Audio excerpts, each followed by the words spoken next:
Mr. President. I recognize the Democrat leader. Mr. President, today, Senate Republicans have to decide: choose the American people or bow down to Donald Trump and his coterie of billionaires. Because this bill, as we have said for months, steals people's health care, jacks up their electricity bill, takes away their jobs, all to pay for tax breaks for billionaires. All month. Can we have order, Mr. President?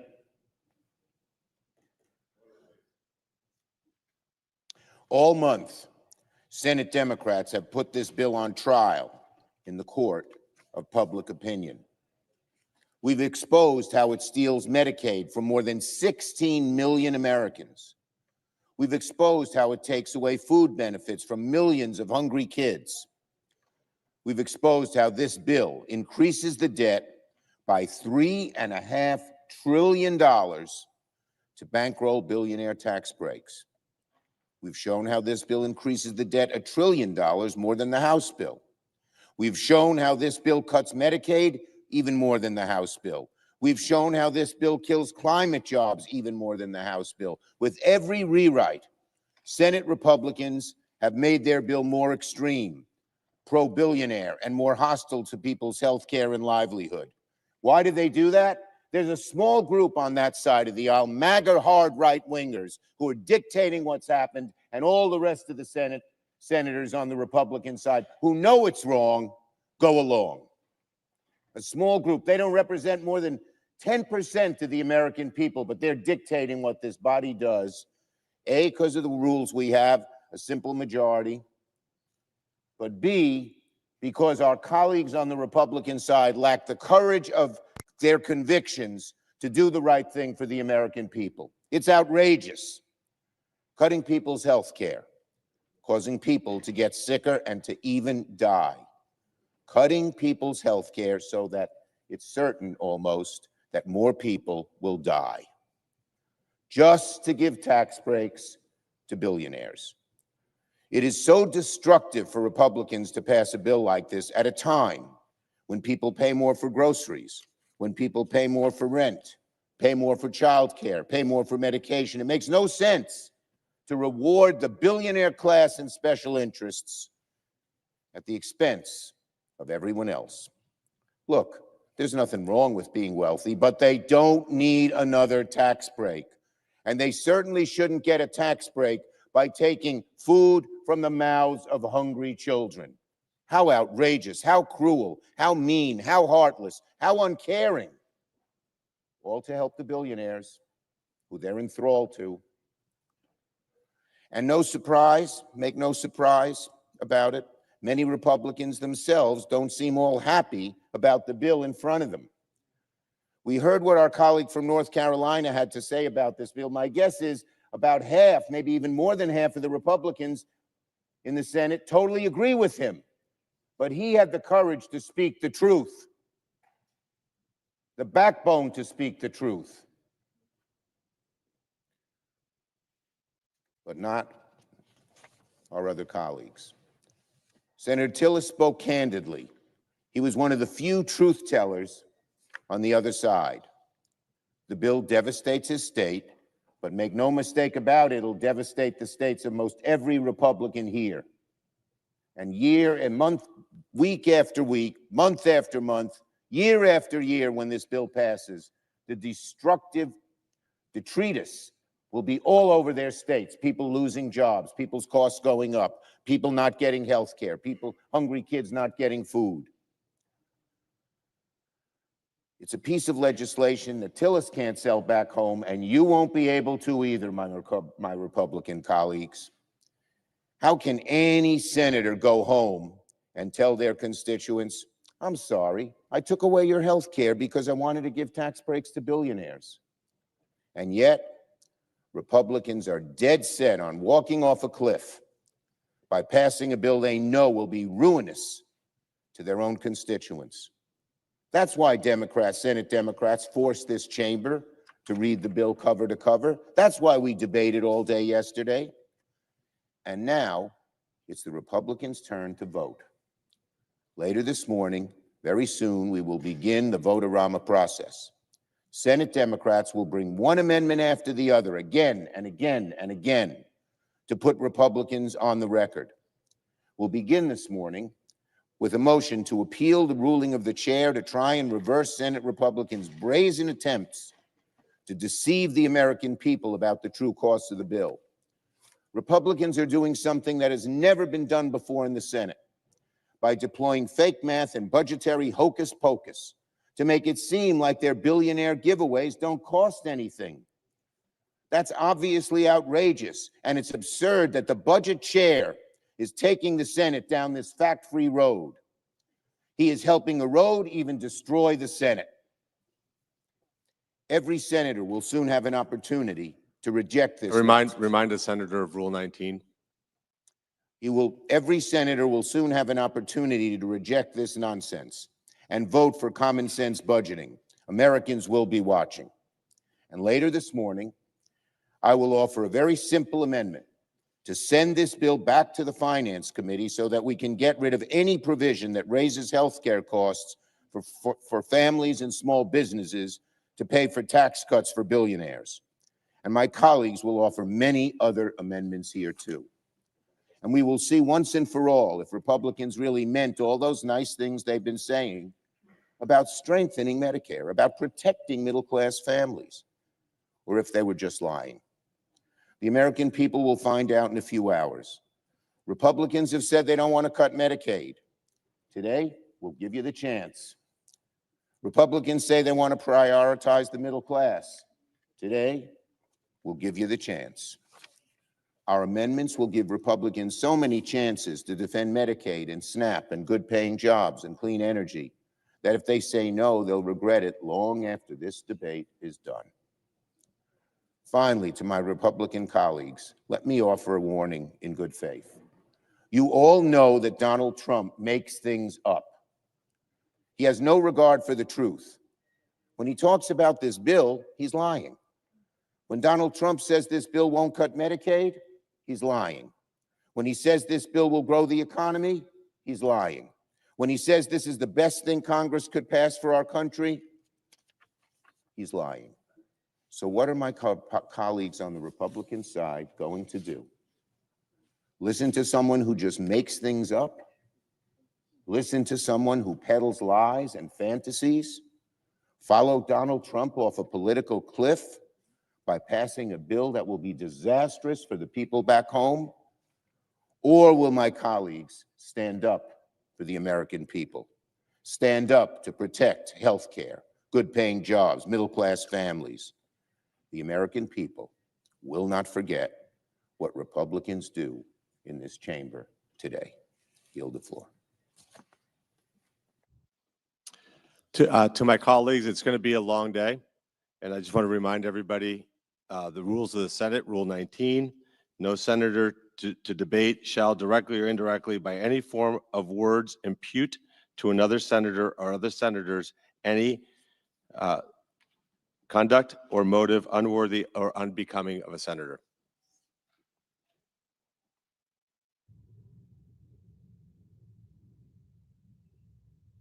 President. I recognize the Majority Leader. Thank you, Mr. President.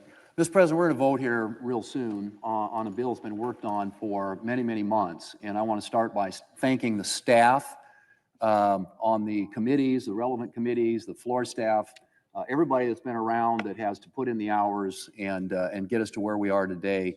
They are extraordinary people who are very dedicated to their jobs and to public service, and we're grateful for that. And I will say, too, because we went through the reading of the bill, which the Democrat leader just pointed out was important for people to hear, through the middle of the night. And, I don't think there was a big American audience for that. I think a lot of people were at their jobs, working their shifts. People like nurses and firefighters who are going to benefit under this bill.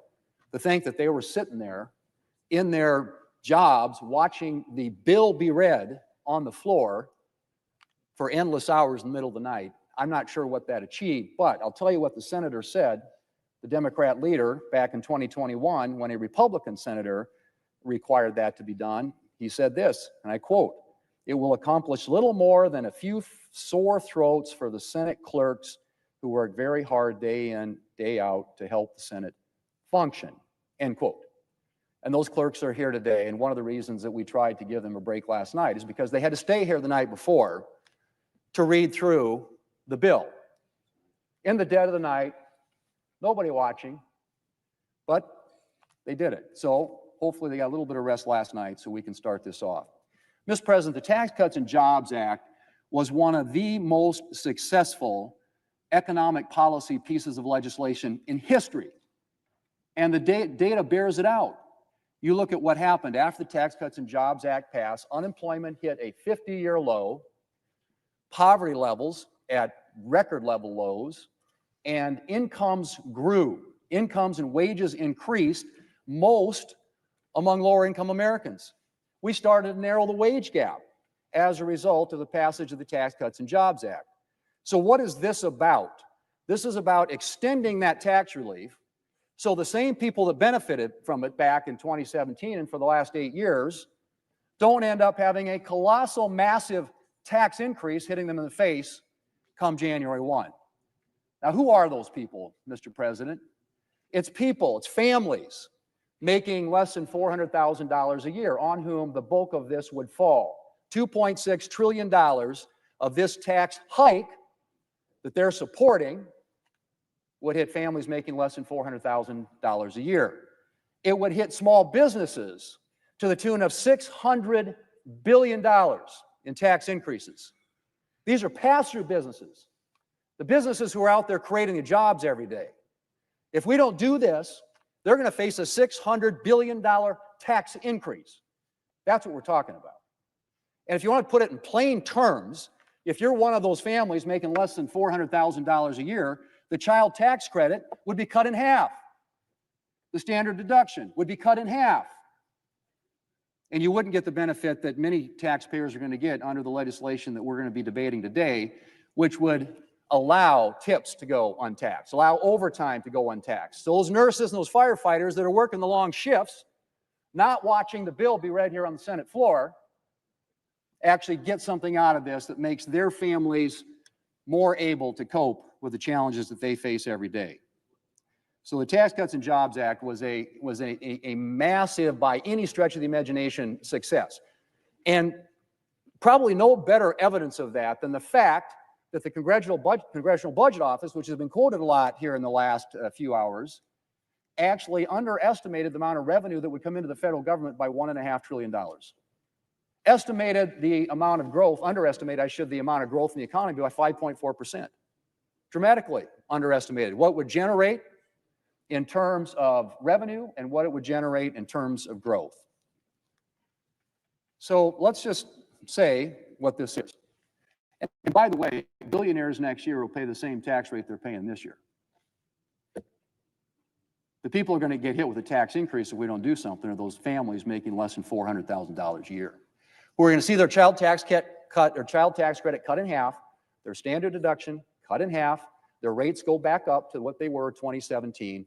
And in my state of South Dakota, the average family is going to pay $2,500 more if we don't do something to extend the tax relief that was passed in 2017. Now, the other thing that Democrat leader got and talked about is, oh, they're going to be cutting Medicaid. Mr. President, there are a lot of government programs that haven't been looked at in a long time. We all acknowledge that 75% now of federal spending is what we call mandatory spending, entitlement programs, things that Congress doesn't annually appropriate for. And it continues to grow at an uncontrollable rate. In fact, the growth in the rate of Medicaid spending in the last 5 years has been 50%. That's not sustainable. We know that's not sustainable. And in the time I've been here, we have never, ever done anything to reform and improve and strengthen these programs that are growing at an unsustainable rate that will wreck our economy and wreck our country if we don't start making some changes. And so, yes, there are some improvements and reforms to Medicaid to make it more efficient, to make sure that the people who are supposed to benefit from Medicaid do, and that it doesn't go to people who shouldn't benefit from Medicaid. Now, most of the increase in spending in Medicaid has been in what we call the expansion population. And that's the number of people out there for whom states get a 90% reimbursement from the federal government. And so that has grown dramatically. And what does that represent? It's a lot of able-bodied adults, people who should be working, people who are perhaps, don't need to be getting the assistance that's designed for people who are disabled and low-income elderly and pregnant moms. That's what Medicaid was about. And states have, with the federal government, a partnership shared for the years at a traditional rate. The expansion population is 90% paid for by the federal taxpayers. And so what do states do? They game the system to get more federal money. They add more people to the rolls. And so you have people on the rolls today who are here illegally, you have people on the rolls here today who are not eligible for this program, and you have people here today for whom there's, in that program, for whom there's no work requirement. And so what this does, it makes some reforms, one of which includes work requirements. I don't think that's a novel concept. It certainly isn't a concept that I think most Americans would disagree with. In fact, it was a Democrat president. Back in the 1990s, there was something called welfare reform.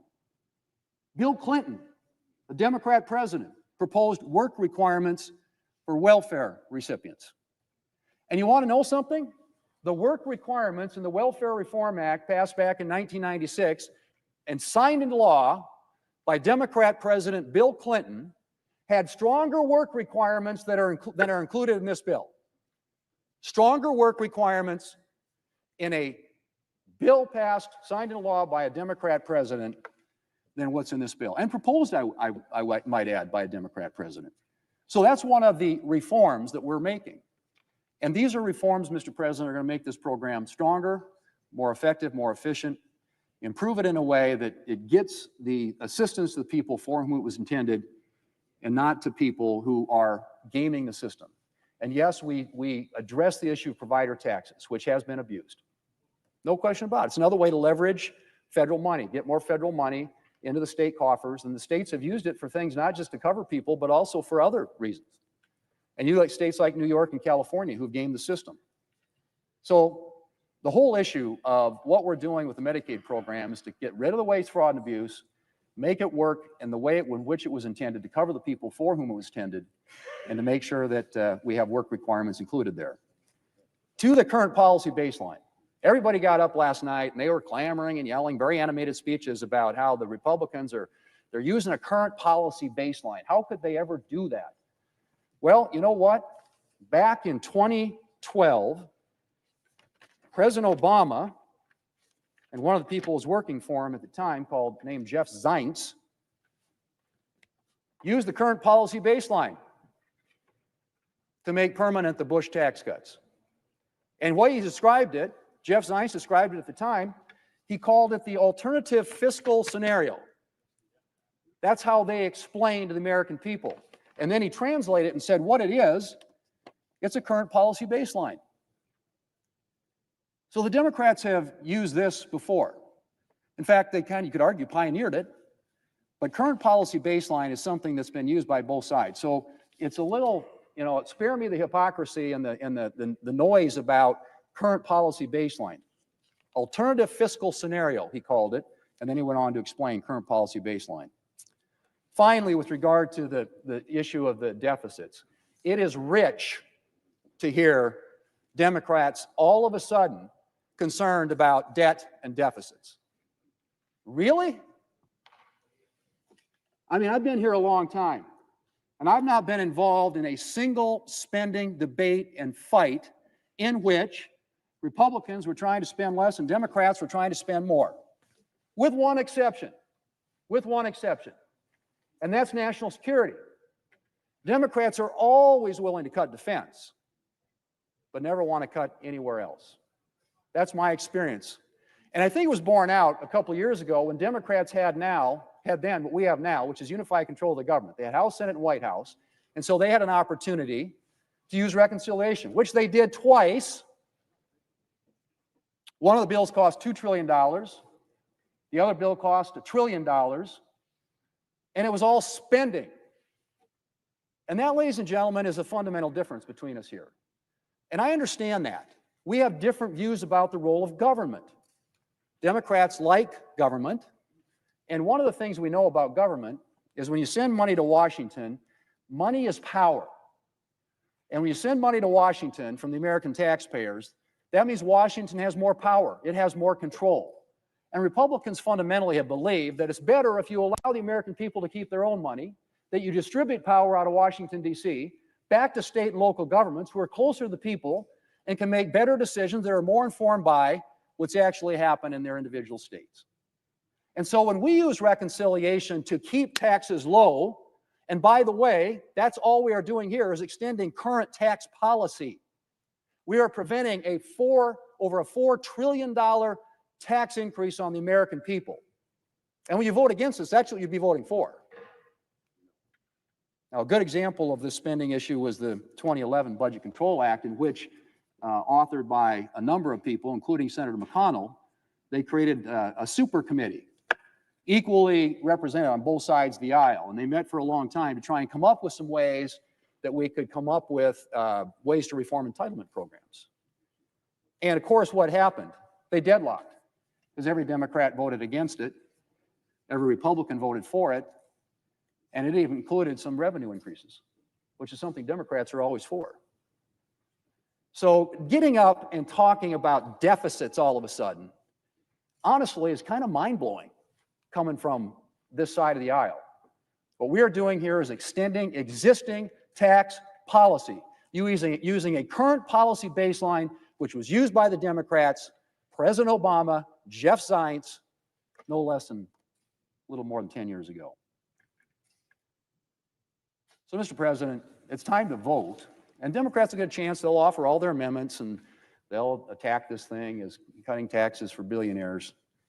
What we are doing here is extending tax relief for the American people, keeping their rates low, making sure they don't have their child tax credit cut in half, their standard deduction cut in half, including new provisions that provide more relief for working Americans, which is what President Trump campaigned on. No tax on tips, no tax on overtime, lower taxes for seniors, for Social Security recipients. These are all targeted at working Americans, working families. That is first and foremost about what this is about. This, Mr. President, will make this country safer, stronger, and more prosperous. It addresses military modernization. It addresses securing our border. It addresses restoring energy dominance. It extends tax relief for the American people so they can avoid a $4 trillion tax increase at the end of the year. And yes, it includes some savings associated with reforms that are made in a way that targets assistance from federal programs to where it was intended to go. And yes, we have work requirements that were initiated by Bill Clinton and the Clinton administration during welfare reform back in the 1990s. Only, I would say again, they're not as strong. The work requirements included in that legislation back in the 1990s, what we have in this bill, the work requirements here, are not as strong. Mr. President, let's vote. This is good for America. This is good for the American people. It's good for working families. And it's been a long debate. I know people are weary, but at the end of the day, we want to get this done so that this country is safer and stronger and more prosperous, not only for today, but for future generations of Americans.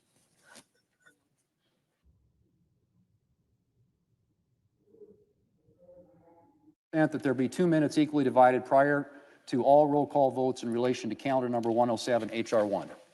Without objection.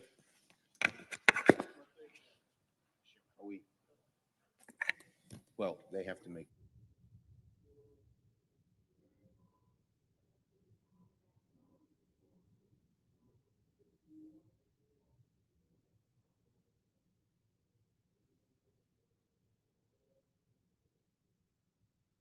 Okay, so, I recognize the Democrat leader. well, we're about to vote on something that we have never seen before in the Senate. And rather than be honest with the American people about the true costs of these billionaire giveaways, and by the way, I didn't hear Donald Trump campaigning on tax breaks for billionaires, which is the main thrust of this bill. He wouldn't tell them about that. But Republicans are doing something the Senate has never done before. deploying fake math, accounting gimmicks to hide the true cost of the bill. Look, Republicans can use whatever budgetary gimmicks they want to try and make the math work on paper, but you can't paper over the real-life economic consequences of adding tens of trillions to the debt, and that's what this does. Make no mistake about it, and it's the way we've always calculated things. So, to vote yes on this, make no mistake about it, my colleagues, will in a dramatic way further erode the Senate. I urge a no vote. Mr. President, I recognize the senator from South Carolina. as to being weary, I feel great. I've never felt better. I've been wanting to do this for like a long time, and our ship's about in. So I'm very happy, Budget Chairman. As to what we're talking about right now, we're not overruling the parliamentarian because she said it was up to the Budget Chairman to set the baseline. The chair made a decision that was right. The budget resolution gives me the authority that we all passed to do this. In 2008, Senator Conrad changed the baseline to accommodate the Farm Bill, and the Republican former chairman, Judge Gregg, said the chairman of the Budget Committee declared the new baseline under a new budget. The budget chairman has a right to do that. That's what I'm doing. In 2022, Senator Sanders directed CBO to write a new scoring rule, changing the baseline to get Head Start money into the budget. So this has been done. In 2012, in a bipartisan fashion, as the Bush tax cuts were about to expire, they extended them using current policy. Back home, what I'm trying to do, and I'm very happy about it, is make sure the tax cuts don't expire 10 years from now. I want you to be able to go to bed tonight and wake up tomorrow knowing the tax cuts you have today are permanent, unless one day my Democratic colleagues change it through resolution, through reconciliation. So if you're for open borders, this bill is your worst nightmare because we control the border. If you want higher taxes, which apparently they do, this bill is your nightmare because we're going to keep tax cuts low. If you want to have a weak military, this is a bad bill for you because we give the military $150 billion. If you think Washington should control spending, this is a good bill for you. If you think the government is running just perfectly and nothing can be changed, this is your nightmare. So for those big liberal folks who I like personally, this bill is a nightmare for you. This bill is good for the American people who work hard. People got to work when they can. That's a good thing. If you want taxes low, we deliver.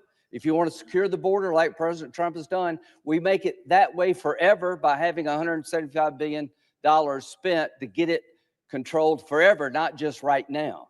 This is a good bill. We're doing nothing that we haven't done before. Vote yes to uphold the ruling of the chair. We're starting a process that is long overdue in this town, controlling spending, keeping taxes down, making the military strong, and finally looking at a way to get efficiency in government. Vote yes.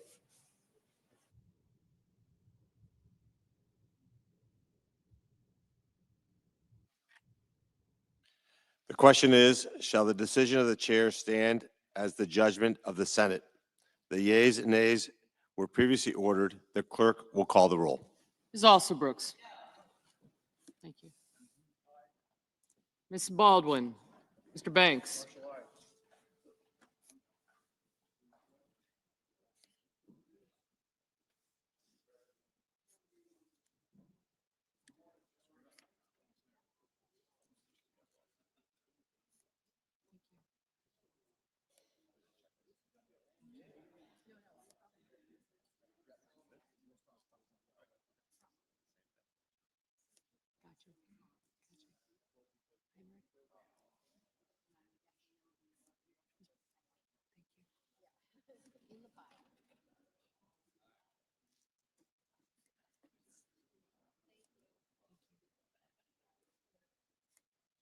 you.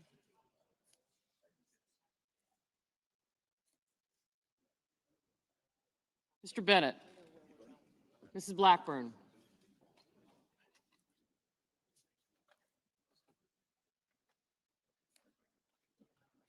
Mr. Blumenthal. Ms. Blunt Rochester, Mr. Booker. I got you.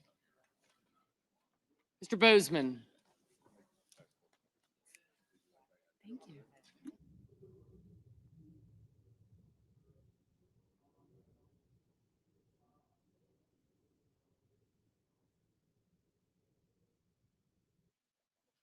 Mr. Bozeman, Mrs. Britt.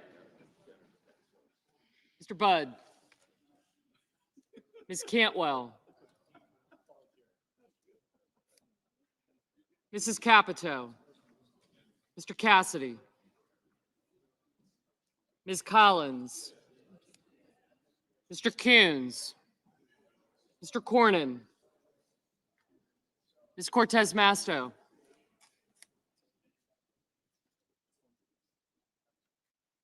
Mr. Cotton.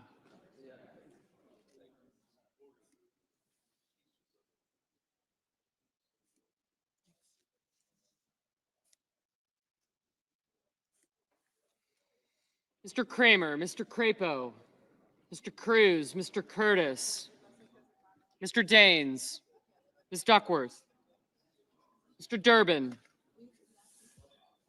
Ms. Ernst, Mr. Fetterman, Mrs. Fisher, Mr. Gallego, Mrs. Gillibrand, Mr. Graham, Mr. Grassley, Mr. Haggerty, Ms. Hassan, Mr. Hawley, Mr. Heinrich,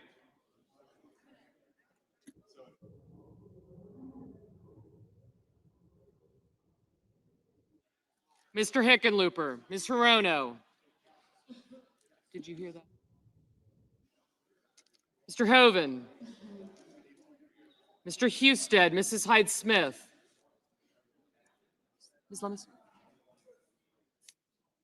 Mr. Johnson, Mr. Justice, Mr. Kane, Mr. Kelly, Mr. Kennedy, Mr. Kim, Mr. King, Ms. Klobuchar, Mr. Lankford, Mr. Lee, Mr. Lujan, Ms. Lummis, Mr. Markey, Mr. Marshall, Mr. McConnell, Mr. McCormick, Mr. Merkley, Mrs. Moody, Mr. Moran, Mr. Marino, Mr. Mullen, Ms. Murkowski, Mr. Murphy, Mrs. Murray, Mr. Ossoff, Mr. Padilla, Mr. Paul, Mr. Peters, Mr. Reed, Mr. Ricketts, Mr. Risch, Ms. Rosen, Mr. Rounds, Mr. Sanders, Mr. Schatz, Mr. Schiff,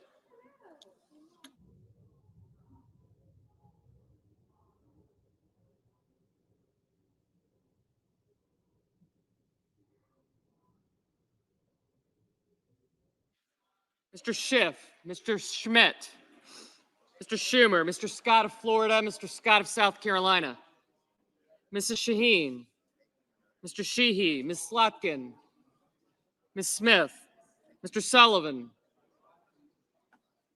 Mr. Thune, Mr. Tillis, Mr. Tuberville, Mr. Van Hollen,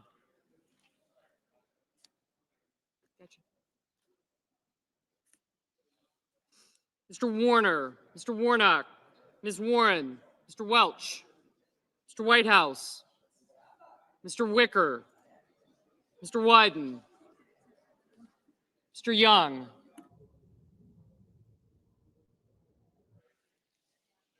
Senators voting in the affirmative: Barrasso, Budd, Cornyn, Cotton, Crapo, Cruz, Ernst, Graham, Grassley, Haggerty, Kennedy, Lankford, Lummis, Marshall, McCormick, Moody, Marino, Mullen, Paul, Risch, Schmidt, Sheehy, Thune, and Tuberville.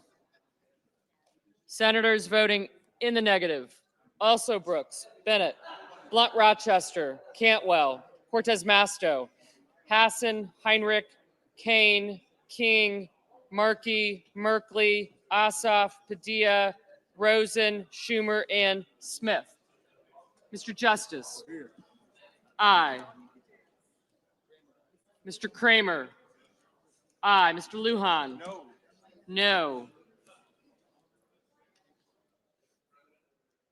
Mr. Whitehouse. No. Mrs. Blackburn, aye.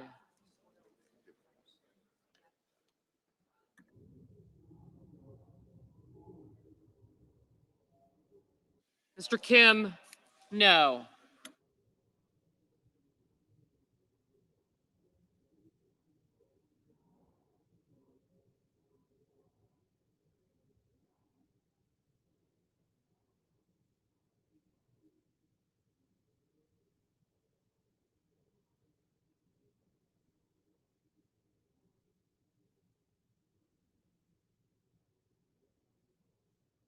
Mr. Durbin, no.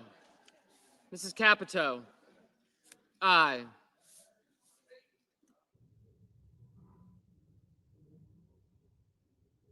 Mr. Cassidy, aye. Mr. Rounds, aye.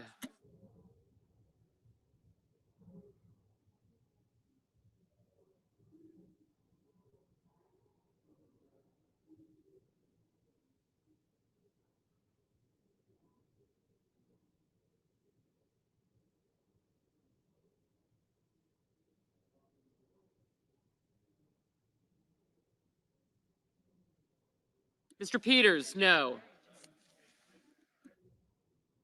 Ms. Duckworth, no. Mr. Schatz, no. Mr. Husted, aye.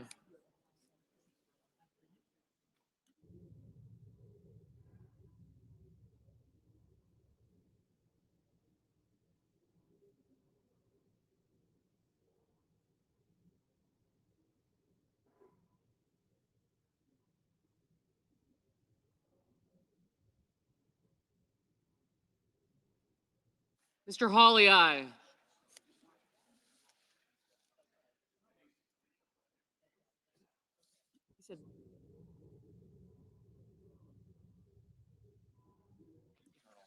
Mr. Ricketts, aye.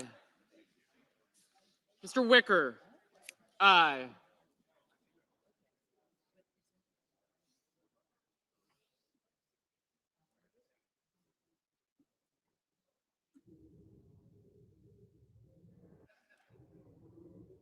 Mr. Gallego, no.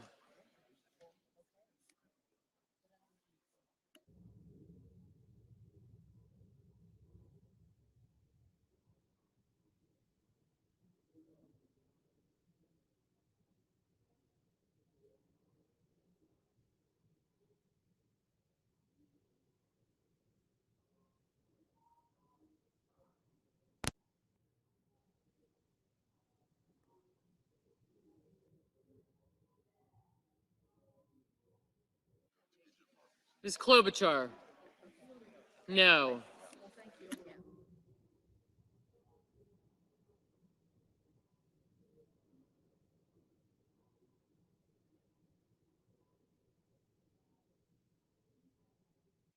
Mr. Booker, no. Mr. Sullivan, aye. Mr. Johnson, aye. Ms. Warren, no.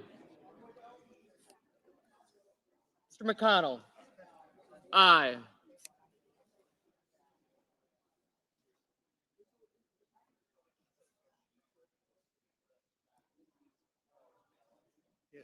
Mr. Bozeman, aye.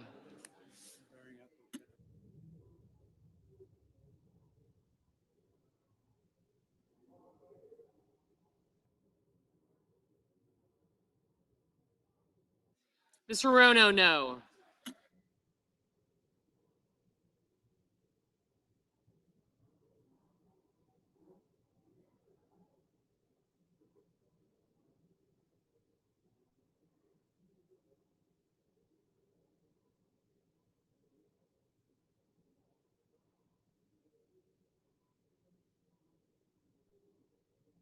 Mr. Lee, aye.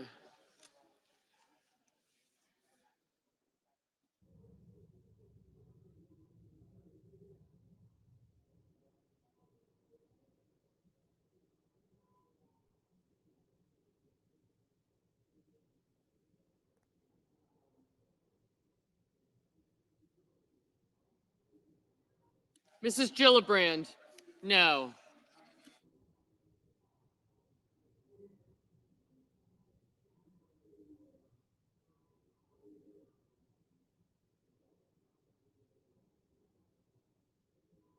Mr. Reed, no.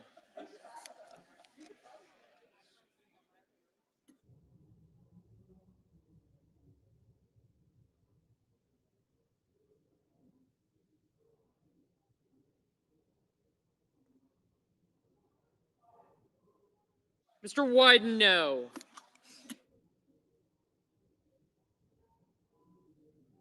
Mr. Hickenlooper, no. Mr. Scott of Florida, aye. Mr. Curtis, aye. Mr. Scott of South Carolina, aye.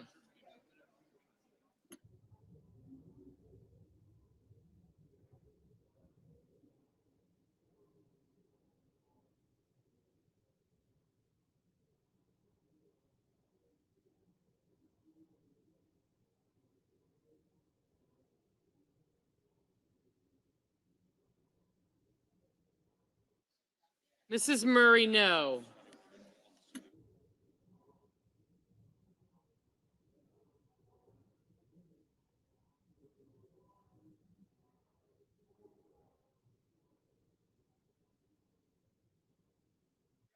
Mr. Daines, aye.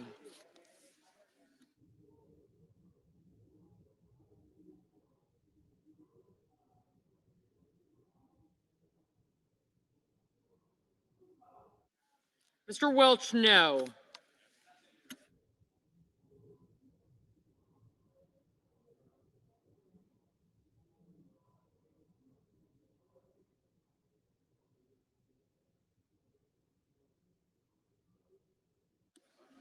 Mr. Banks, aye.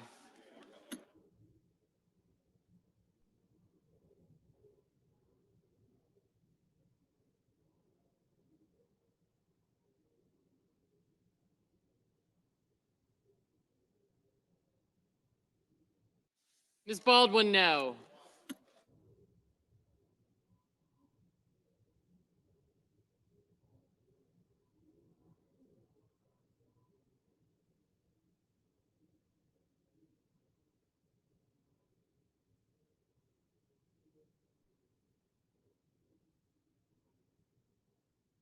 Mr. Fetterman, no.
Mr. Murphy, no.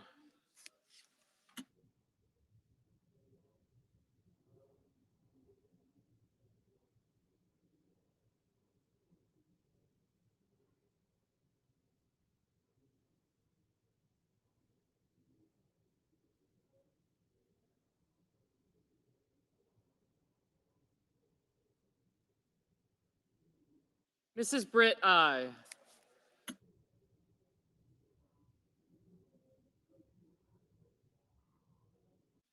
Thank you. Bye. Mr. Warner, no. Mr. Sanders, no. Mr. Schiff, no.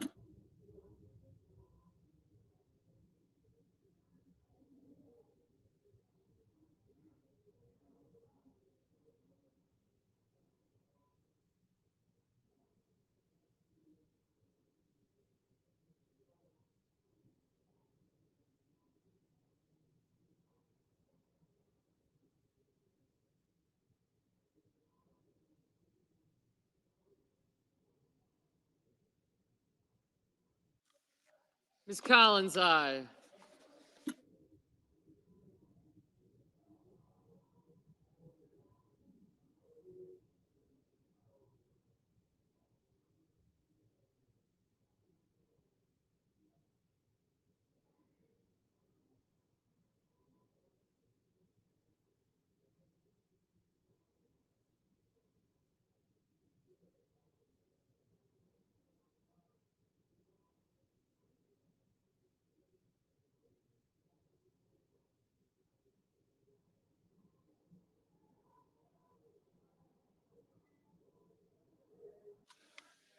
Mr. Blumenthal, no. Ms. Slotkin, no.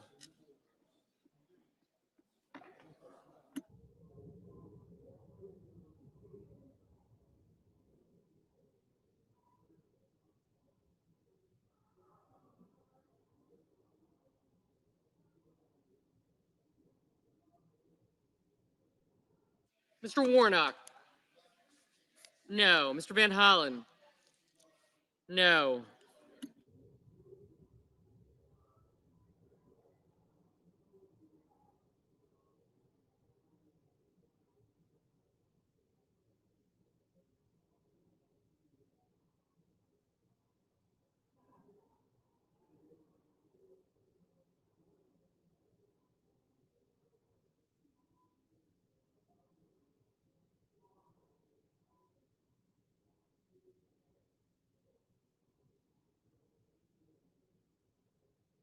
Mr. Tillis, aye.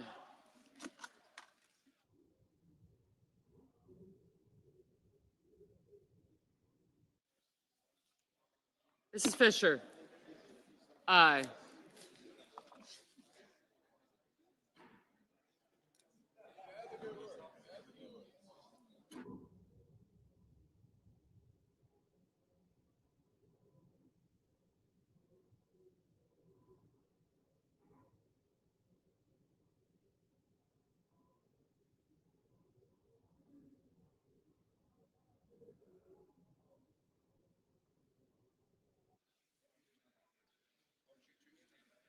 Mrs. Hyde-Smith, aye.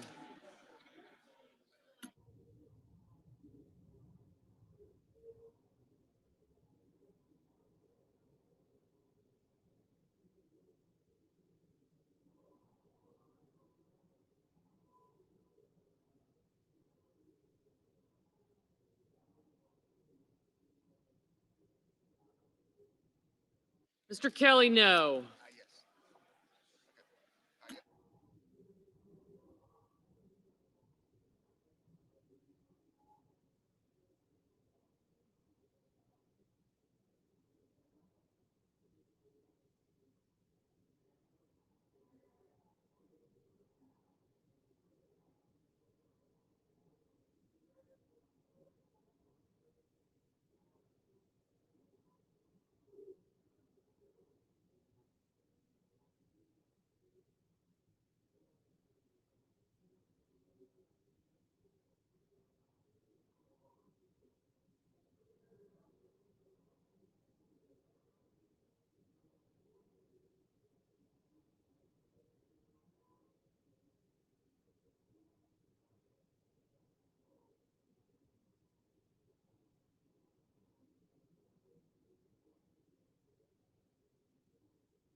Mrs. Shaheen, no.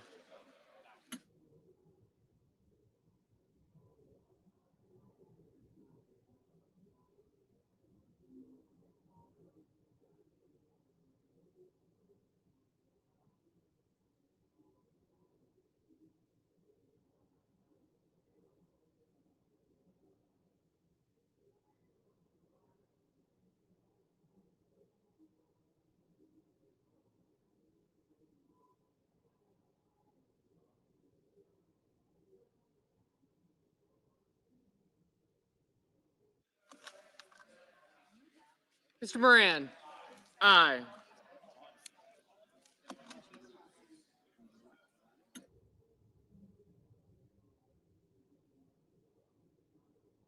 Mr. Hoven, aye.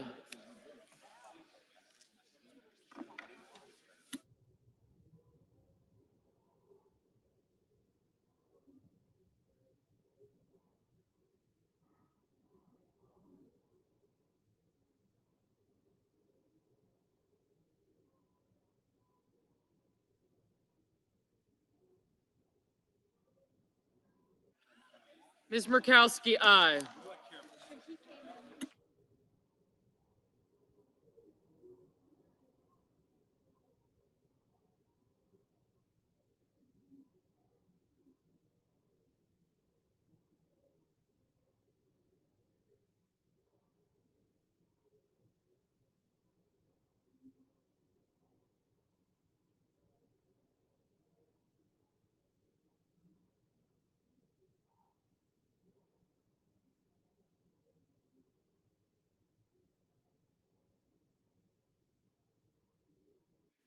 Mr. Young, aye.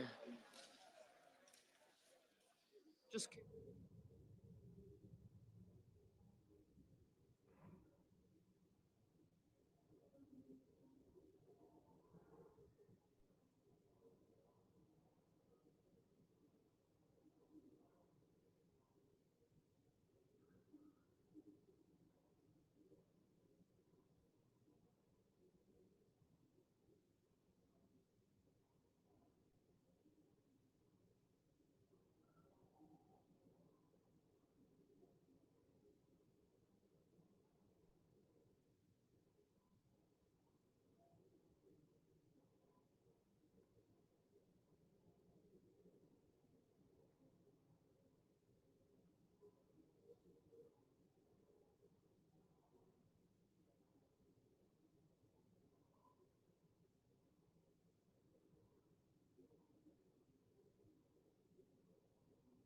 Mr. Coons, no.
On this vote, the yeas are 53, the nays are 47. The decision of the chair stands as the judgment of the Senate. Mr. President. Majority Leader is recognized. Thank you, Mr. President. Mr. President, I ask unanimous consent that it be in order for the following senators to be recognized to offer amendments, motions, or points of order, that the amendments be reported by number with no amendments in order prior to a vote in relation to the amendments or motions. Schumer motion, number 1, motion to commit on healthcare costs, Markey motion, and then Klobuchar motion. Point of order. Okay. Without objection. Mr. President, I make a point of order under Section 313B1B of the Congressional Budget Act against Title VII of Substitute Amendment Number 2360. Under the Congressional Budget Act and the precedents of the Senate, the chair must rely on determinations made by the Budget Committee in assessing the budgetary effects of the amendment. Section 312 of the Budget Act states, for purposes of this title and Title IV, the levels of new budget authority, outlays, direct spending, new entitlement authority, and revenues for a fiscal year shall be determined on the basis of estimates made by the committee on the budget of the House of Representatives or the Senate as applicable. Unless the Budget Committee, speaking to its chairman, asserts that the amendment causes a violation of the Budget Act, the chair will not so hold. Therefore, Mr. Leader, the point of order is not well taken. President, Senator from Oregon is recognized. I appeal the ruling of the chair and I ask for the yeas and nays. Is there a sufficient second?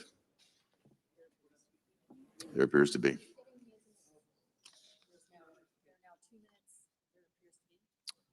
There appears to be. There are now 2 minutes of debate, equally divided. There are now 2 minutes of debate, equally divided.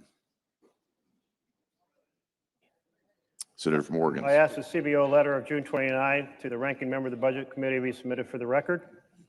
Without objection. And in this letter, it notes that the baseline was prepared, the alternative baseline, based on a request made by the chairman of the Senate Committee on the Budget. But the letter goes on to say this. The CBO estimates that enacting this title would increase the deficit by nearly $3.5 trillion over the 2025-34 period. Clearly, that amount, done by honest numbers from CBO, exceeds the budget resolution level, and therefore we should not affirm the ruling of the chair. It is said in this ruling, I just heard, that precedent provides a foundation for this.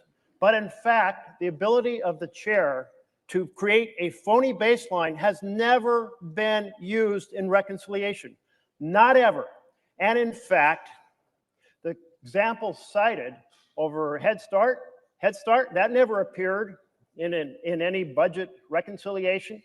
And in fact, that conversation about Jeffrey Zients that we heard from the majority leader, that too was absolutely wrong. Current law was used for estimating the cost of that bill. This time has breaks expired. the 51-year tradition of the Senate. The senator's for time has office expired. numbers. Mr. President, The leader is recognized. I'm sorry. Senator from from Idaho is Idaho. recognized. Sorry. Mr. President, we're just rehashing the same old arguments, but I want to make something really clear. This Congress, in the budget resolution for this reconciliation, adopted the current policy baseline. CBO scored that current policy baseline. It said that our bill generates a $506 billion deficit reduction.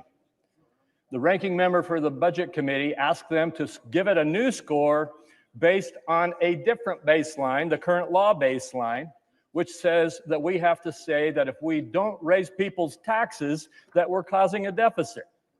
They said they would, they always do.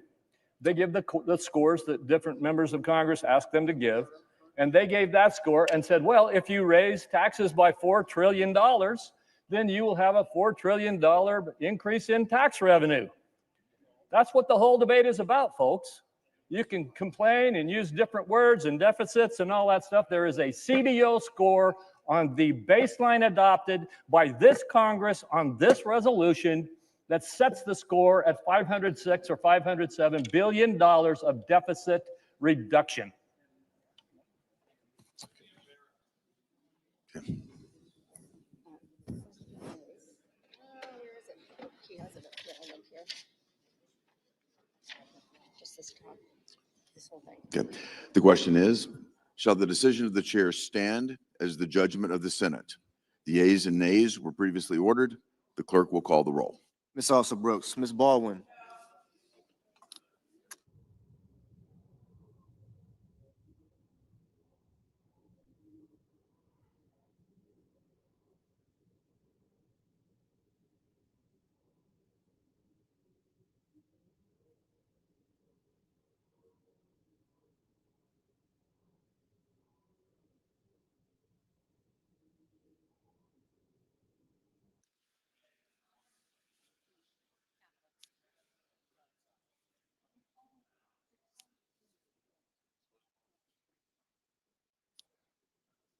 Mr. Banks, Mr. Barrasso,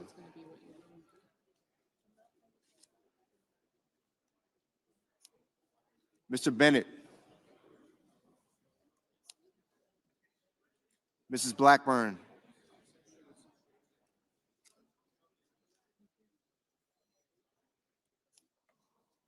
Mrs. Blumenthal, Mr. Blumenthal,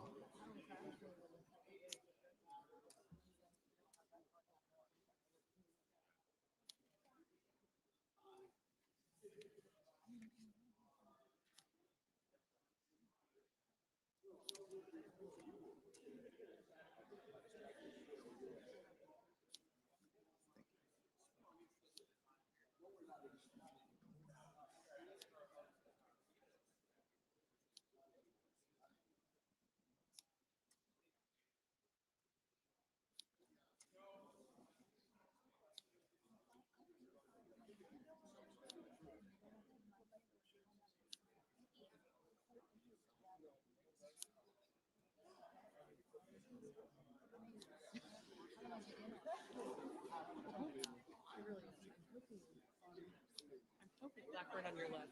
I'm hoping.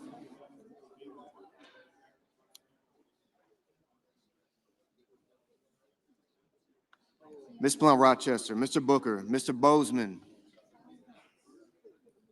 Mrs. Britt, Mr. Budd, Ms. Cantwell, Mrs. Capito,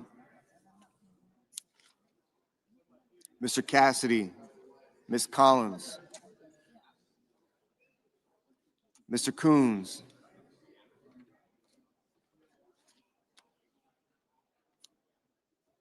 Mr. Cornyn, Ms. Cortez Masto,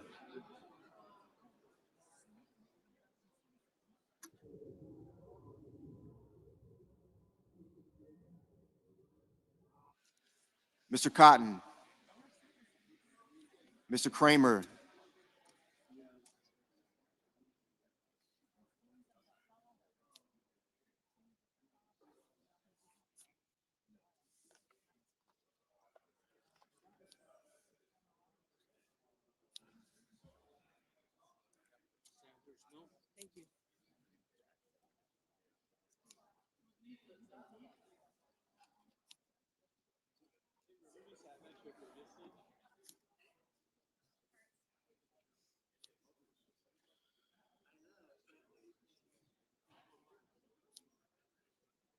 Mr. Crapo, Mr. Cruz, Mr. Curtis,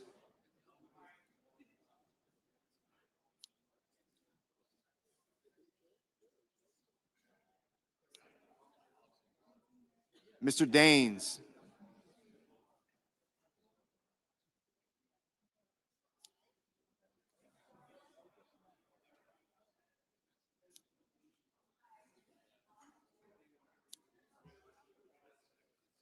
Ms. Duckworth, Mr. Durbin, Ms. Ernst, Mr. Fetterman, Mrs. Fisher, Mr. Gallego, Mrs. Gillibrand, Mr. Graham,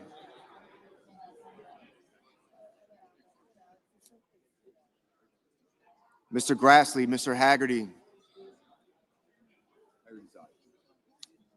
Thank you, sir.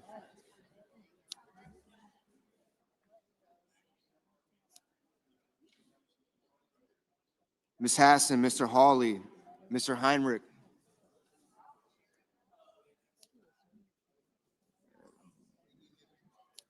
I got you, Senator.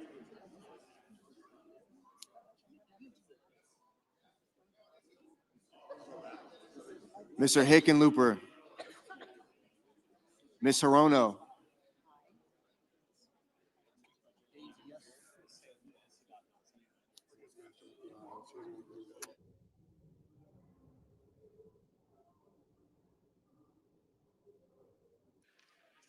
Mr. Hovind, Mr. Husted,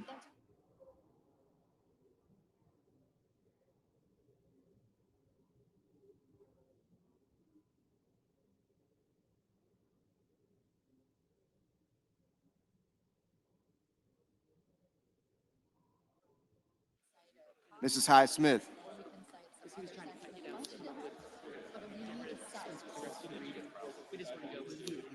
We need to get through that. Yeah. Mr. Johnson, Mr. Justice, Mr. Kane, Mr. Kelly, Mr. Kennedy, Mr. Kim, Mr. King, Ms. Klobuchar, Mr. Langford, Mr. Lee, Mr. Lujan, Ms. Lummis,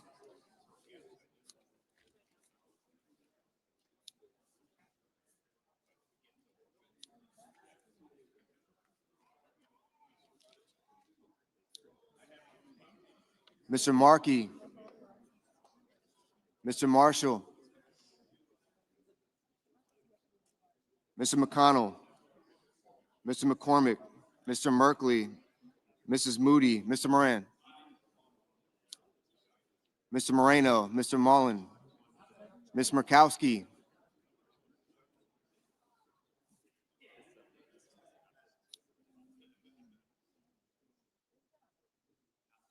Mr. Murphy, Mrs. Murray, Mr. Ossoff, Mr. Padilla, Mr. Paul, Mr. Peters, Mr. Reed, Mr. Ricketts,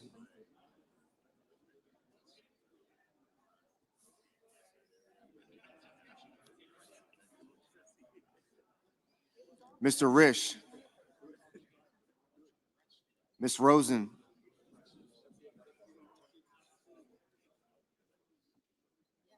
Mr. Rounds, Mr. Sanders, Mr. Schatz, Mr. Schiff,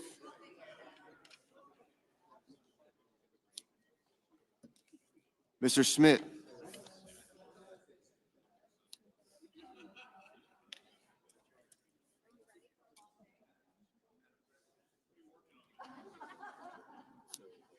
Mr. Scott of Florida, Mr. Scott of South Carolina, Mr. Shaheen, Mr. Sheehy,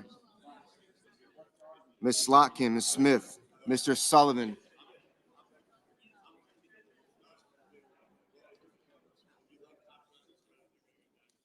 Mr. Thune, Mr. Tillis, Mr. Tuberville, Mr. Van Hollen, Mr. Warner, Mr. Warnock, Ms. Warren, Mr. Welch, Mr. Whitehouse, Mr. Wicker, Mr. Wyden, Mr. Young.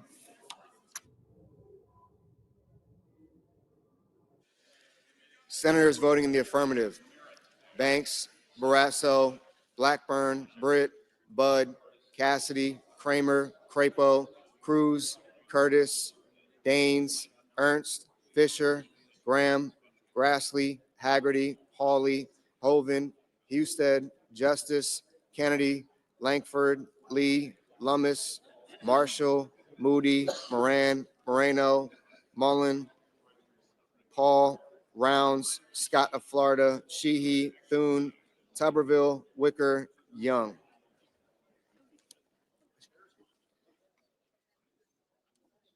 Mr. Cotton, aye. Senators voting the negative: also Brooks, Baldwin, Bennett, Blumenthal, Blunt Rochester, Booker, Coons, Cortez Masto, Duckworth, Durbin, Fetterman, Gallego, Gillibrand, Hassan, Heinrich, Hickenlooper, Hirono, Kane, Kelly, Kim, King, Markey, Merkley, Murphy, Murray, Ossoff, Padilla, Peters, Reed, Sanders, Schatz, Schiff, Schumer, Shaheen, Slotkin, Smith, Van Hollen, Warner, Warnock, Warren, Welch, and Wyden.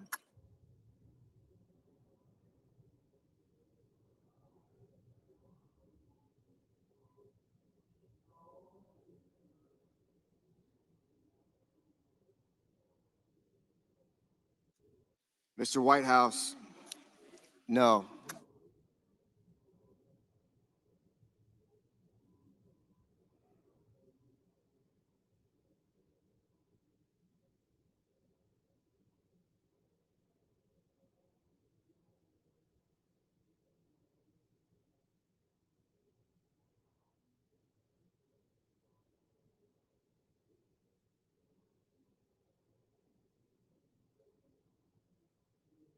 Mrs. Capito, Mrs. Capito, aye.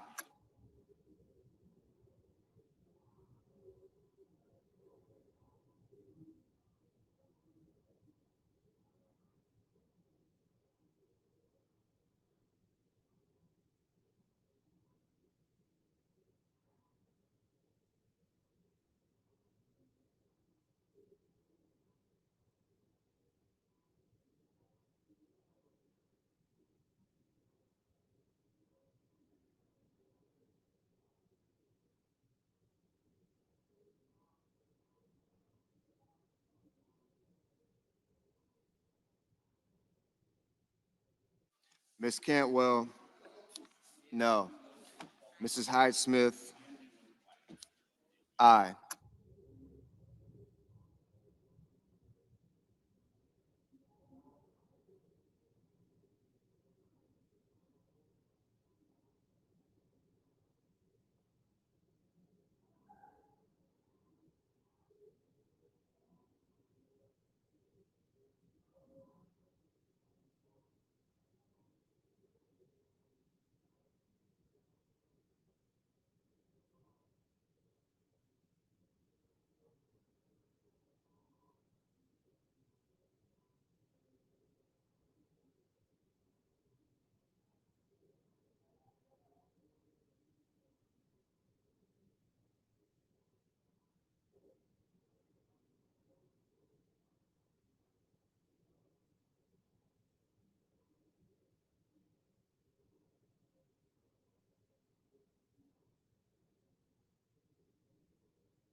Ms. Klobuchar, Ms. Klobuchar, no.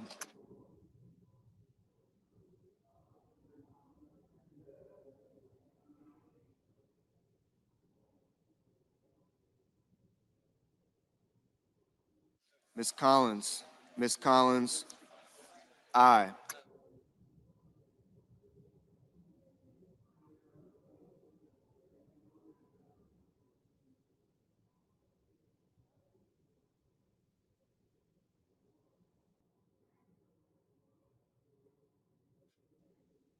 Mr.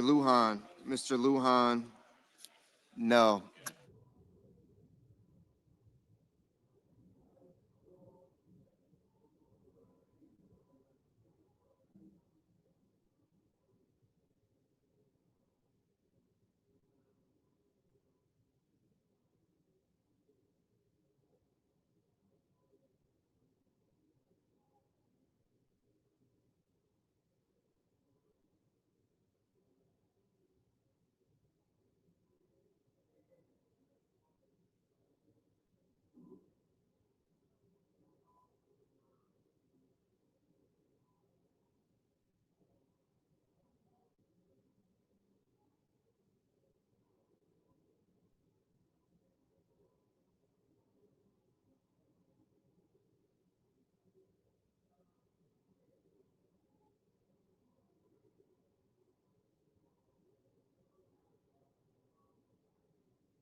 Mr. Schmidt, Mr. Schmidt, aye.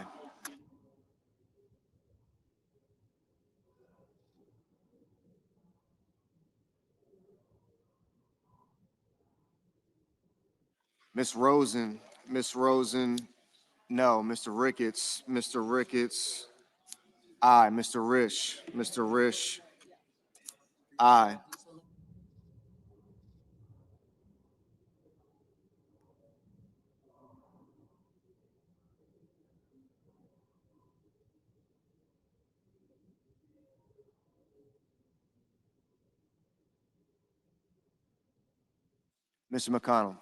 Mr. McConnell, aye.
Mr.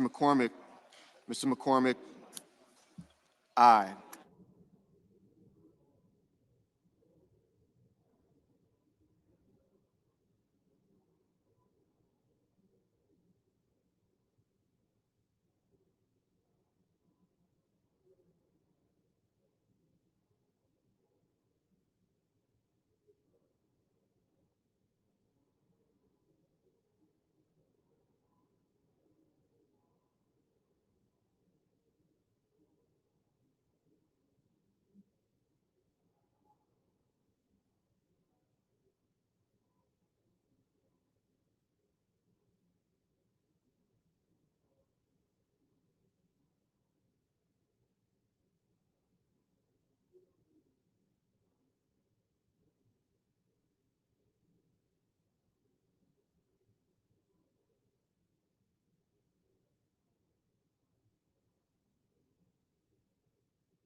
Mr. Scott of South Carolina, aye.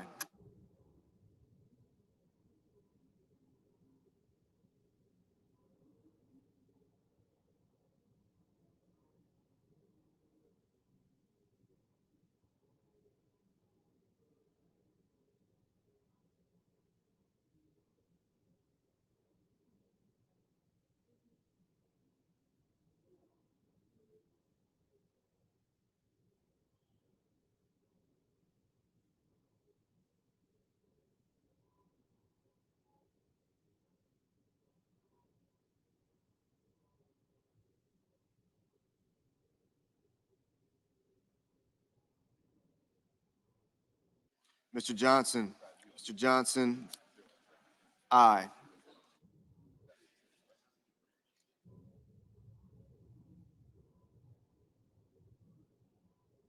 Mr. Bozeman,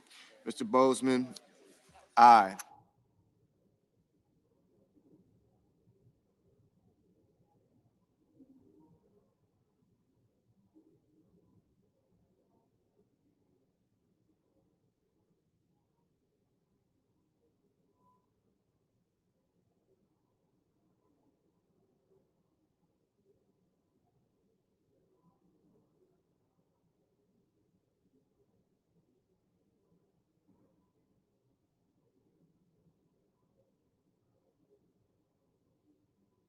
Mr. Tillis, aye.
Mr. Cornyn.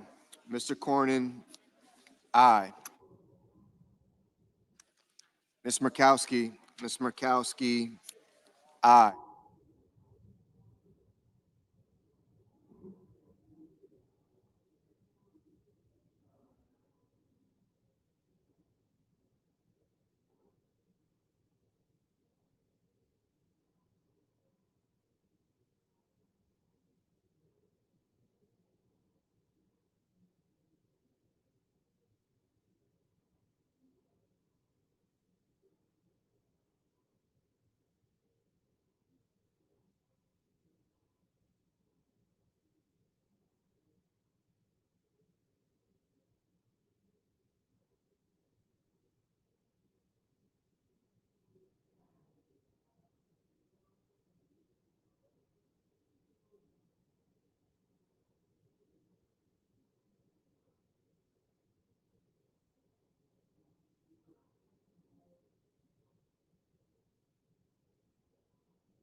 Mr. Sullivan.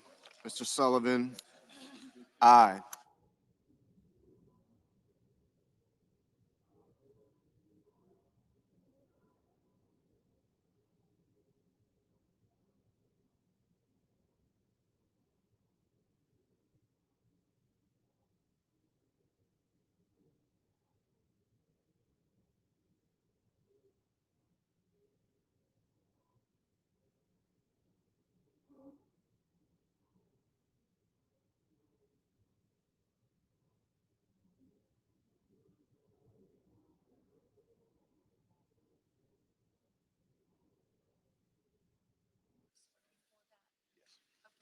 I don't see how we can, yeah, I don't see how we cannot. Yeah.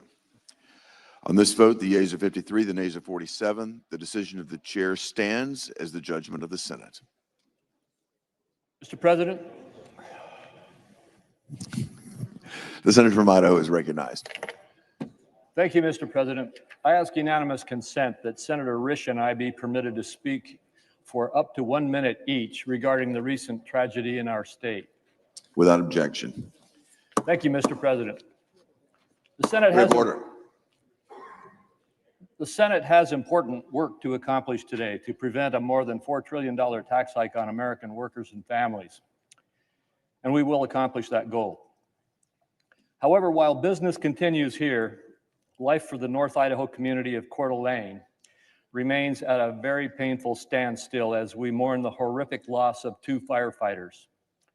Yesterday afternoon, firefighters from Coeur d'Alene and Kootenai County were responding to a fire on Canfield Mountain. Upon arrival, they were ambushed by gunfire. 2 brave firefighters were murdered. Another has already undergone surgery for gunshot wounds. As we continue our work today, I ask my colleagues to join me in sending your prayers for that firefighter's full recovery, for the deceased victims, for their families, and for the entire North Idaho community grieving this heinous act. Senator Risch. Thank you. Mr. President, fellow senators, while the Senate continues our important work to provide the American people with the largest tax cut in history today, we would be remiss if we did not pause for a moment and call attention to the tragic events that happened in Coeur d'Alene, Idaho yesterday. While responding to a fire, as my colleague indicated, two of North Idaho's brave firefighters were ambushed and murdered, and one is in serious to critical condition. This evil attack on the people who dedicate their lives to protecting and serving our communities is despicable, and it's not Idaho. I ask my Senate colleagues to join me, Senator Crapo, and all Idahoans in praying for the victims, their loved ones, and all who have been affected by this reprehensible act. Thank you, Mr. President. Senator from Washington is recognized. I stand with my Idaho colleagues. This is a very tight-knit community between Washington and Idaho. Many Washington police and responders participated in yesterday's activities. Our hearts go out to the people of Idaho, and yes, we want a moment of silence to remember these firefighters. Thank you, and thank you to Washington for your help. You did send a number of first responders there, which were very helpful. Thank you. Yes, Mr. Chairman. Mr. President. Senator from Washington is Mr. recognized. President, I too just want to stand and join with our colleagues from Idaho with our deep sorrow for everyone in those impacted communities. It is close to the border of Washington. Many of our responders joined with all of you, and our hearts and thoughts go and prayers go to everyone impacted. That community will be devastated for a long time to come. Thank you. And as we close, I would just like to thank my colleagues from Washington, as well as all of you. Many of you have come up and expressed your sentiments today. And I would say even the federal workers were there, the FBI and others. There was a huge influx of support from those who put their lives on the line every day. And some lost their lives yesterday. And so because of that, I just ask that you join us for just a moment of silence and prayer.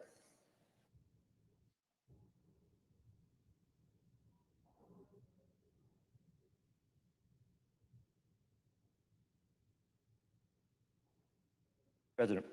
Thank you.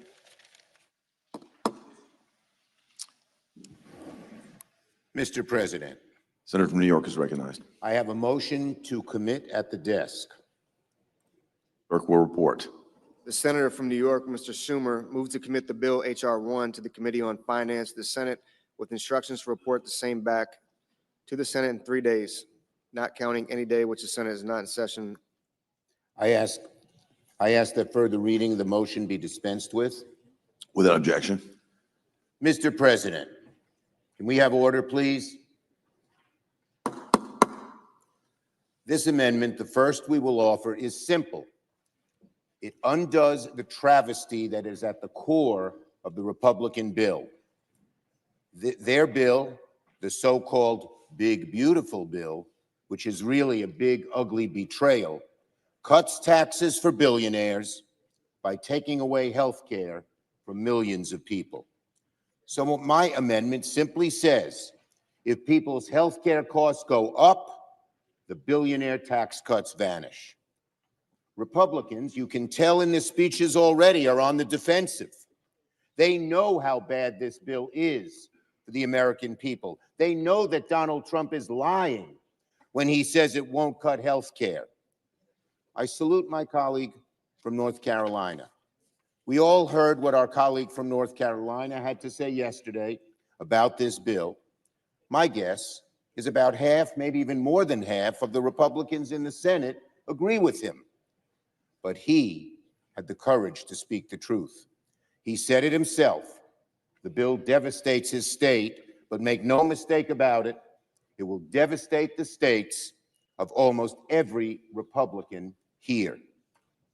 It is outrageous, outrageous to take food out of the mouths of hungry children, to take health care away from people who need it to survive. Senator's time has expired. Just for tax cuts for billionaires. and the American people know it.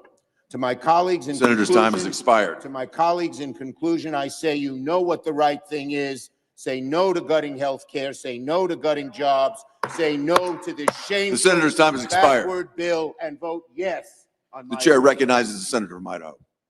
Thank you, Mr. President. This is going to be something that we hear just a lot of today, and this will just be the first first shot at it. The bottom line is, billionaires are going to pay the same amount of taxes after this bill as they paid before this bill.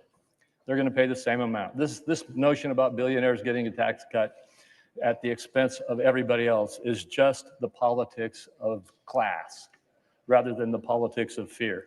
The rest of the argument is the politics of fear. The reality is the reforms we are putting into place are to try to rein in control of wasteful and fraudulent and abusive spending that actually diverts resources away from the people who these programs really deserve to receive. I urge a strong no vote against this amendment. Is there a sufficient second? There appears to be. Clerk will call the roll. Ms. Alsobrooks. Ms. Baldwin.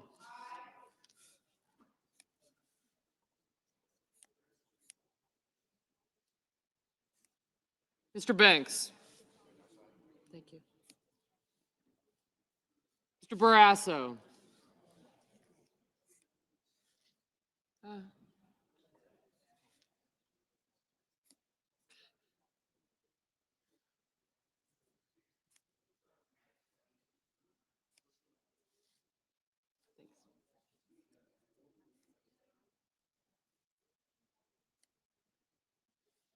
Yep. Thank you.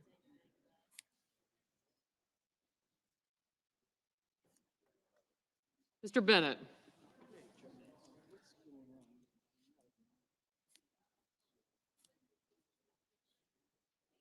Mrs. Blackburn, Mr. Blumenthal, Ms. Blunt Rochester. Mr. Booker. Mr. Bozeman.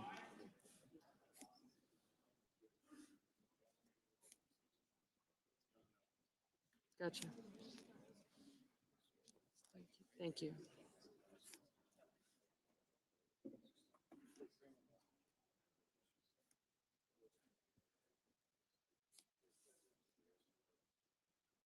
Mrs. Britt. Mr. Budd. Ms. Cantwell.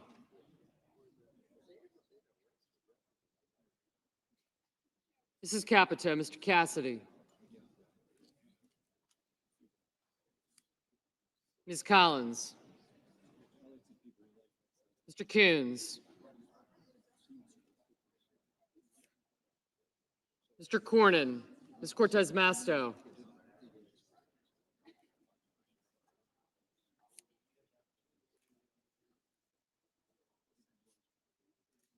Mr. Cotton.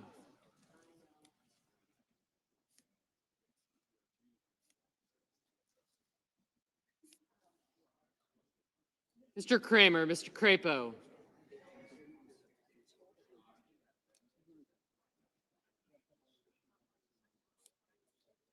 Mr. Cruz. Mr. Daines. Ms. Duckworth. Mr. Durbin.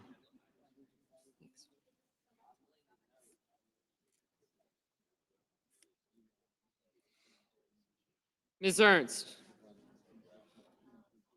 Mr. Fetterman, Mrs. Fisher. Mr. Gallego. Mrs. Gillibrand.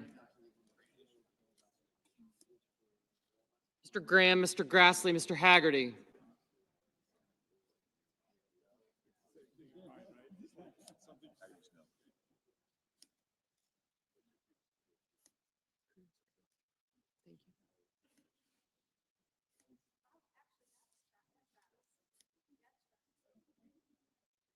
Ms. Hassan, Mr. Hawley.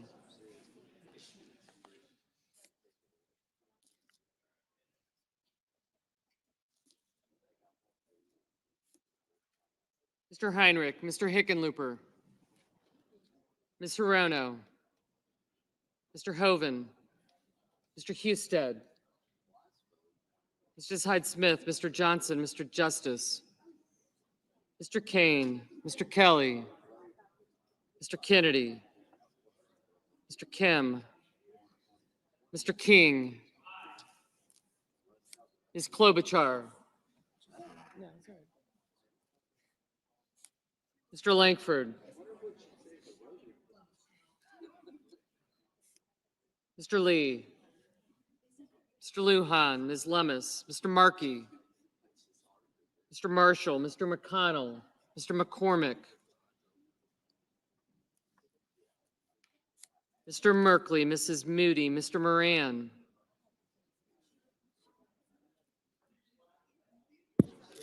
Mr. Marino, Mr. Mullen,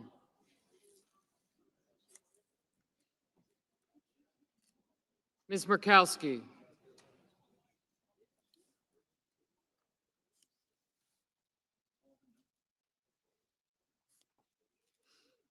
Mr. Murphy, Mrs. Murray, Mr. Ossoff, Mr. Padilla, Mr. Paul, Mr. Peters,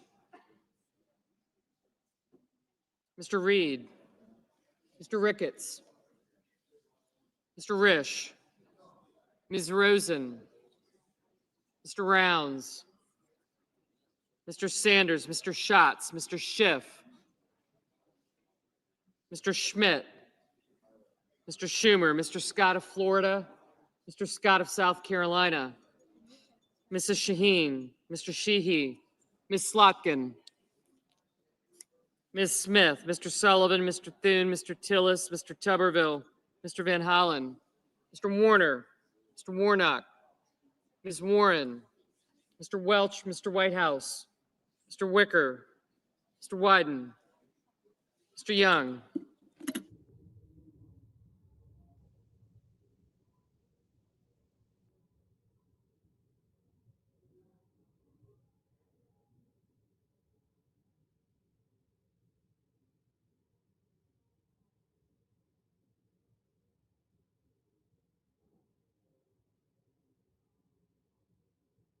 Senators voting in the affirmative. Also Brooks, Baldwin, Bennett, Blumenthal, Blunt Rochester, Duckworth, Durbin, Gallego, Hassan, Heinrich, Kane, Kim, King, Klobuchar, Lujan, Merkley, Murray, Padilla, Rosen, Sanders, Schatz, Schumer, Shaheen, Slotkin, Smith, Van Hollen, Warren, Welch, Whitehouse, and Wyden. Senators voting in the negative. Blackburn, Bozeman, Britt, Capito, Cassidy, Cornyn, Cotton, Kramer, Cruz, Curtis, Daines, Ernst, Fisher, Graham, Grassley, Haggerty, Hyde-Smith, Johnson, Kennedy, Langford, Lummis, Marshall, Moody, Moran, Paul, Ricketts, Schmidt, Sheehy, Sullivan, Thune, Tillis, Tuberville, and Young.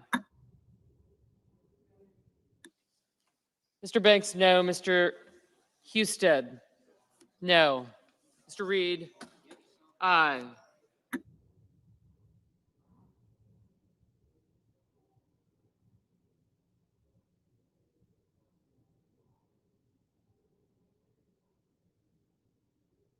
Mr. Peters, aye.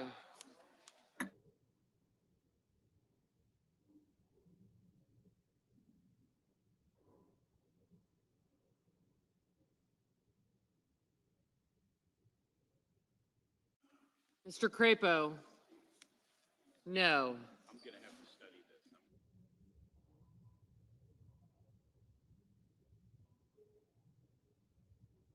Mr. Budd, no.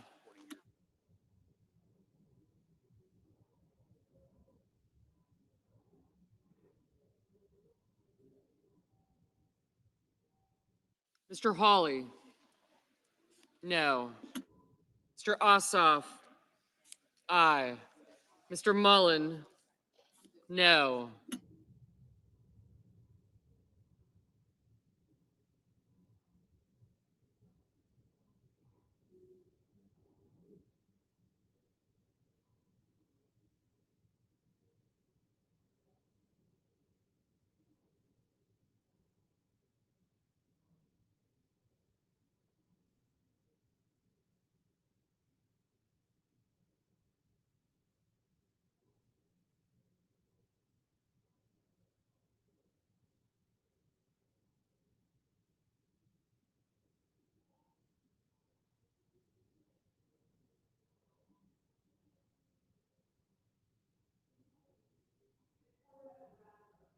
Ms. Cortez Masto, aye.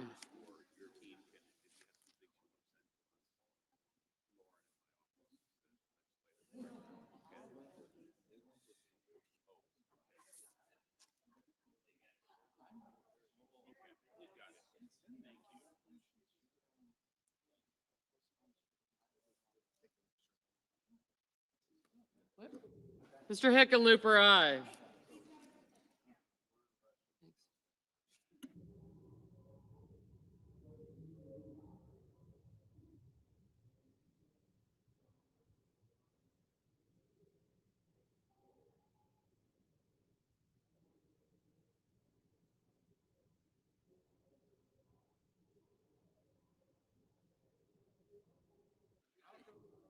Mr. Justice, no.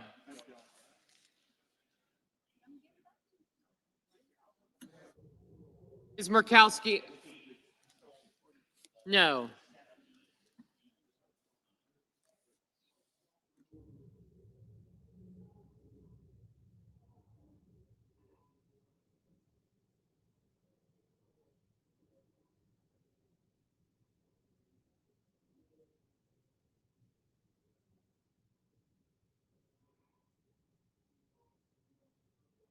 Mr. Risch, no.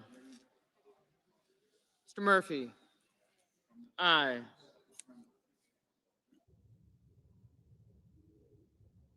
Ms. Hirono, aye.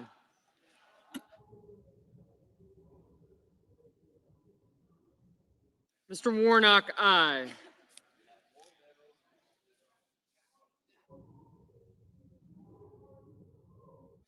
Mr. Wicker, no.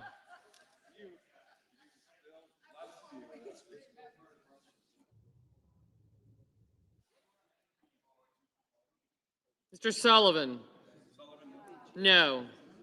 Oh,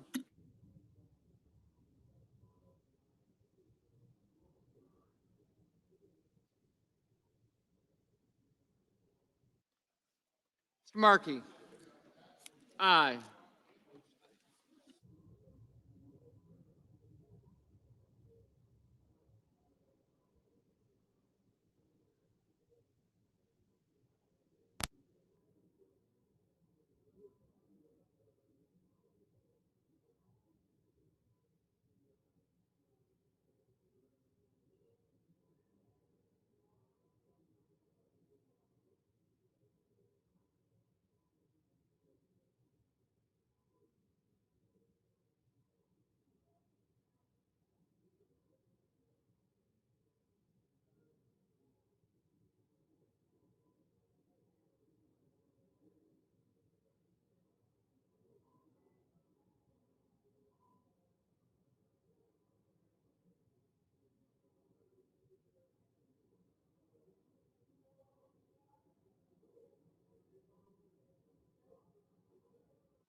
Mr. Rounds, no.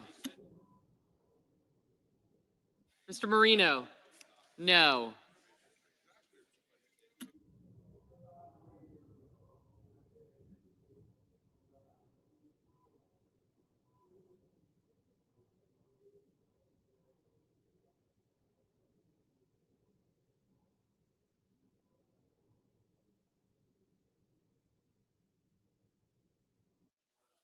Mr. Warner, aye.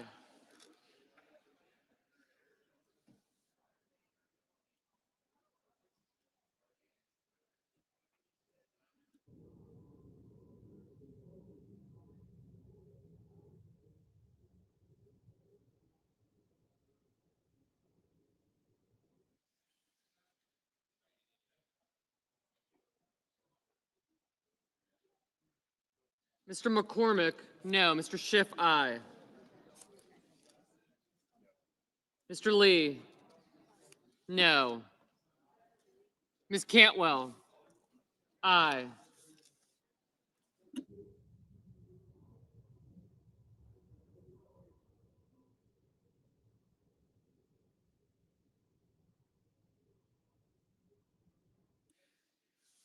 Barrasso, no.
Mr. McConnell? No.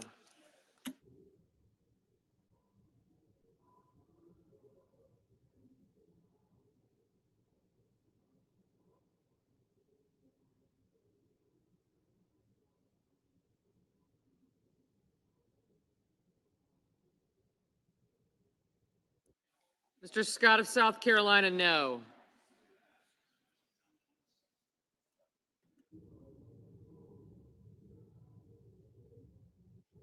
Mr. Hoven? No.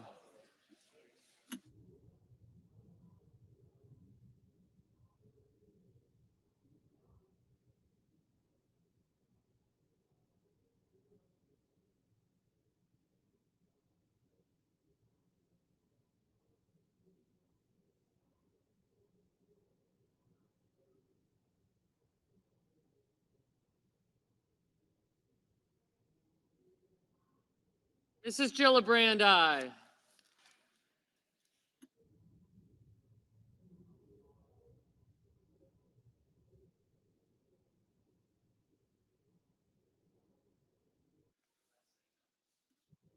Mr. Coons?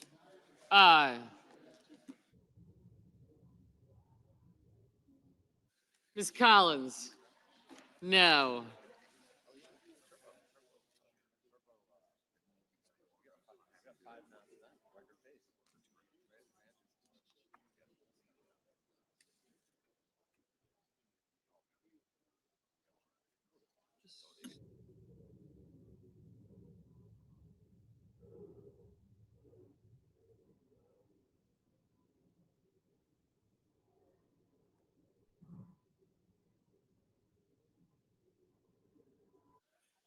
Mr. Scott of Florida? No.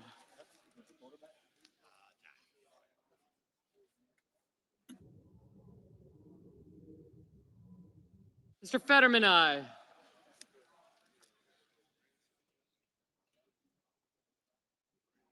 Booker and Kelly?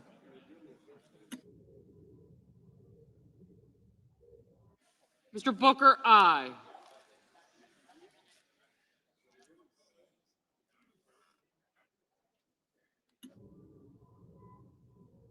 Mr. Kelly? Aye.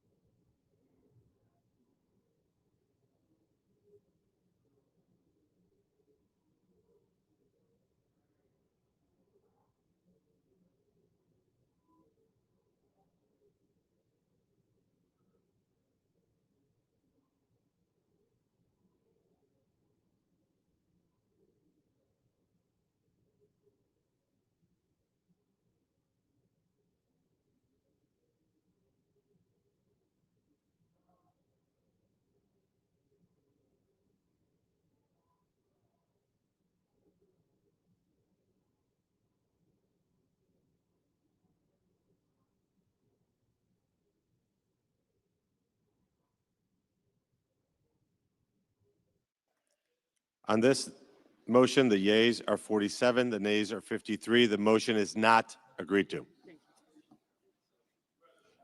I recognize the senator from Massachusetts.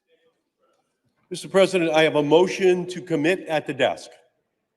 The clerk will report. The senator from Massachusetts, Mr. Markey, moves to commit the bill H.R. 1 to the Committee on Finance of the Senate with instructions to report the same back to the Senate in 3 days.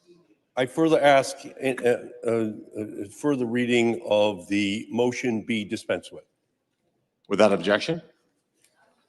I rise today to cut any part of this big, ugly bill that would force rural hospitals to limit their services or actually close their doors. I have released a list of more than 300 rural hospitals across the country at risk of closing or stopping services because of any major cuts to Medicare and Medicaid. Today, that's what Republicans are guaranteeing. With a $1 trillion cut to our healthcare system, they would create in this bill. My Republican colleagues' so-called Medicaid cuts replacement fund is like giving aspirin to a cancer patient. It is not enough. It is pathetically inadequate to deal with the healthcare crisis Republicans are creating here today on the Senate floor. No billionaire tax break or Donald Trump pat on the back is worth the risk of people's lives. Vote yes on this motion. Stop these health care cuts. Mr. President. I recognize the senator from Idaho. Mr. President, more of the politics of fear. Rural hospitals and providers not only deliver essential healthcare services in their communities, but also strengthen local economies, employing hundreds of individuals and supporting regional business development. Unfortunately, for far too long, some rural hospitals have struggled to achieve financial stability, even with a wide range of targeted payment enhancements. These issues predate the consideration of the reforms that we are including in the legislation today. Let me be clear. This amendment is intended to derail this very bill. The Finance Committee has a long tradition of coming together on bipartisan issues, like bolstering our rural healthcare system. And I look forward to working with all my colleagues to advance permanent solutions to provide rural providers from telehealth to innovative reimbursement models. Today, we need to pass this essential legislation, and I oppose this amendment. The motion is on the motion. Is there a sufficient second? There appears to be. The clerk will call the roll. Ms. Also Brooks, Ms. Baldwin,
Mr. Banks.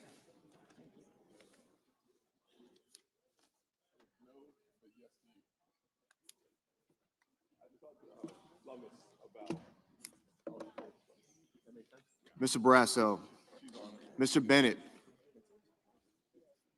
Mrs. Blackburn, Mr. Blumenthal. Okay.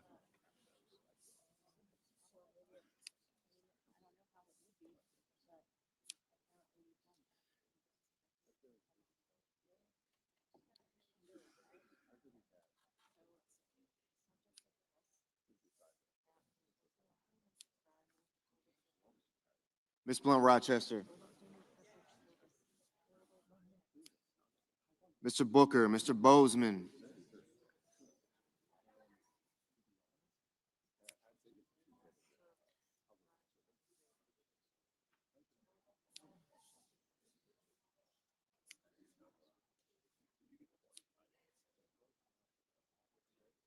Mrs. Britt, Mr. Budd.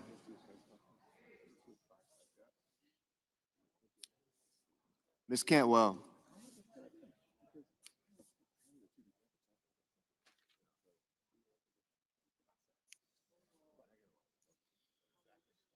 Mrs. Capito. Mr. Cassidy. Ms. Collins.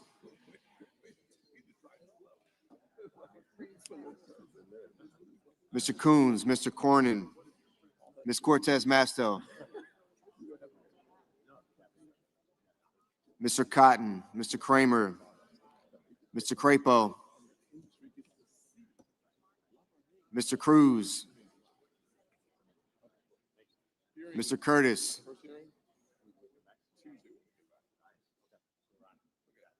Mr. Daines, Ms. Duckworth, Mr. Durbin,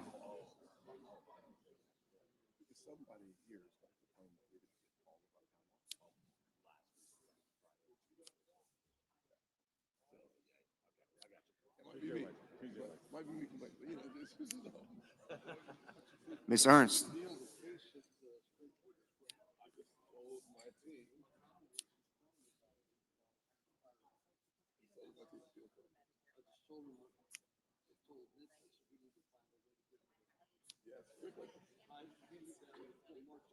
Mr. Fetterman. Mrs. Fisher.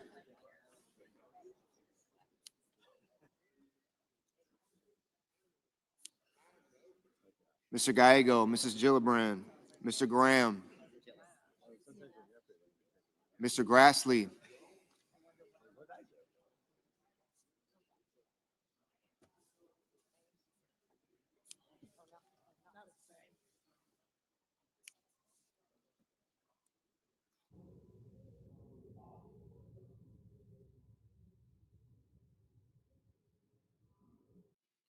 Mr. Haggerty, Ms. Hassan,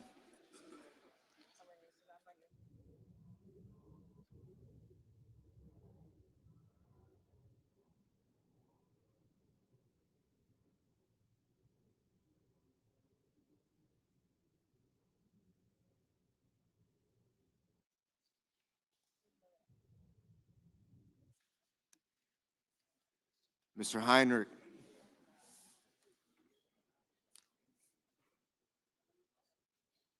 Mr. Hickenlooper, Ms. Hirono,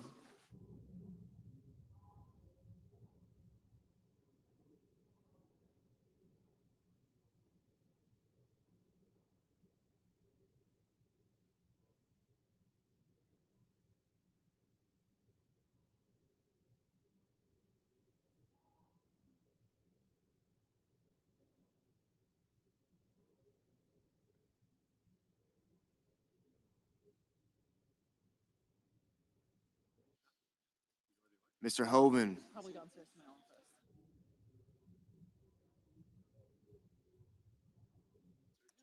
Mr. Husted, Mrs. Hyde Smith,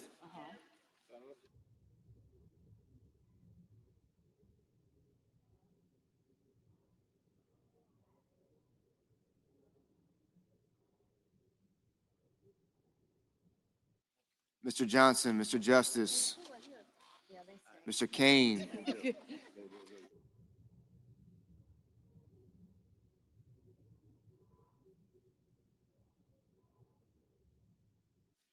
Mr. Kelly, Mr. Kennedy, Mr. Kim, Mr. King,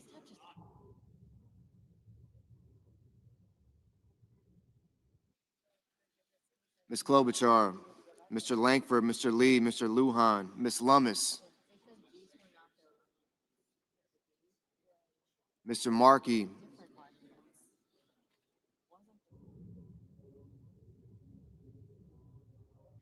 Mr. Marshall,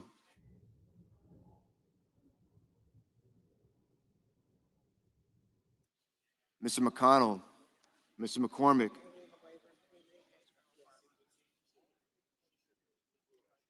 Mr. Merkley, Mrs. Moody, Mr. Moran, Mr. Moreno,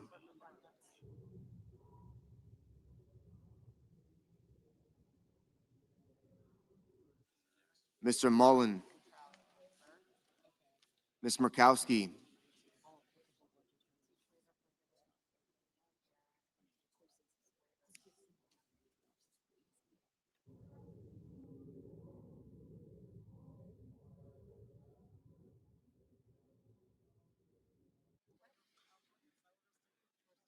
Mr. Murphy, Mrs. Murray,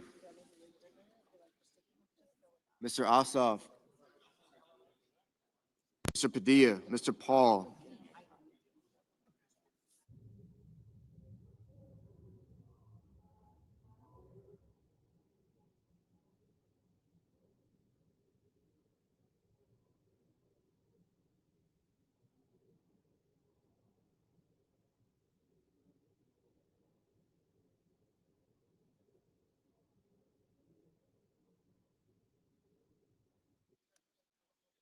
Mr. Reed, Mr. Ricketts, Mr. Risch, Ms. Rosen, Mr. Rounds, Mr. Sanders, Mr. Schatz, Mr. Schiff, Mr. Schmidt, Mr. Schumer, Mr. Scott of Florida, Mr. Scott of South Carolina, Mr. Shaheen, Mr. Sheehy, Ms. Slotkin, Ms. Smith, Mr. Sullivan,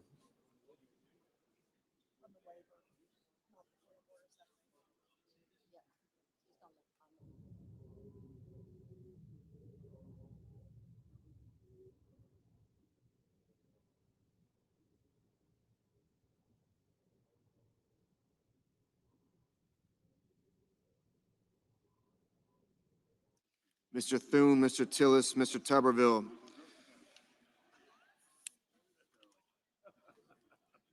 Mr. Van Hollen, Mr. Warner, Mr. Warnock, Ms. Warren, Mr. Welch, Mr. Whitehouse, Mr. Wicker, Mr. Wyden, Mr. Young.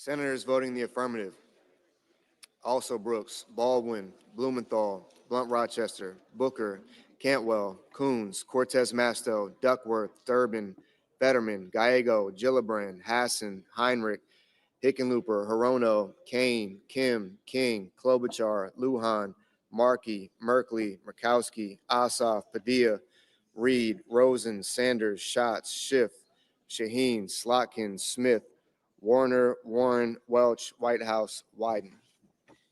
Senators voting in the negative: Banks, Barrasso, Blackburn, Britt, Budd, Capito, Cornyn, Cotton, Kramer, Crapo, Cruz, Daines, Ernst, Fisher, Graham, Grassley, Haggerty, Husted, Hyde-Smith, Johnson, Justice, Kennedy, Lankford, Lee, Lummis, Marshall, Moody, Moran, Moreno, Mullen, Paul, Schmidt, Scott of Florida, Scott of South Carolina, Sheehy, Thune, Tillis, Tuberville, and Wicker. Mr. Bennett, aye. Mr. Peters, aye.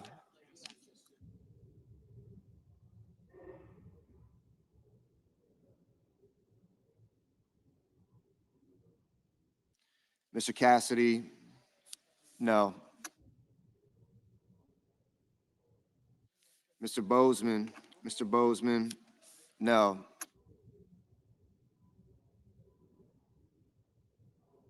Mr. Van Hollen, aye.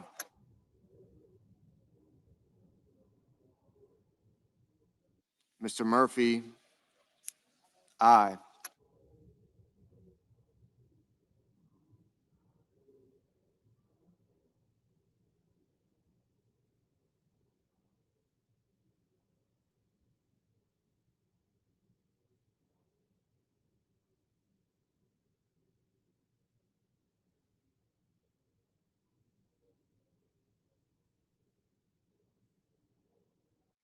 Mrs. Murray, aye.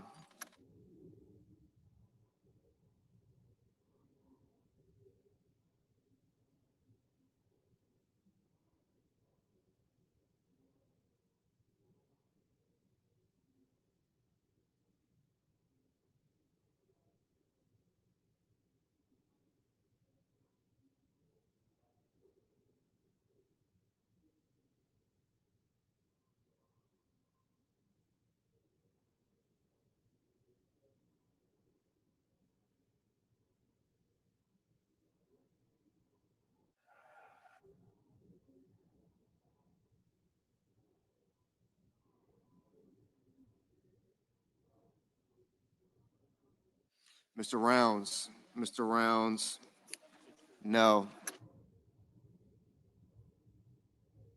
Mr. Ricketts, no.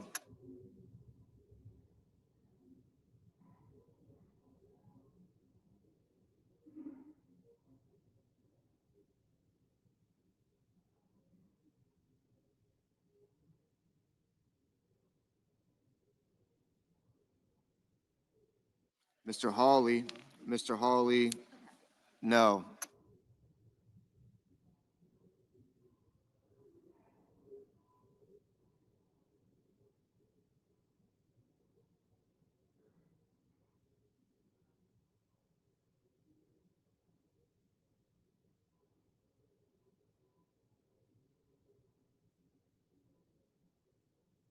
Mr. Kelly, aye.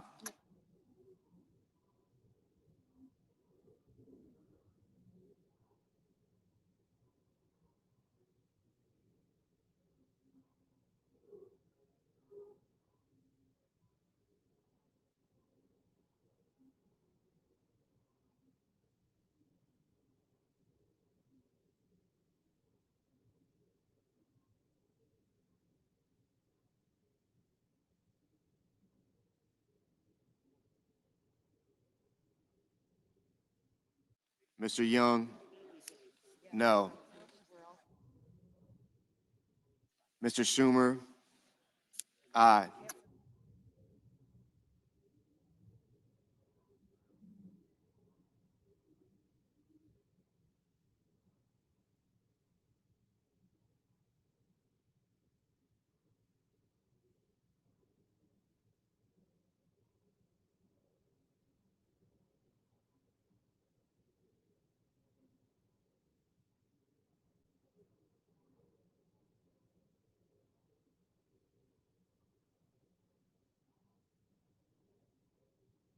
Mr. McCormick, no.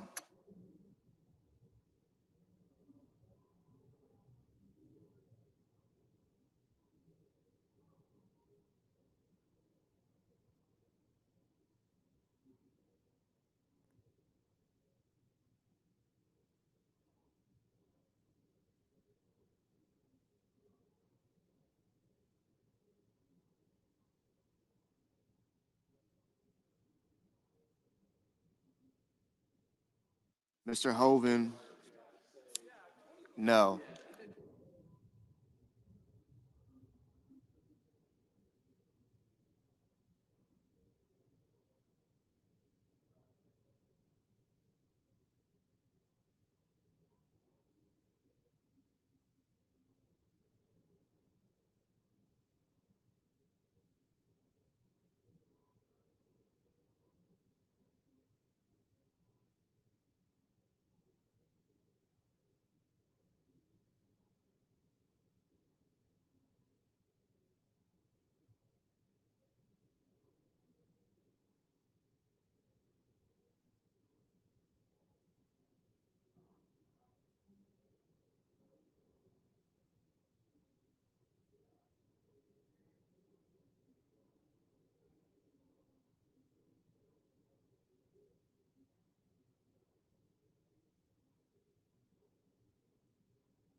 Mr. Warnock, Mr. Warnock, aye. Mr. McConnell, Mr. McConnell, no.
Ms. Collins, aye.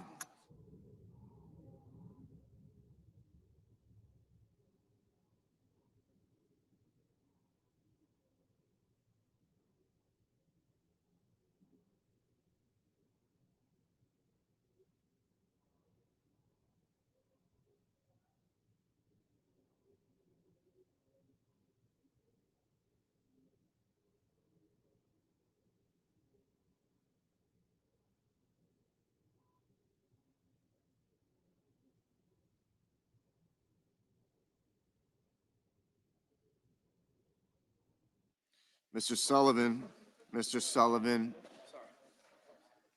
no. Mr. Risch, no.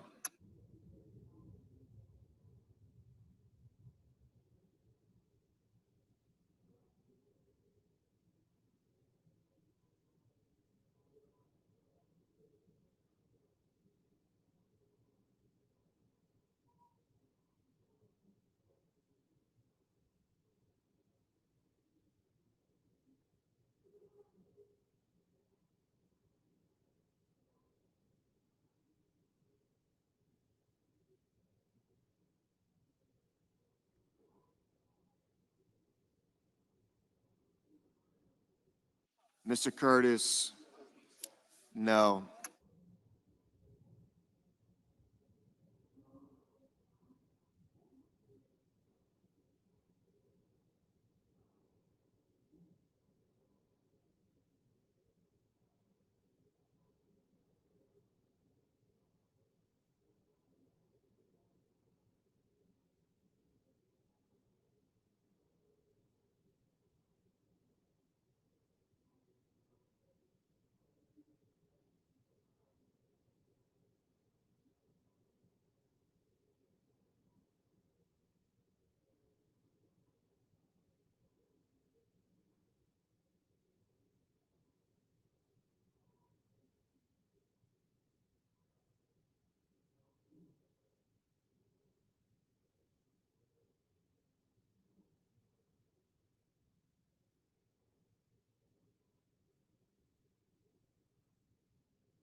On this vote, the yeas are 49, the nays are 51.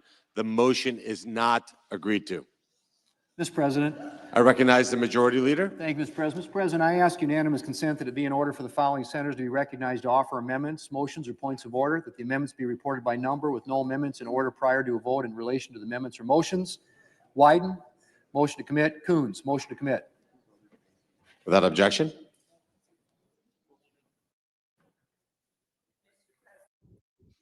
I recognize the senator from Minnesota. Mr. President, I make a point of order that the pending measure contains an unfunded intergovernmental mandate, and thus it violates Section 425A2 of the Congressional Budget Act of 1974.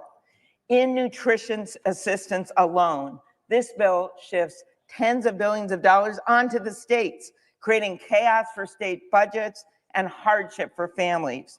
CBO score for this bill says this: the non-tax provisions of the substitute amendment would impose intergovernmental and private sector mandates as defined in the Unfunded Mandates Reform Act, and that the SNAP cost shift provisions would impose the largest intergovernmental mandate. Seriously, the largest shift in this whole bill, the largest unfunded mandate, is on the backs of kids and veterans and seniors and people with disabilities. $64 billion over to the states. 44 of them have balanced budget amendments. You know they can't pay for this. It's hurting local grocery stores. It's hurting our farmers. And it's all done to pay for tax cuts to the wealthy. I say to our colleagues, vote for families over billionaires. Vote for fiscal sanity over this big, beautiful betrayal, and vote yes, this is an unfunded mandate. I recognize the senator from Arkansas. I rise to waive the point of order raised by my colleague from Minnesota. I urge my colleagues to vote to waive the point of order. In 2023, the SNAP payment error exceeded 11%, amounting to more than $10 billion in misspent taxpayer dollars. This underscores the need for stronger state accountability in administering this program. This title incentivizes states to be a better steward of taxpayer dollars, to use resources that are prioritized for those most in need. If a state's payment error is below 6%, that state is exempt from any share of the cost of SNAP benefits. This is a reasonable approach that will help preserve the integrity and long-term sustainability of the program. There is ample time for the states to adjust, plan, and budget for this to take effect in 2028. States can also work to lower their payment error rate over the next couple of years so that they would be exempt from the match altogether. I move to waive the point of order for the consideration of the pending legislation and ask for the ayes and nays. Is there a sufficient second? There appears to be. The clerk will call the roll. Ms. Also Brooks, Ms. Baldwin. Johnson. Thank you, ma'am.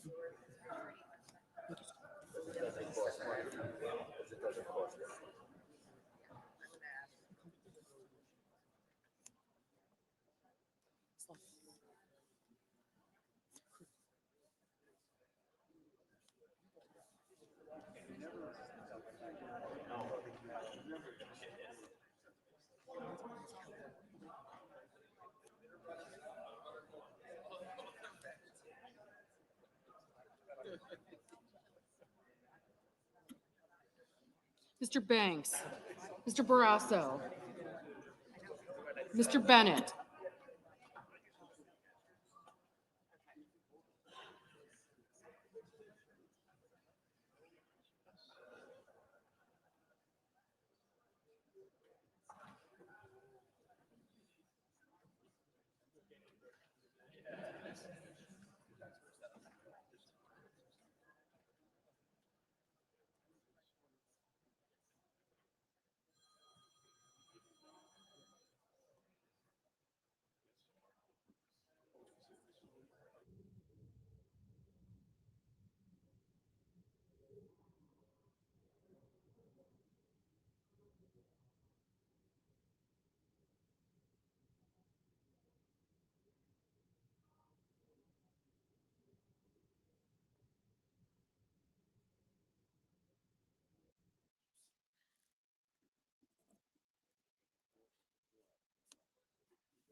Mrs. Blackburn, Mr. Blumenthal,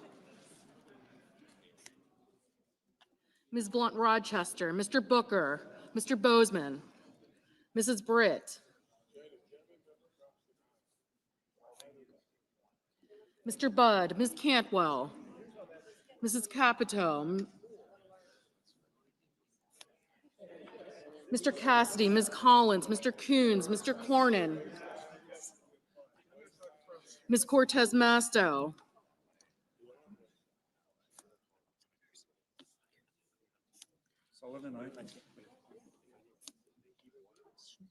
Bud, thank you.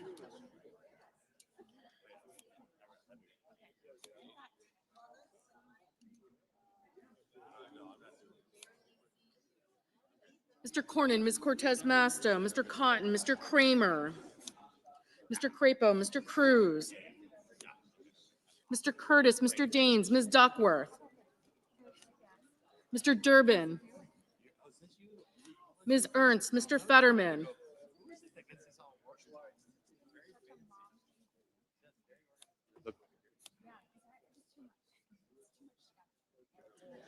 Ms. Ernst, Mr. Fetterman, Mrs. Fisher,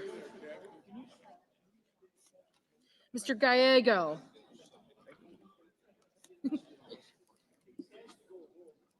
Mrs. Gillibrand, Mr. Graham, Mr. Grassley, Mr. Haggerty, Ms. Hassan, Mr. Hawley, Mr. Heinrich, Mr. Hickenlooper, Ms. Hirono, Mr. Hoven, Mr. Husted, Mrs. Hyde-Smith, Mr. Johnson, Mr. Justice, Mr. Kane, Mr. Kelly, Mr. Kennedy, Mr. Kim, Mr. King, Ms. Klobuchar,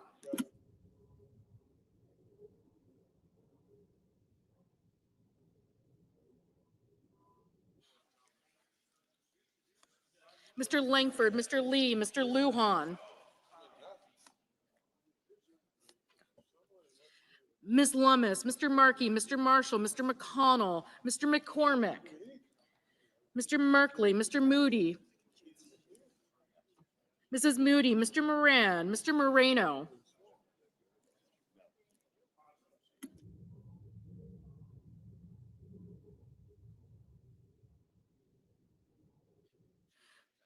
Mr. Mullen, Ms. Murkowski, Mr. Murphy, Mrs. Murray, Mr. Ossoff, Mr. Padilla, Mr. Paul, Mr. Peters, Mr. Reed, Mr. Ricketts, Mr. Risch, Ms. Rosen, Mr. Rounds,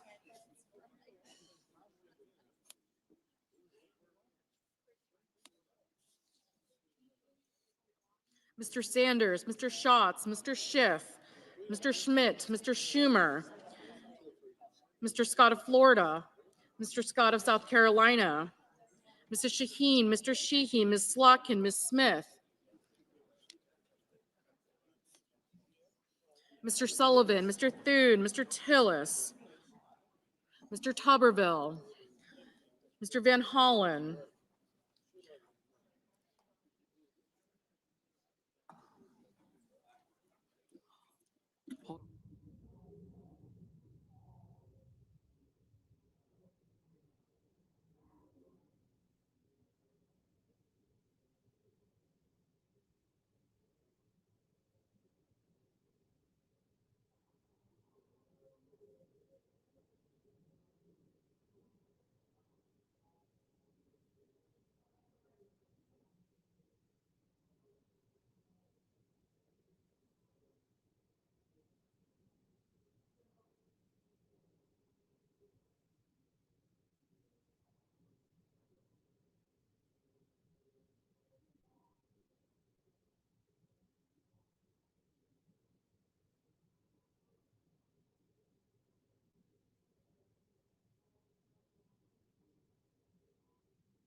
Mr. Murphy, Mrs. Murray, Mr. Ossoff, Mr. Padilla, Mr. Paul, Mr. Peters, Mr. Reed, Mr. Ricketts, Mr. Risch, Ms. Rosen, Mr. Rounds, Mr. Sanders, Mr. Schatz, Mr. Schiff, Mr. Schmidt, Mr. Schumer, Mr. Scott of Florida, Mr. Scott of South Carolina, Mrs. Shaheen, Mr. Sheehy, Ms. Slotkin, Ms. Smith, Mr. Sullivan, Mr. Thune, Mr. Tillis, Mr. Tuberville, Mr. Van Hollen, Mr. Warner, Mr. Warnock, Ms. Warren, Mr. Welch, Mr. Whitehouse, Mr. Wicker, Mr. Wyden, Mr. Young.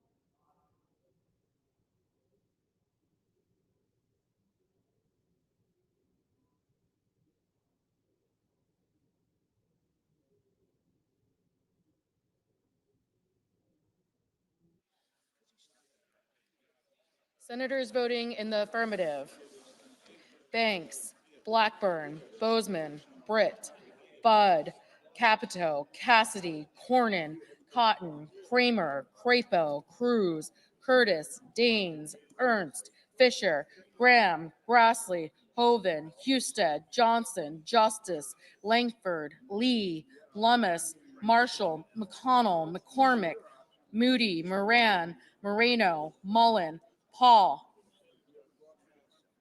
Ricketts, Rounds, Schmidt, Scott of Florida, Sheehy, Sullivan, Thune, Tillis, Tuberville, and Young. Senators voting in the negative: Alsobrooks, Baldwin, Bennett, Blumenthal, Blunt Rochester, Cortez Masto, Durbin, Gallego, Hassan, Heinrich, Hickenlooper, Hirono, Kane, Kelly, Kim, King, Klobuchar, Lujan, Markey, Merkley, Murkowski, Murphy, Murray, Ossoff, Padilla, Peters, Reed, Rosen, Sanders, Schatz, Schumer, Shaheen, Slotkin, Smith, Warner, Warnock, Warren, Welch, Whitehouse, and Wyden. Mr. Wicker, aye.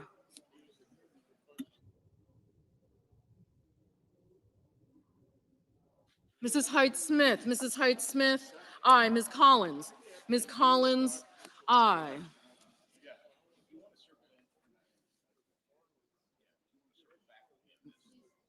Mr. Risch, aye.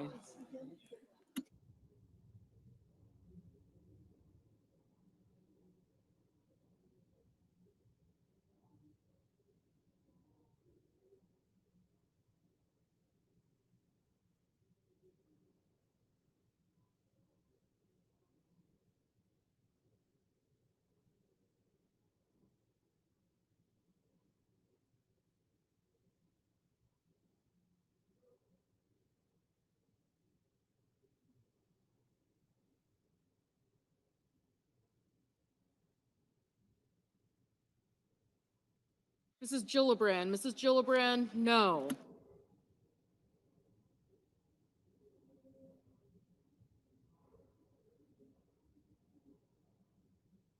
Mr. Coons, no. Ms. Duckworth, no. Mr. Schiff, no.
Ms. Cantwell, no. Mr. Van Hollen, no.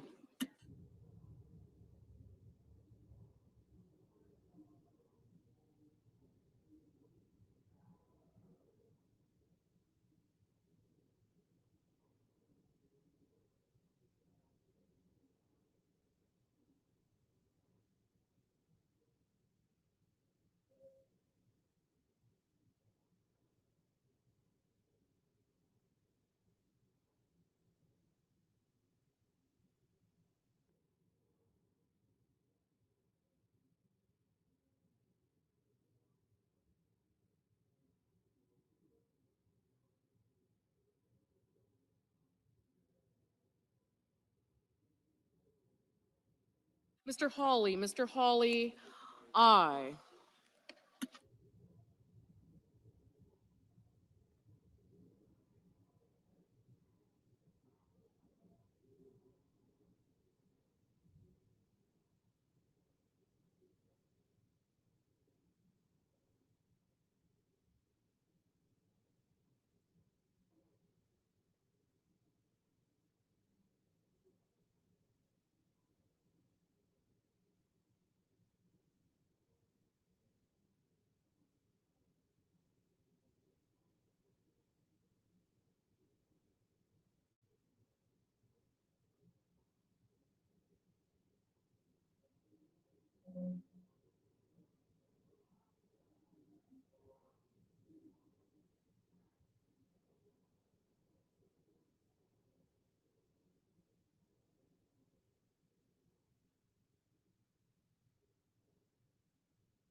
Mr.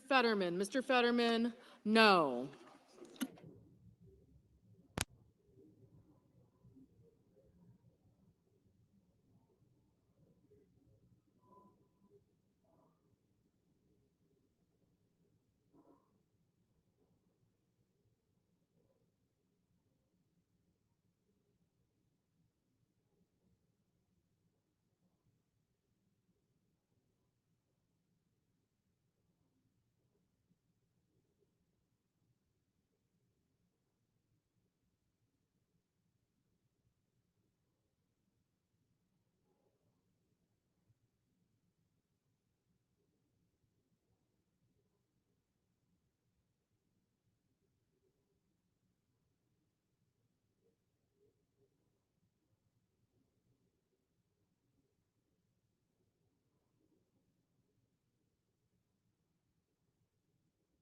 Mr.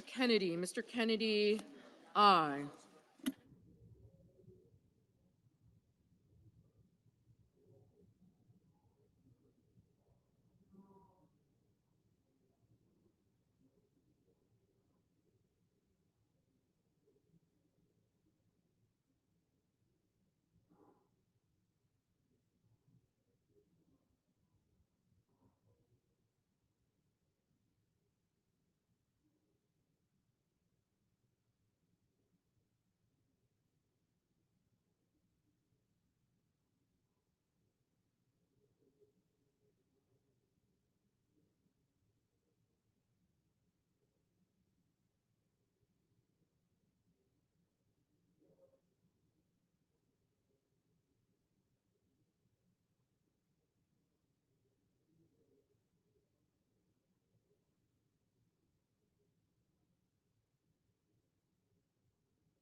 Mr.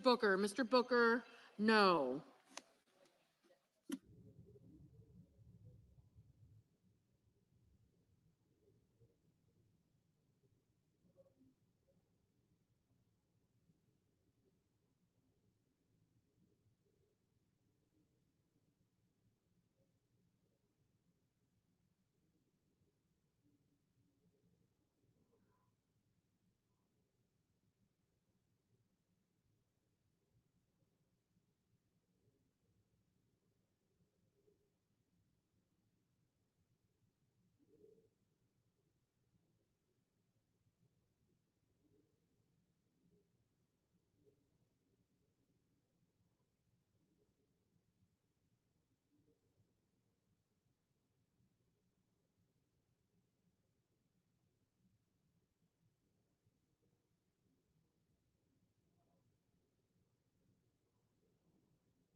Mr. Barrasso, aye.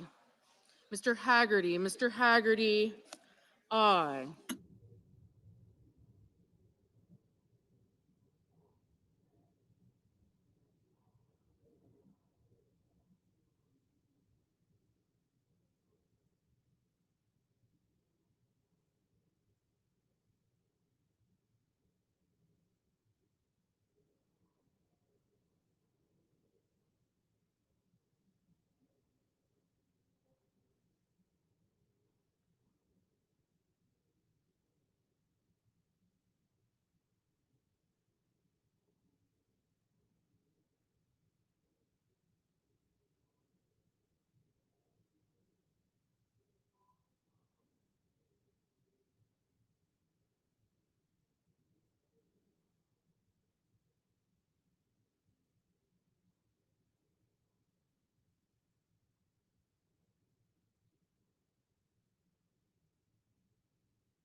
On this vote, the yeas are 51, the nays are 48. The motion is agreed to.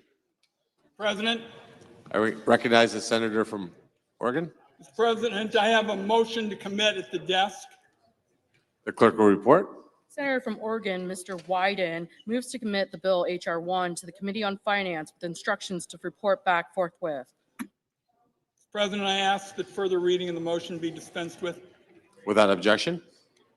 Mr. President, this is a motion supported by all finance Democrats to send the bill back to the Finance Committee to strike all the Medicaid cuts and ensure that big corporations and the ultra wealthy pay their fair share in taxes. It is now clear that there is bipartisan opposition in the Senate to the Medicaid cuts in this bill. That's because it's the biggest Medicaid cut in history and represents the largest transfer of wealth in history. It is caviar over kids, hedge funds over healthcare, Mar-a-Lago over the middle class. These Medicaid cuts are going to reach down into every corner of our nation's healthcare system.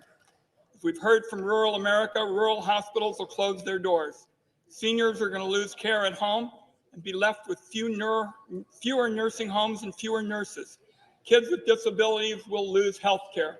We saw them on the steps of the Capitol last night. Never have I seen legislation Senator's time's expired. focused on denying health care to eligible Americans. Senator's time is This amendment is an expired. opportunity to take these awful Medicaid cuts off the table and find another way forward. I yield back. Mr. President, I recognize the senator from Kansas. Mr. President, good morning. It's great to be here. I just want to share with America the great work that Republicans have done on Medicaid, that we're preserving it, we're protecting it, we're strengthening it for those who need it the most. We're going to make sure that your seniors in nursing homes, that pregnant women, that children, that people on disabilities have Medicaid in the future. We are fiscally making Medicaid more sound. You know, it's only in Washington, D.C. that you increase spending at a rate faster than inflation, and you call it a cut. So we're increasing spending on this legislation. We're increasing funding for Medicaid. We are preserving and protecting it for those who need it the most. I urge everyone to vote no on this amendment. Thank you. The questions on the motion. Is there a sufficient second? There appears to be. The clerk will call the roll. Ms. Also-Rooks, Ms. Baldwin.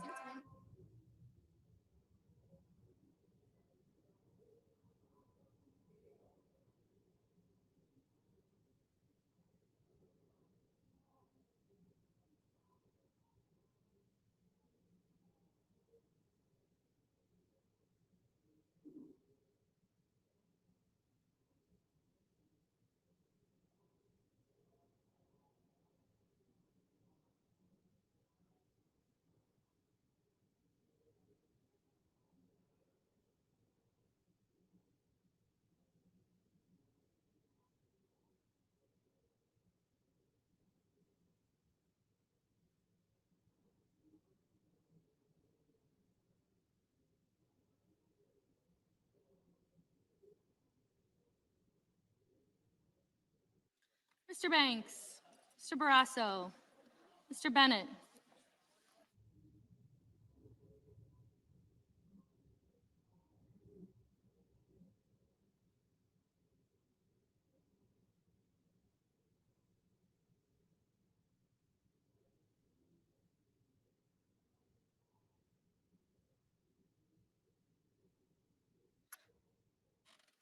Mrs. Blackburn, Mr. Blumenthal, Ms. Blunt Rochester, Mr. Booker, Mr. Bozeman,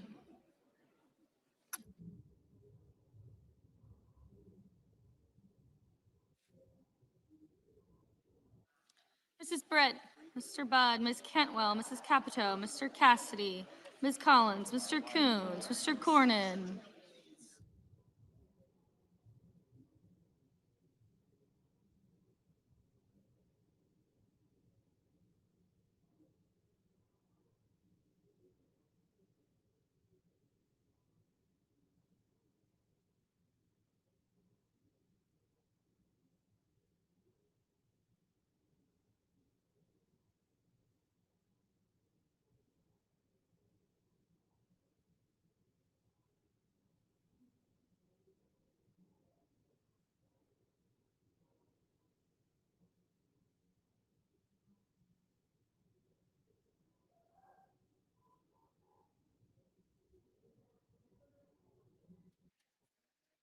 Ms. Cortez Masto.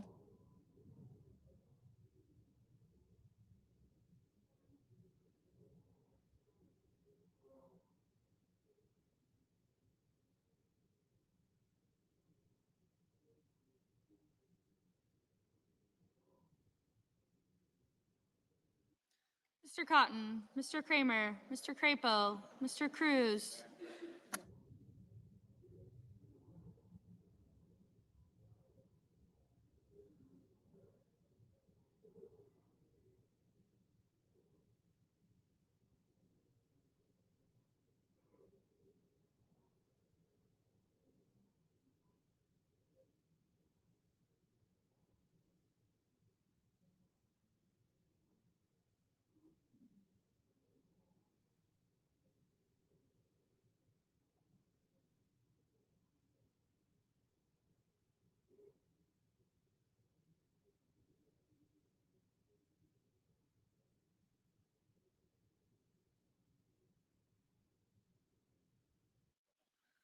Mr. Cruz, Mr. Curtis, Mr. Daines, Ms. Duckworth, Mr. Durbin, Ms. Ernst, Mr. Fetterman, Mrs. Fisher, Mr. Gallego, Mrs. Gillibrand, Mr. Graham, Mr. Grassley.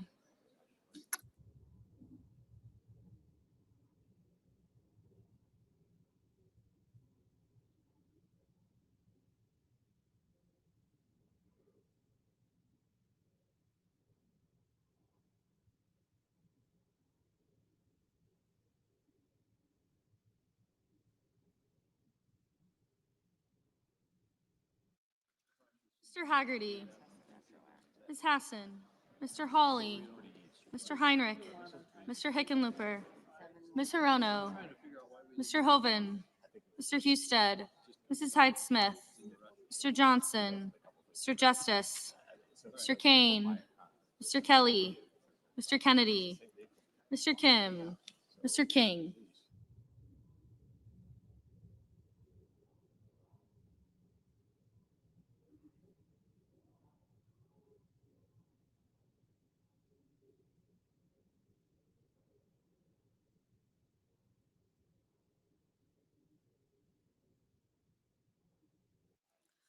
Ms. Klobuchar, Mr. Langford, Mr. Lee, Mr. Lujan, Ms. Lummis, Mr. Markey, Mr. Marshall, Mr. McConnell, Mr. McCormick, Mr. Merkley, Mrs. Moody, Mr. Moran, Mr. Marino, Mr. Mullen, Ms. Murkowski, Mr. Murphy, Mrs. Murray, Mr. Ossoff, Mr. Padilla, Mr. Paul, Mr. Peters, Mr. Reed, Mr. Ricketts, Mr. Risch, Ms. Rosen, Mr. Rounds.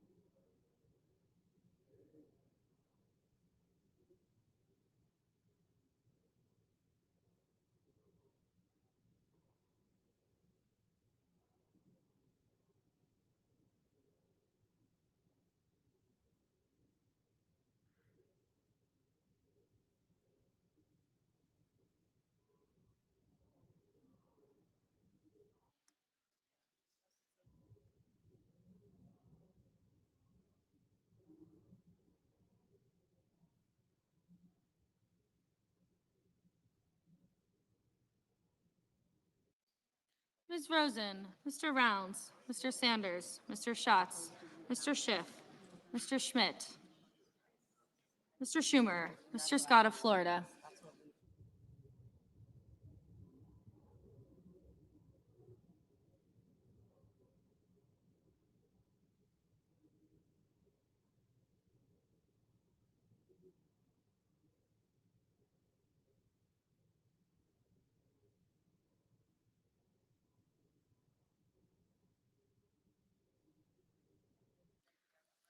Mr. Schmidt, Mr. Schumer, Mr. Scott of Florida, Mr. Scott of South Carolina, Mrs. Shaheen, Mr. Sheehy, Ms. Slotkin, Ms. Smith, Mr. Sullivan, Mr. Thune, Mr. Tillis, Mr. Tuberville, Mr. Van Hollen, Mr. Warner, Mr. Warnock, Ms. Warren, Mr. Welch, Mr. Whitehouse, Mr. Wicker, Mr. Wyden, Mr. Young.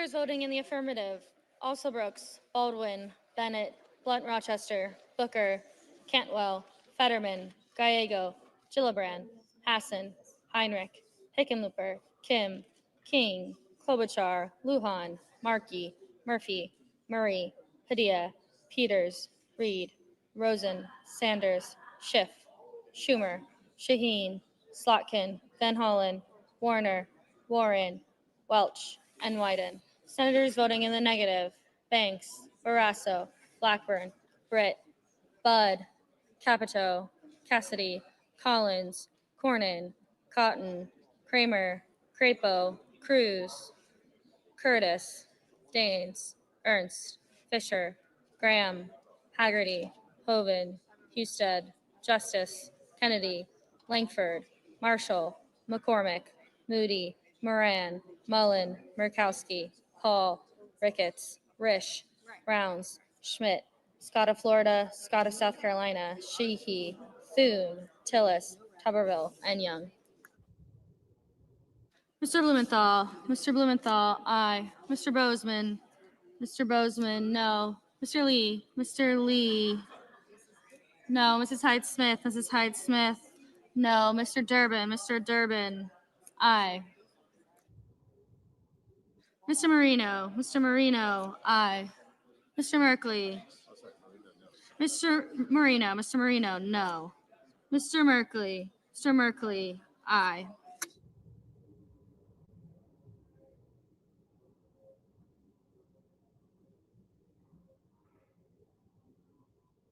Ms. Cortez Masto, aye. Mr. Sullivan, no.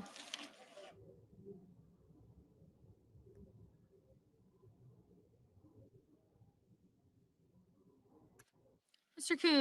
Coons, aye. Mr. Johnson, no. Mr. Wicker, no.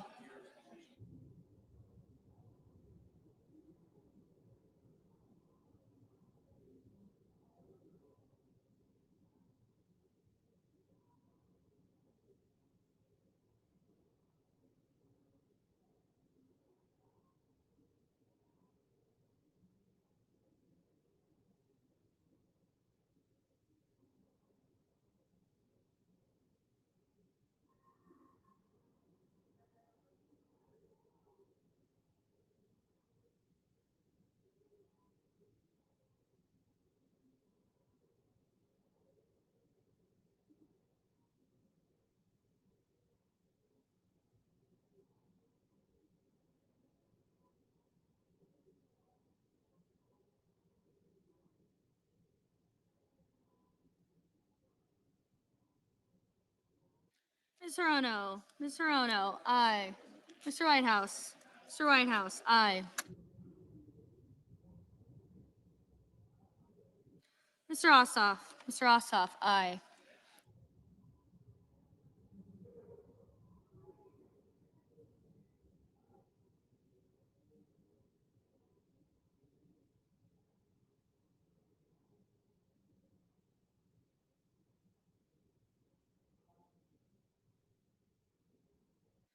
Mr. Schatz, aye. Ms. Duckworth, aye. Ms. Smith, aye. Mr. Kane, aye.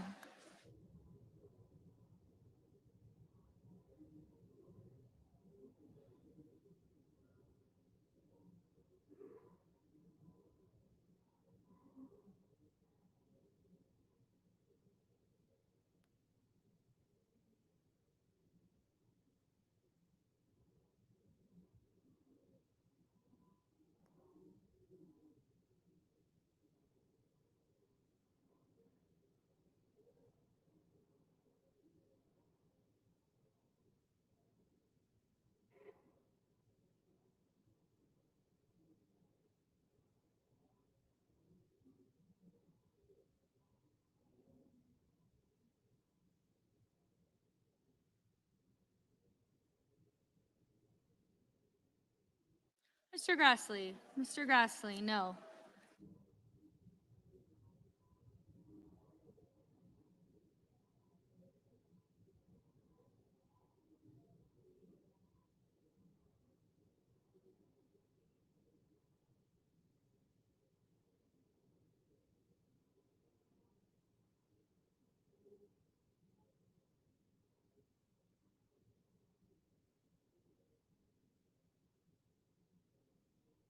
Mr. Kelly. Mr. Kelly, aye.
Mr. Hawley. Mr. Hawley, no.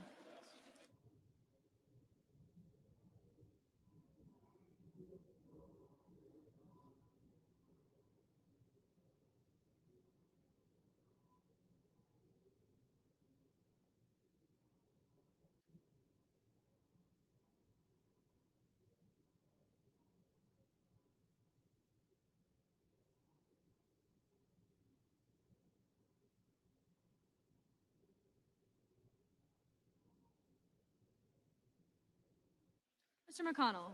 Mr. McConnell, no.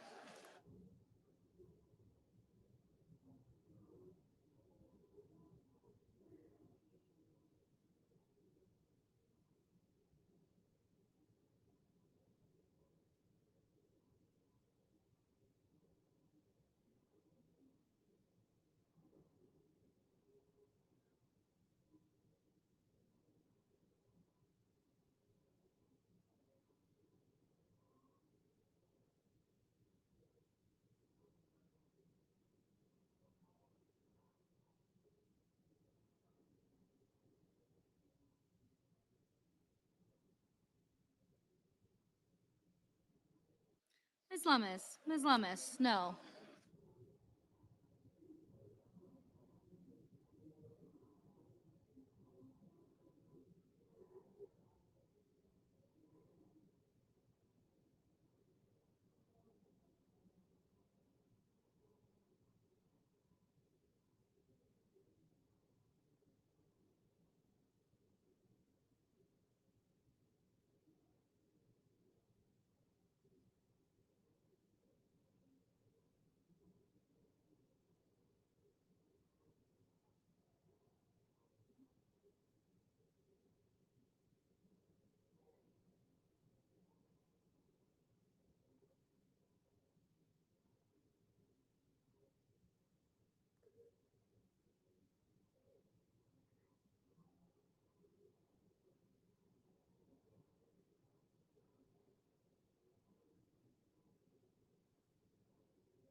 Mr. Warnock.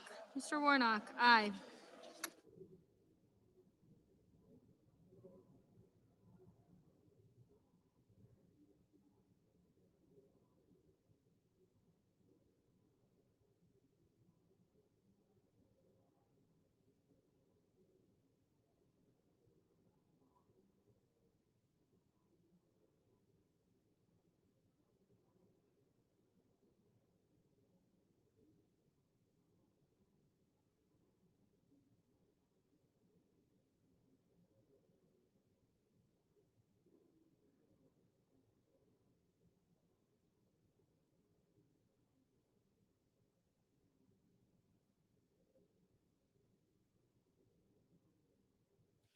Two seconds.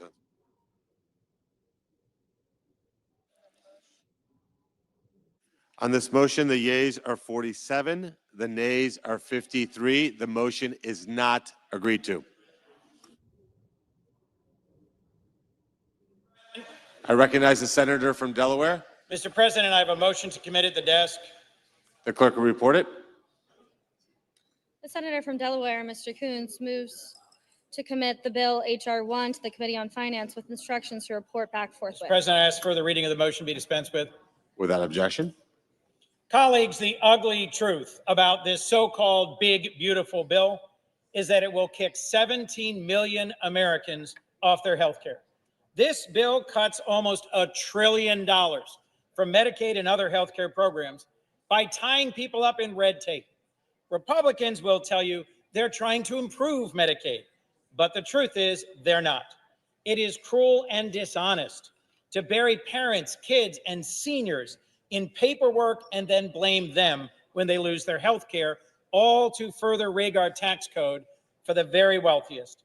This week, I met with 30 nurses from Delaware. Their patients couldn't come to DC, so they did. They care for seniors and newborns, families, and the disabled. And their ask to us, don't take health care away from tens of thousands of Delawareans and millions of Americans. Colleagues, support this Coons amendment to eliminate cruel and unnecessary red tape and allow Americans to keep the health care they need and deserve. When this is done. Mr. President, I recognize the senator from Kansas. as I look at this, the senator's motion is on work requirements. You know, back home, we had a saying for people that had an aversion to work. We called it an allergy to work. But my question is, don't you think a job brings value, that it brings dignity? Do you not think that a job brings purpose and meaning to life? We have 7 million healthy American men across this country, working age, that aren't working right now. So yes, we want to encourage people to go back to work, but our bill, as you point out, actually preserves and protects it for those groups. Our bill makes it stronger, financially stronger, so that we can protect it and strengthen it for seniors in nursing homes, for people with disabilities, for pregnant women, and for children. Let's protect Medicaid for those who need it the most. I urge a no vote on this, and I'll never apologize for encouraging people to go to. The question occurs on the motion. Is there a sufficient second? There appears to be. The clerk will call the roll. Ms. Alsor-Brooks, Ms. Baldwin, Mr. Banks, Mr. Barrasso, Mr. Bennett, Mrs. Blackburn, Mr. Blumenthal,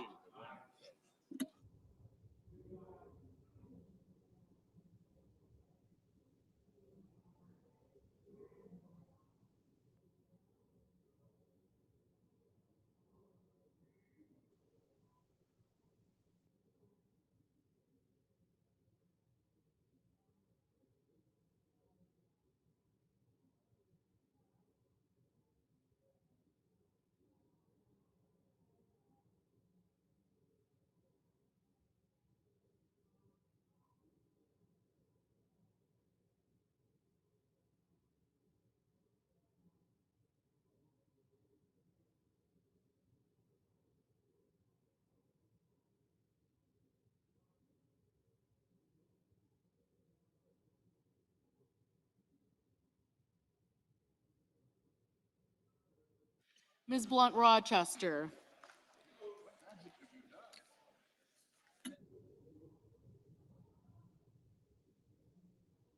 Mr. Booker,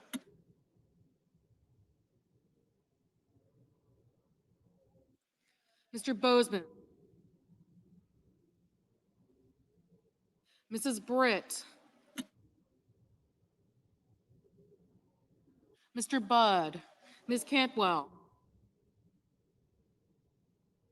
Mrs. Capito, Mr. Cassidy, Ms. Collins, Mr. Coons, Mr. Cornyn, Ms. Cortez Masto, Mr. Cotton, Mr. Kramer, Mr. Crapo,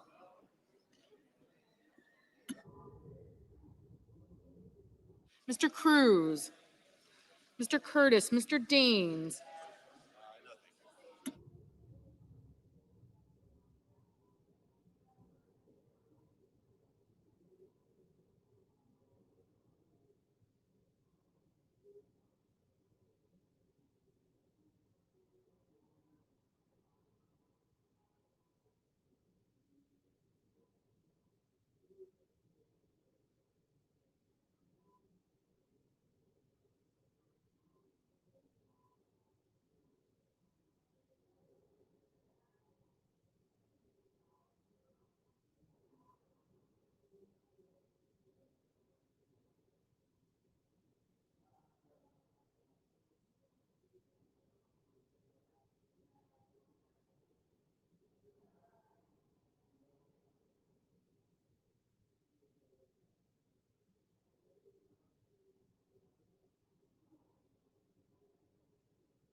Ms. Cantwell, Mrs. Capito, Mr. Cassidy, Ms. Collins,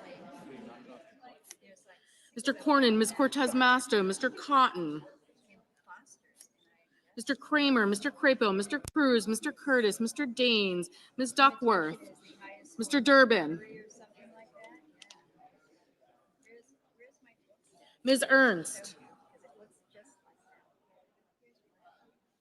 Mr. Fetterman, Mrs. Fisher, Mr. Gallego, Mrs. Gillibrand, Mr. Graham, Mr. Grassley, Mr. Haggerty, Ms. Hassan, Mr. Hawley, Mr. Heinrich, Mr. Hickenlooper, Ms. Hirono, Mr. Hoven, Mr. Husted, Mrs. Hyde-Smith, Mr. Johnson, Mr. Justice,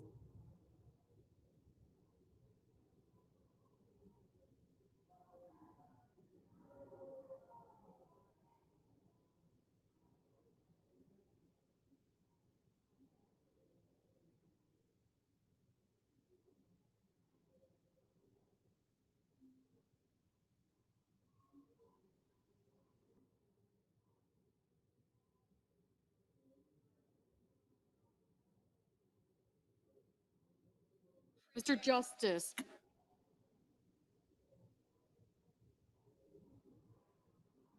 Mr. Kane, Mr. Kelly, Mr. Kennedy, Mr. Kim, Mr. King, Ms. Klobuchar, Mr. Lankford, Mr. Lee, Mr. Lujan, Ms. Lummis, Mr. Markey, Mr. Marshall, Mr. McConnell, Mr. McCormick, Mr. Merkley, Mrs. Moody, Mr. Moran, Mr. Marino,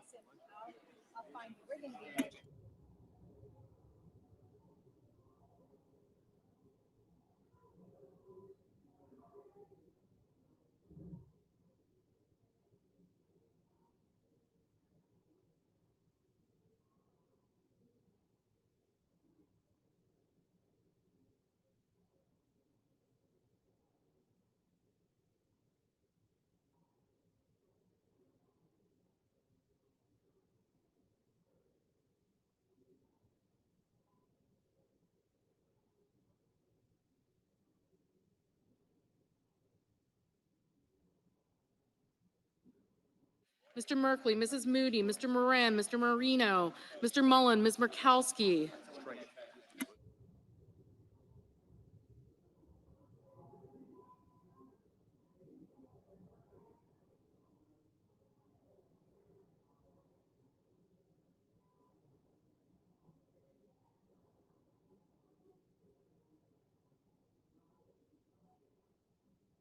Ms. Murkowski, Mr. Murphy, Mrs. Murray, Mr. Ossoff, Mr. Padilla, Mr. Paul, Mr. Peters, Mr. Reed, Mr. Ricketts, Mr. Risch, Ms. Rosen, Mr. Rounds, Mr. Sanders, Mr. Schatz, Mr. Schiff,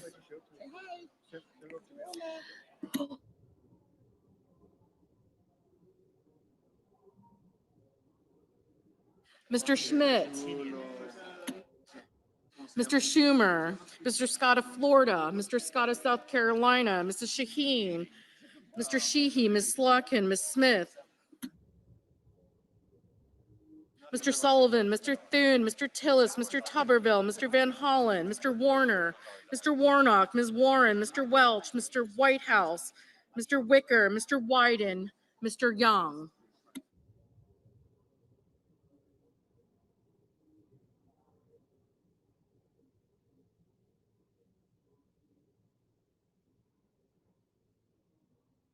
Senators voting in the affirmative: Also Brooks, Bennett, Blumenthal, Blunt Rochester, Cantwell, Coons, Cortez Masto, Durbin, Fetterman, Gallego, Hickenlooper, Hirono, Kane, Kelly, Kim, King, Klobuchar, Lujan, Merkley, Murkowski, Murphy, Murray, Ossoff, Peters, Reed, Rosen, Schiff, Schumer, Shaheen, Slotkin, Smith, Van Hollen, Warner, Warnock, Warren, Welch, Whitehouse, and Wyden. Senators voting in the negative: Banks, Bozeman, Britt, Budd, Cotton, Crapo, Cruz, Curtis, Ernst, Graham, Haggerty, Hawley, Husted, Johnson, Kennedy, Lee, Lummis, Marshall, McConnell, Moody, Moran, Paul, Ricketts, Risch, Rounds, Scott of South Carolina, Sullivan, Thune, Tillis, and Tuberville. Ms. Baldwin, aye.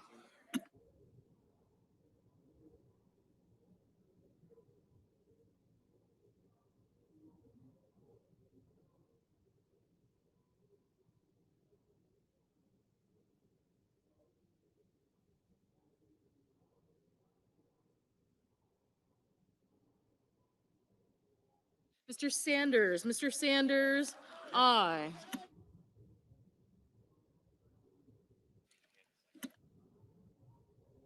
Mr. Barrasso, no. Ms. Hassan, aye.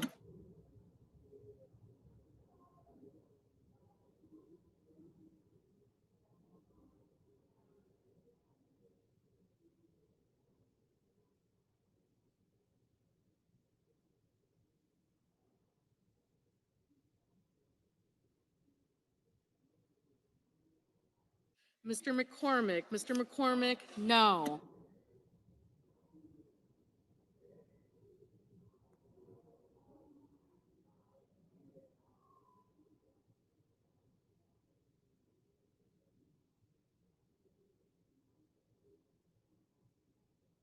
Mr. Sheehy, no.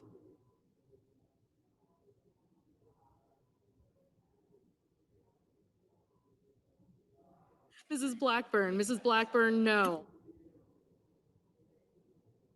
Mr. Cassidy, no.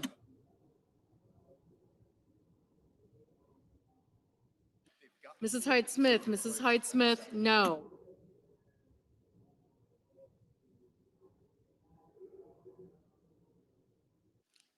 Ms. Duckworth, aye. Mr. Daines, no. Mr. Heinrich, aye. Mr. Padilla, aye.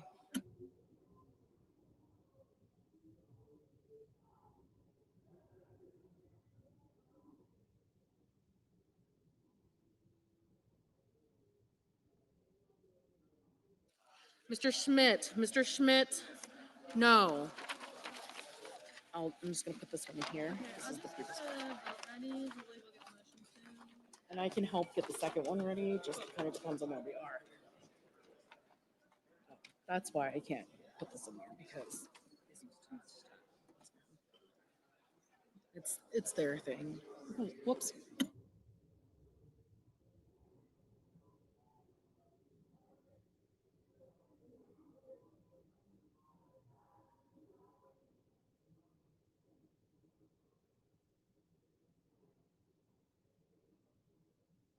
Mr. Markey, aye.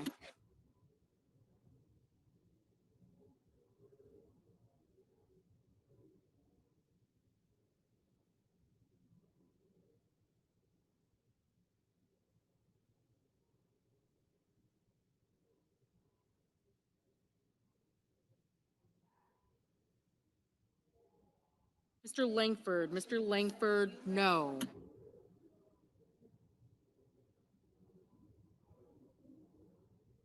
Mr. Marino, no. Mrs. Fisher, no.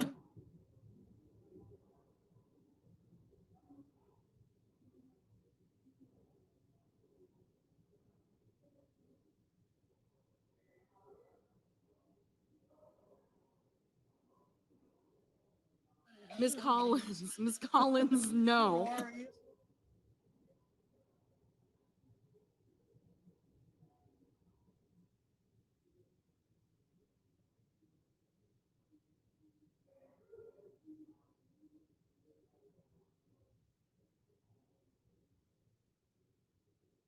Mr. Cornyn, no.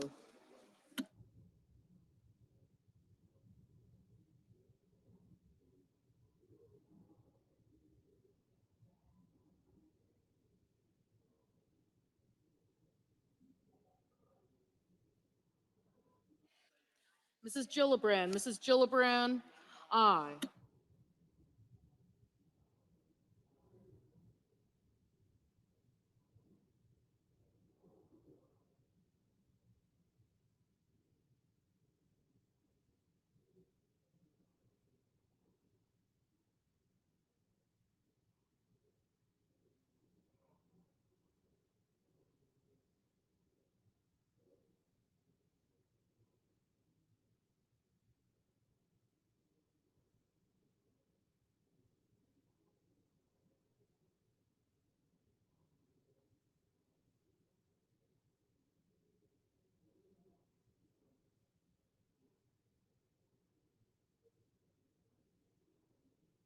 Mr.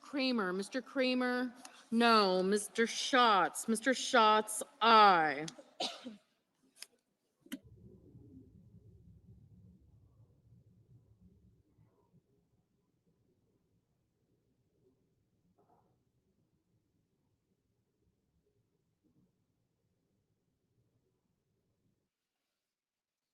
Mr. Scott of Florida, no. Mr. Hoven, no.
Mr. Young, Mr. Young, no.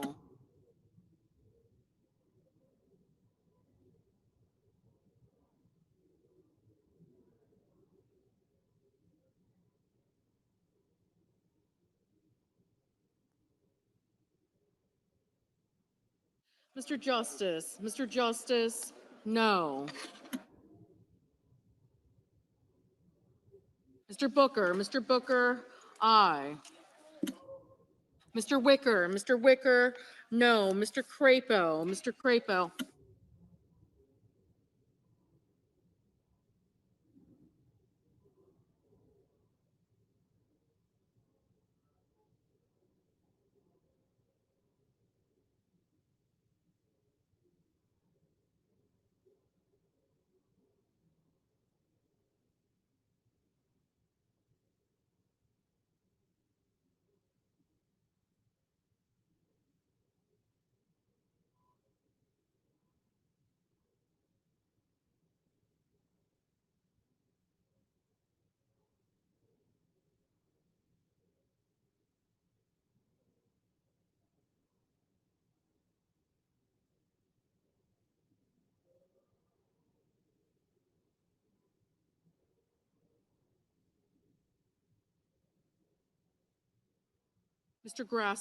Grassley, no.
Mrs. Capito, no.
Mr. Mullen, Mr. Mullen, no.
On this motion, the yeas are 48, the nays are 52. The motion is not agreed to.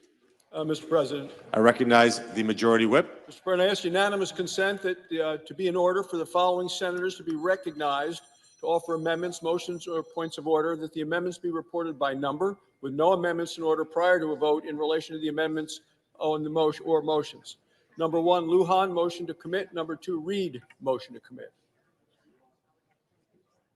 Without objection. Yield the floor. I recognize the senator from New Mexico. I have a motion to commit at the desk.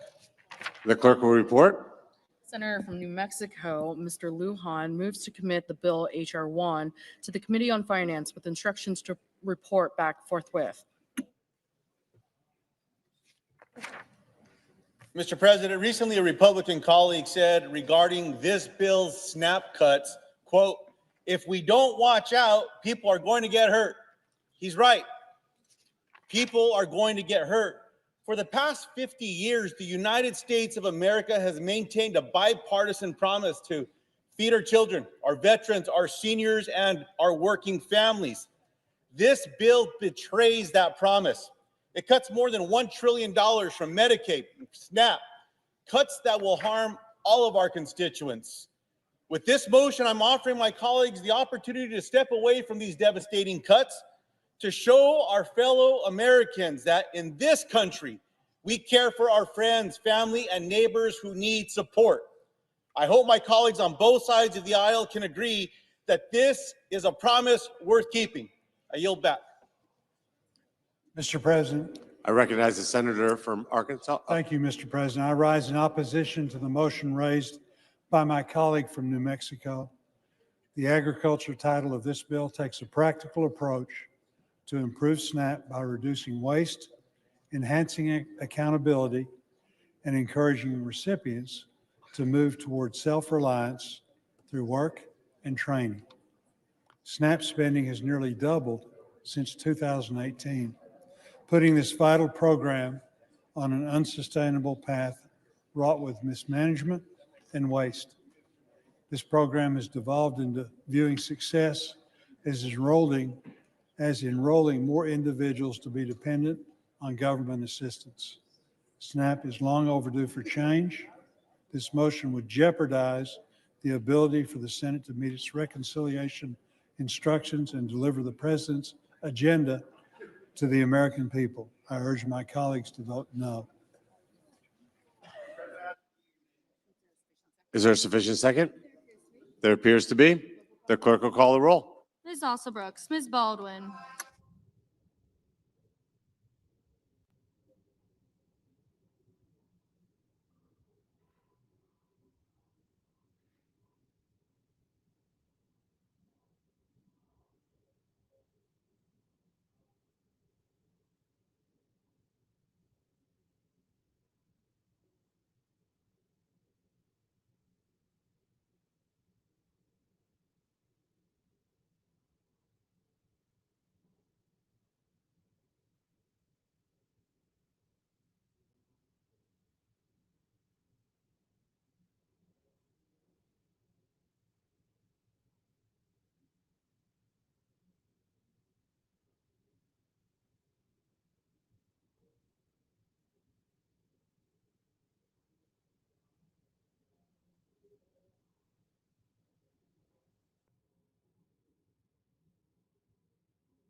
Mr. Banks, Mr. Barrasso, Mr. Bennett, Mrs. Blackburn, Mr. Blumenthal, Ms. Blood Rochester, Mr. Booker.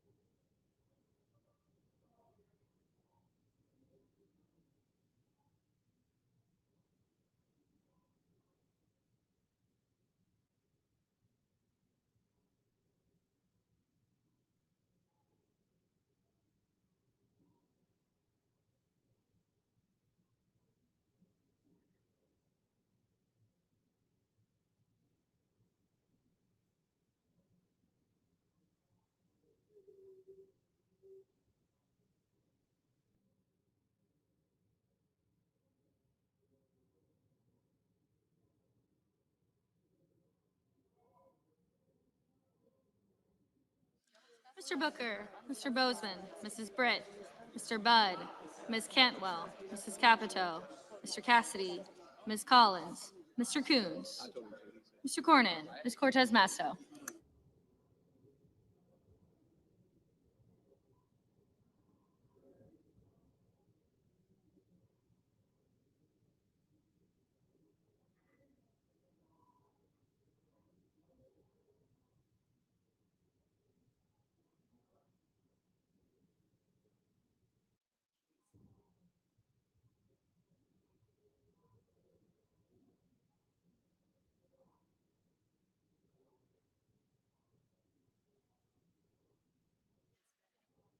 Mr. Cotton, Mr. Kramer, Mr. Crapo, Mr. Cruz, Mr. Curtis, Mr. Daines, Ms. Duckworth, Mr. Durbin, Ms. Ernst, Mr. Fetterman, Mrs. Fisher, Mr. Gallego, Mrs. Gillibrand, Mr. Graham, Mr. Grassley, Mr. Haggerty, Ms. Hassan, Mr. Hawley, Mr. Heinrich, Mr. Hickenlooper, Ms. Hirono, Mr. Hovind, Mr. Husted, Mrs. Hyde-Smith, Mr. Johnson, Mr. Justice, Mr. Kane, Mr. Kelly, Mr. Kennedy, Mr. Kim, Mr. King, Ms. Klobuchar, Mr. Langford, Mr. Lee, Mr. Lujan, Ms. Lummis, Mr. Markey, Mr. Marshall, Mr. McConnell, Mr. McCormick, Mr. Merkley, Mrs. Moody, Mr. Moran, Mr. Marino, Mr. Mullen, Ms. Markowski, Mr. Murphy,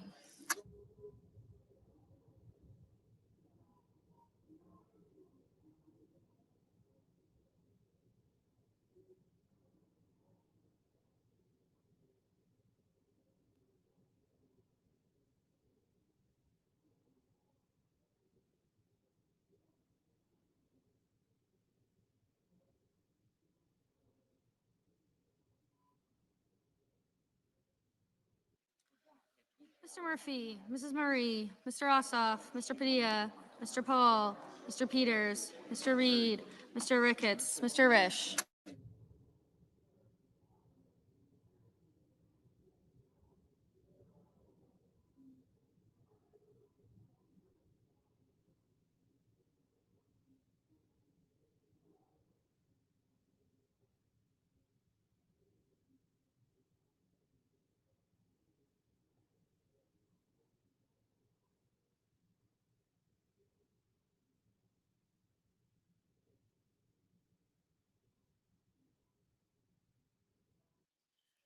Ms. Rosen, Mr. Rounds, Mr. Sanders, Mr. Schatz, Mr. Schiff, Mr. Schmidt, Mr. Schumer, Mr. Scott of Florida, Mr. Scott of South Carolina, Mrs. Shaheen, Mr. Sheehy, Ms. Slotkin, Ms. Smith, Mr. Sullivan.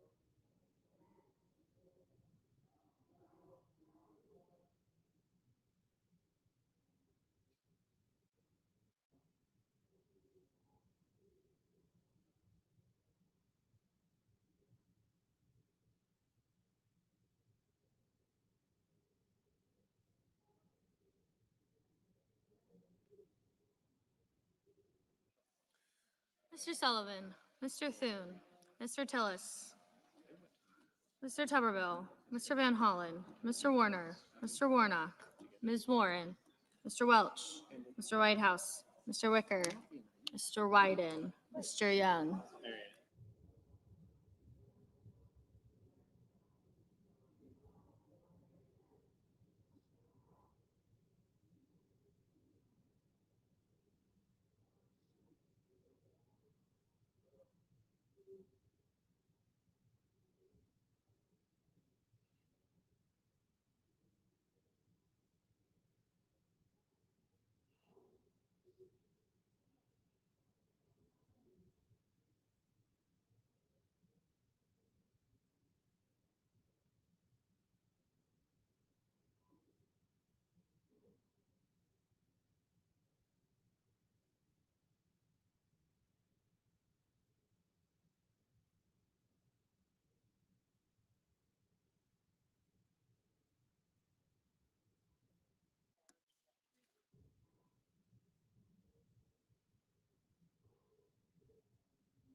Senators voting in the affirmative: Alsobrooks, Baldwin, Bennett, Blumenthal, Blunt Rochester, Booker, Cantwell, Coons, Durbin, Fetterman,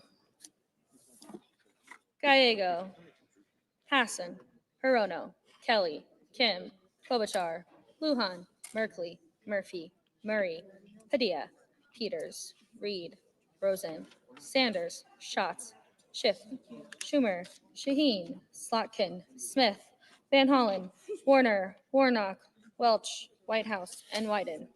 Senators voting in the negative: Banks, Barrasso, Blackburn, Britt, Capito, Collins, Cornyn, Cotton, Kramer, Crapo, Cruz, Curtis, Daines, Ernst, Fisher, Graham, Grassley, Haggerty, Hawley, Hoven, Husted, Hyde-Smith, Johnson, Kennedy, Langford, Marshall, McConnell, McCormick, Moody, Moran, Marino, Mullen, Paul, Ricketts, Rounds, Schmidt, Scott of Florida, Sheehy, Tillis, and Wicker. Mr. Heinrich, Mr. Heinrich, aye. Mr. King, Mr. King, aye.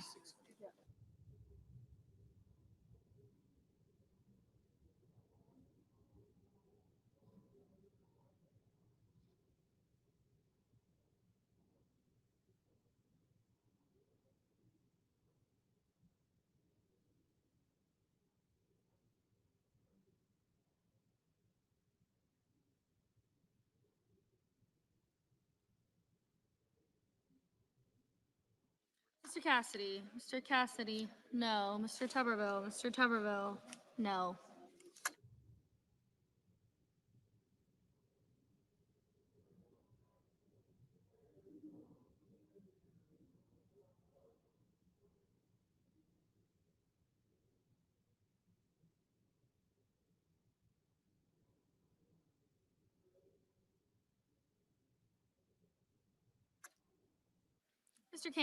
Mr. Kane, aye.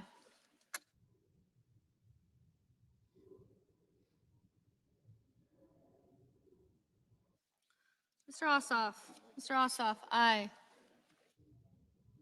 Mr. Bozeman, no.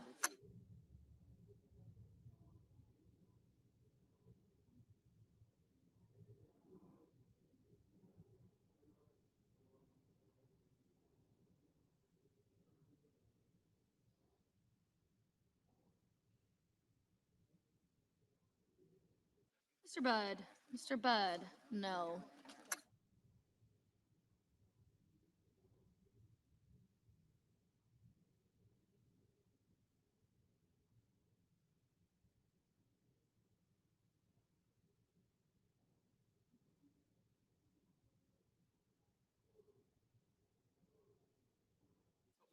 Mr. Scott. Mr. Scott of South Carolina, no. Ms. Duckworth.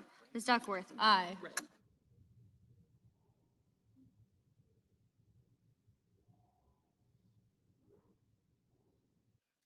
Mr. Lee. Mr. Lee, no.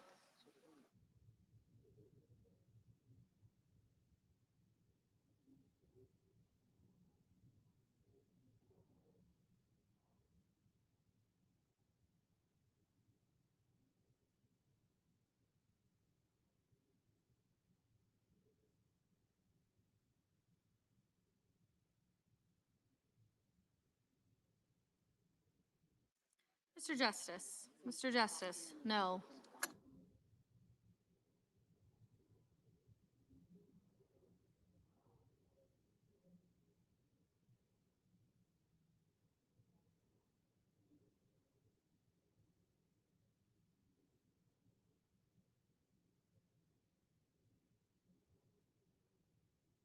Mr. Markey. Mr. Markey, aye. Mr. Rish. Mr. Rish, no.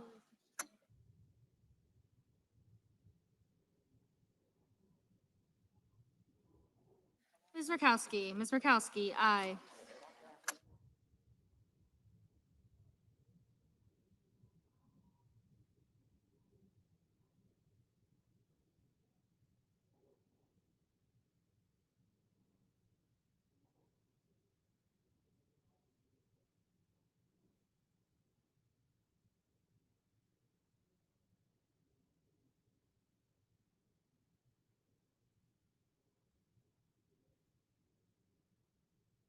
Mr. Young. Mr. Young, no.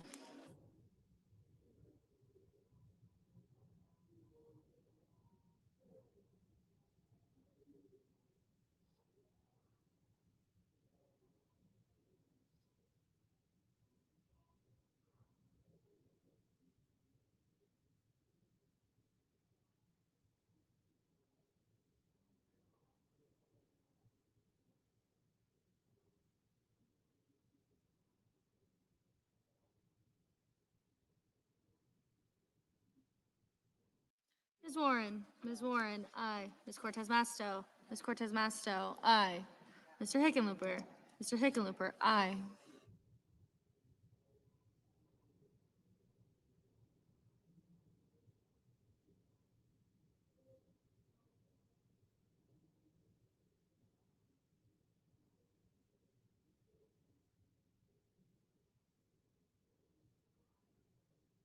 Mrs. Gillibrand. Mrs. Gillibrand, aye.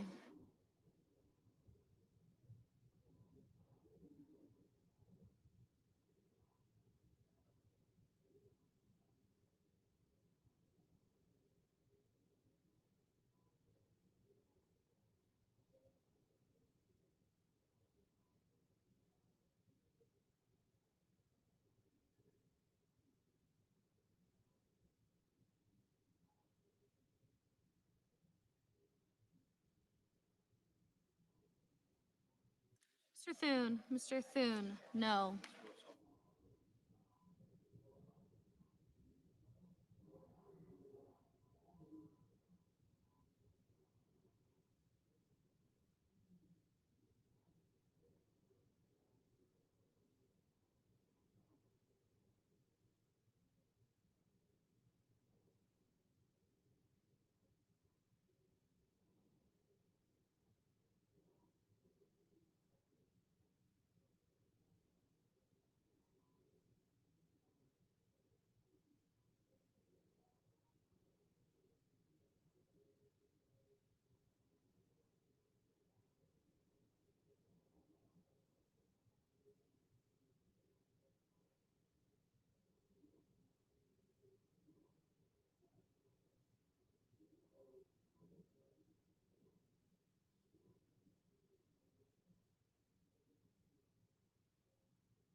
Ms. Lummis. Ms. Lummis? No.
Mr. Sullivan? Mr. Sullivan, aye.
On this vote, the yeas are 49, the nays are 51, and the motion is not agreed to. Madam President, The senator from Rhode Island. Madam President, I have a motion to commit at the desk. The clerk will report. Senator from Rhode Island, Mr. Reed, moves to commit the bill H.R. 1 to the Committee on I ask that further reading of the motion be dispensed with. Without objection. Madam President, Medicaid is a lifeline for seniors. More than 7 million seniors get care through Medicaid. And 2 in 3 nursing homes residents pay for that care with Medicaid. The bill we are voting today takes away key revenue sources for states and nursing homes. Brown University School of Public Health has estimated that 579 nursing homes nationwide would be at risk of closing because of this bill. And even if nursing homes do not close, then they will have to reduce their beds. This motion would simply prevent any cuts in Medicaid that could lead to nursing home closures, something I believe we all can agree upon. And I would urge my colleagues to support this motion. Idaho. Madam President, Republicans are restoring integrity to the Medicaid program by closing loopholes and preventing states from exploiting Medicaid federal match rates. States' provider taxes for nursing homes and immediate care facilities are not phased down under this bill. Additionally, the bill repeals the harmful Biden administration's nursing home staffing rule that would have forced the closure of nursing homes and long-term care facilities. I urge my colleagues to vote against this amendment. Madam President, I ask Senator the from Rhode yeas and Island. nays. Is there a sufficient second? There appears to be. The clerk will call the roll. Ms. Alsobrooks, Ms. Baldwin, Mr. Banks, Mr. Barrasso, Mr. Bennett, Mrs. Blackburn, Mr. Blumenthal, Ms. Blunt Rochester, Mr. Booker, Mr. Bozeman, Mrs. Britt. No.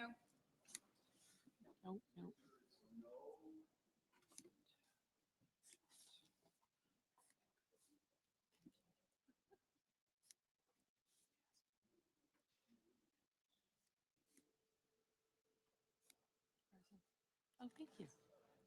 Thank you.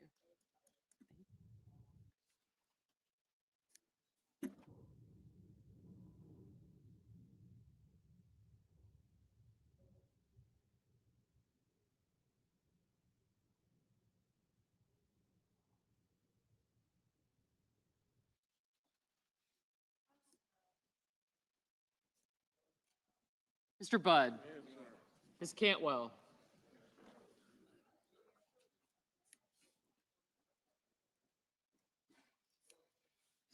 Mrs. Capito, Mr. Cassidy, Ms. Collins. Mr. Coons. Thank you. Thank you. Mr. Cornyn, Ms. Cortez Masto, Mr. Cotton.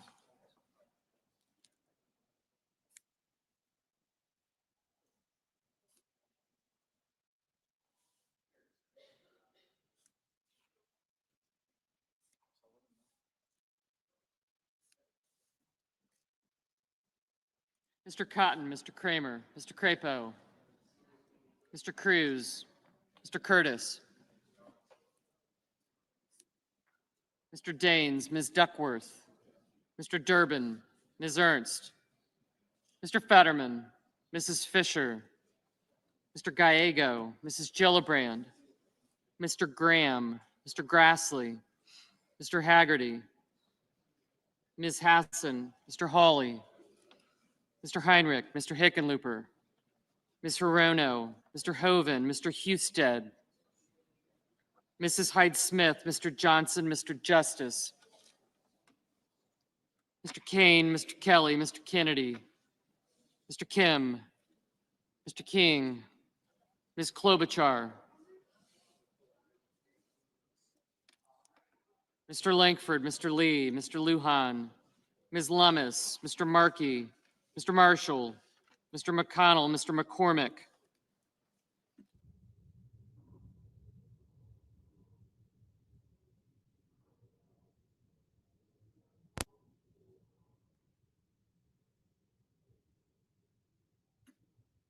Mr. Merkley, Mrs. Moody, Mr. Moran, Mr. Marino, Mr. Mullen,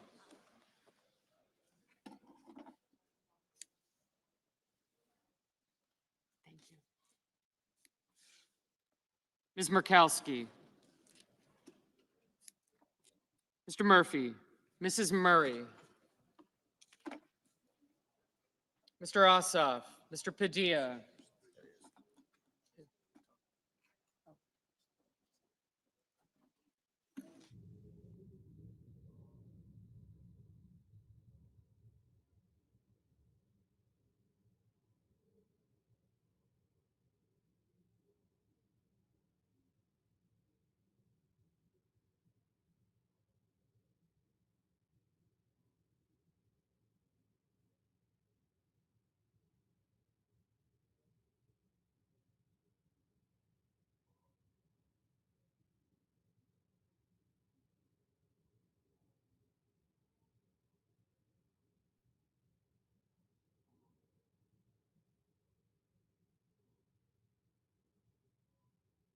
Mr. Murphy, Mrs. Murray, Mr. Ossoff, Mr. Padilla, Mr. Paul, Mr. Peters, Mr. Reed, Mr. Ricketts, Mr. Risch, Ms. Rosen, Mr. Rounds,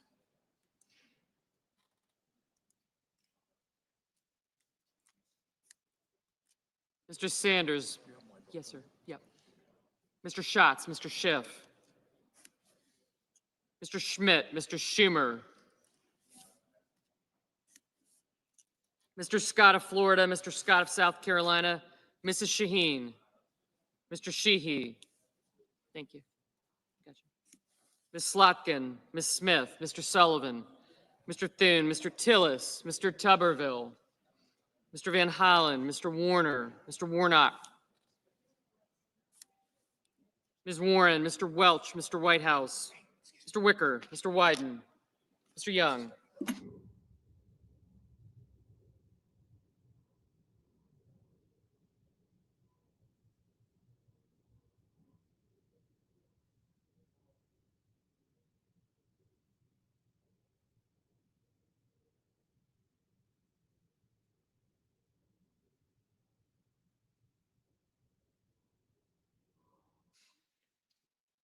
Senators voting in the affirmative.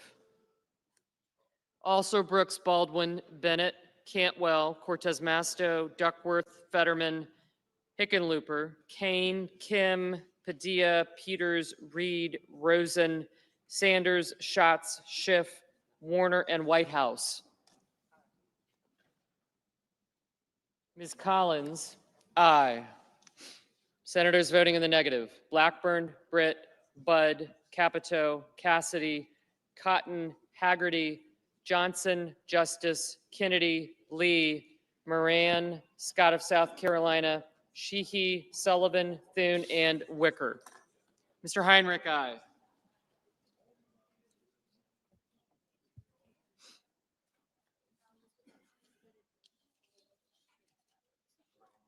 Thank you. Mr. Grassley, no. Ms. Smith, aye. Mr. Merkley, aye.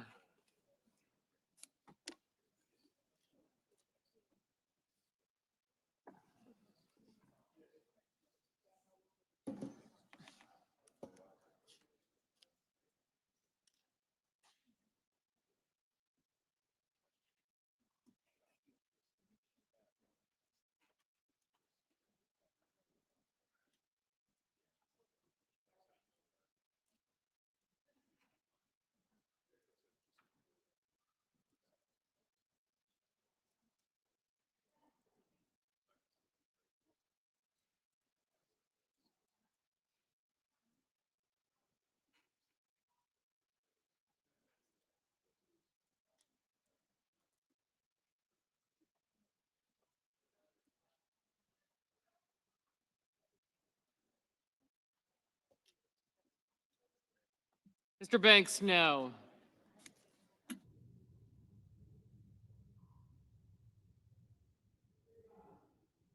Mr. Young, no. Mr. King, aye. Mr. Ossoff, aye. Mr. Gallego, aye.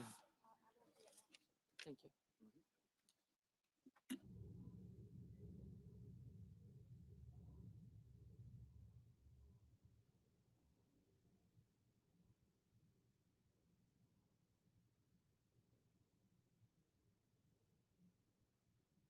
Ms. Blunt Rochester, no.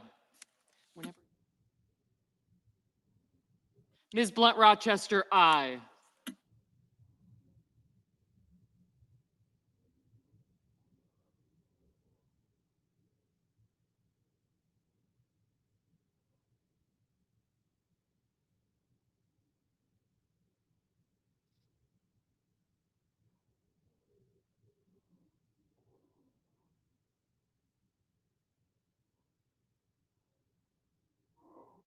Ms. Hassan, aye.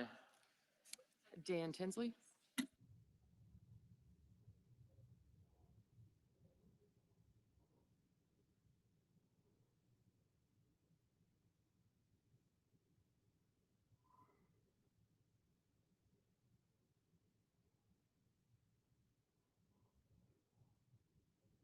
Mr. Bozeman, no.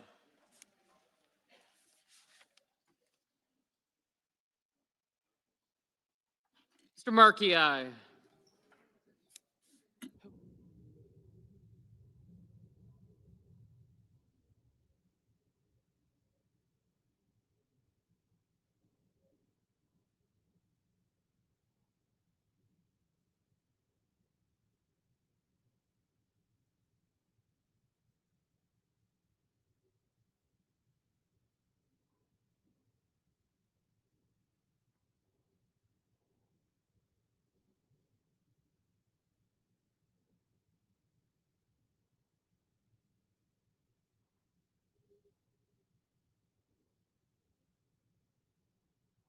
Mr. Wyden, aye. Mrs. Gillibrand, aye.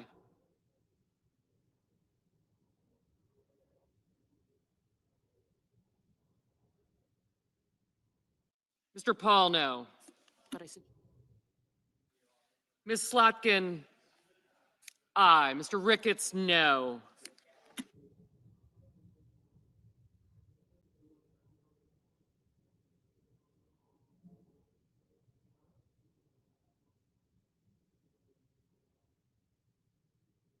Mr. Durbin, aye. Mr. Hoven, no. Mr. Cornyn, no. Mrs. Moody, no.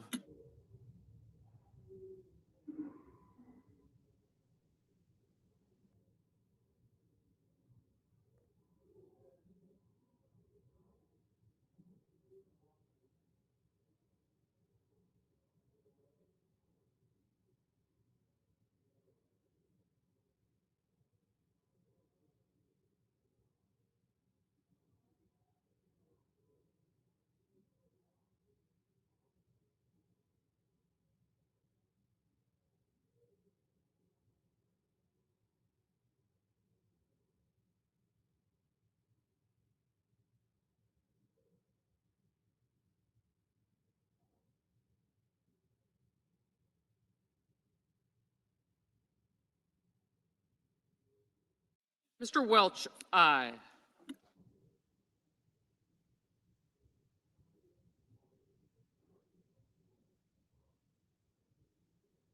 Mr. Marshall, no. Mr. Murphy, aye.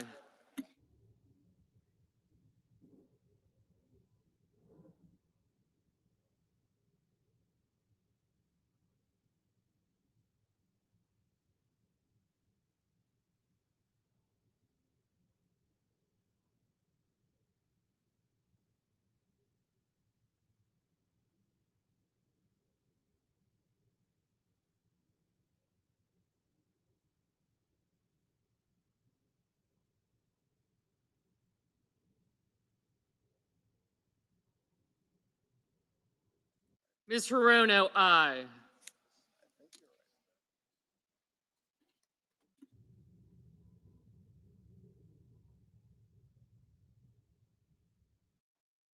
Mrs. Murray, aye.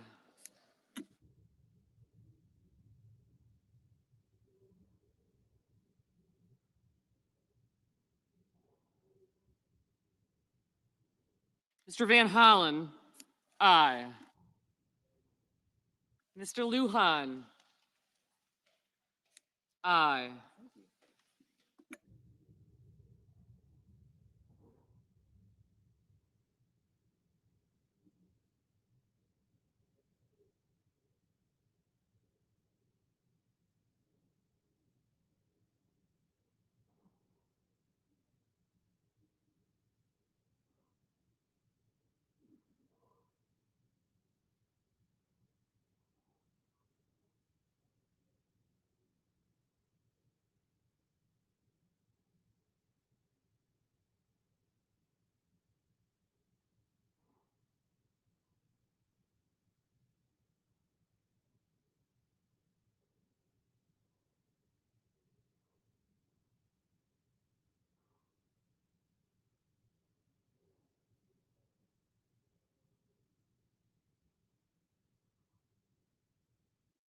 Mr. Husted, no. Mr. Langford, no. Mr. Marino, no. Mr. Hawley, no. Mrs. Fisher, no.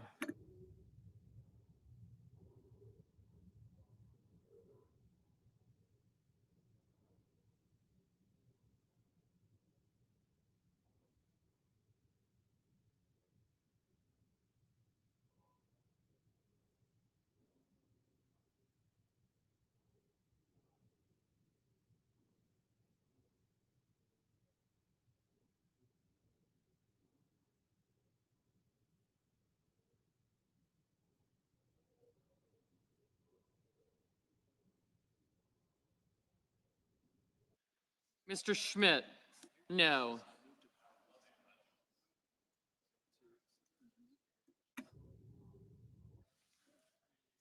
Mr. Tillis, no.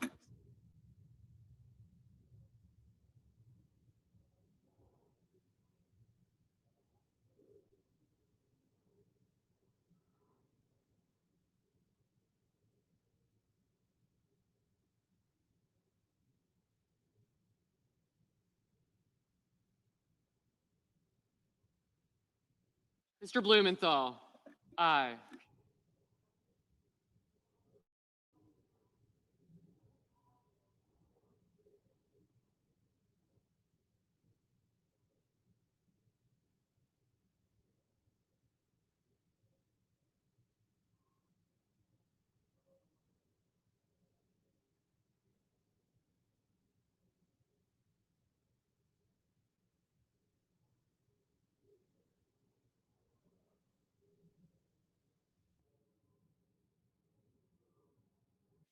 Mr. Curtis, no.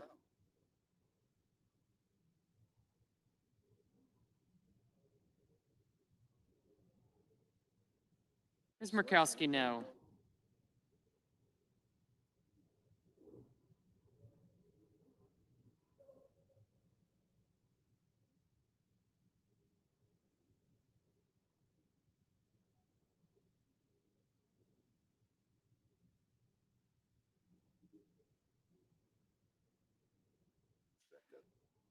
Mr. Scott of Florida, no.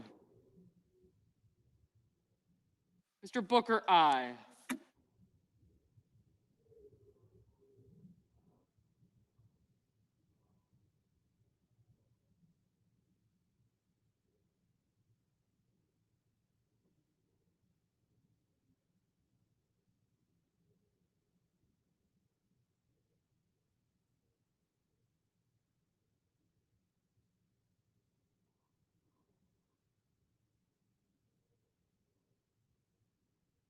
Mr. Booker, no. Mr. Kelly, aye. Mr. Booker, aye. Mr. Cruz, no. Mr. Kelly, aye.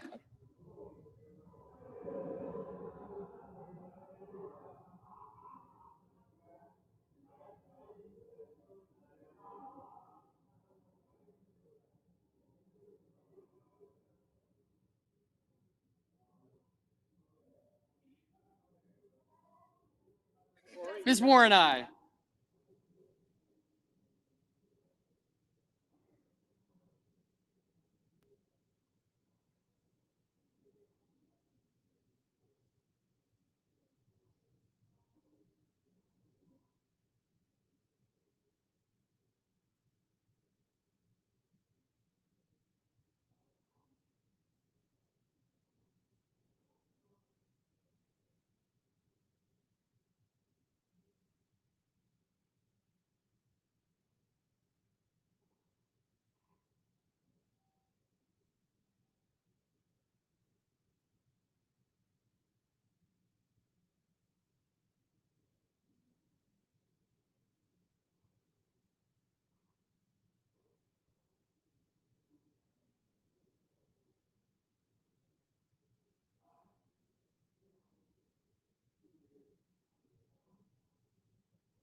Yes, you are. Mrs. Shaheen? Aye.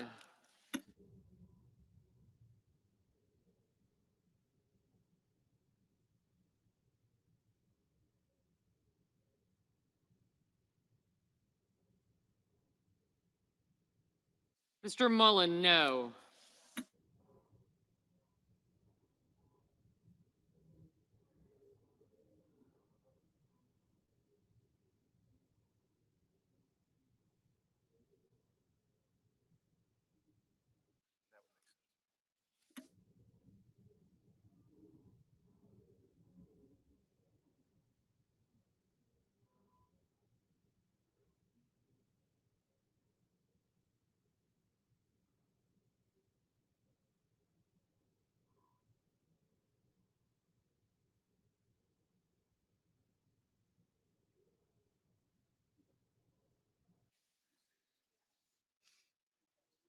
Mr. Rounds, no. Mr. Warnock, aye.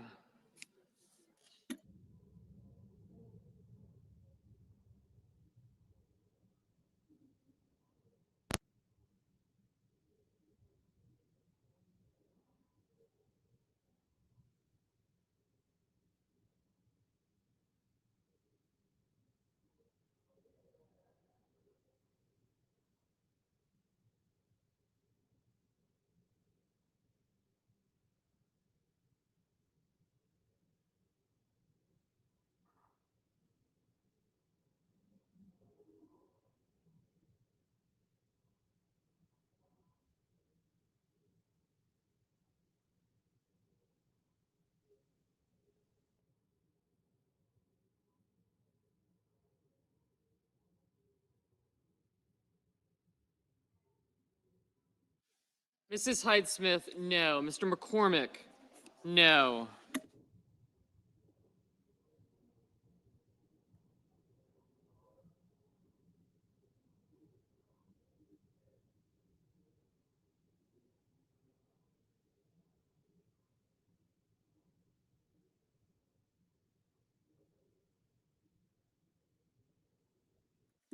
Mr. Tuberville, no.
Mr. Barrasso, no.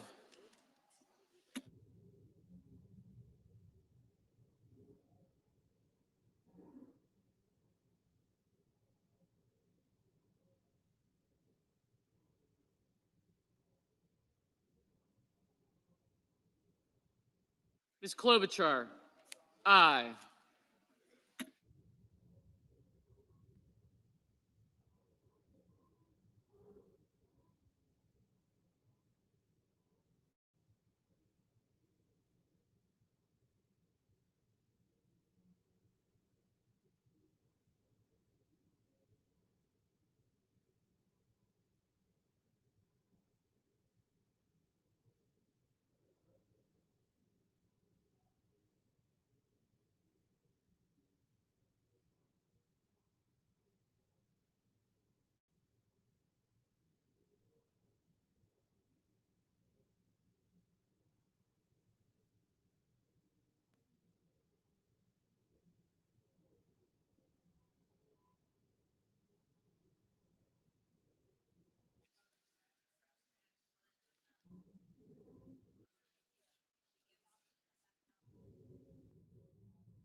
Mr. Graham, no.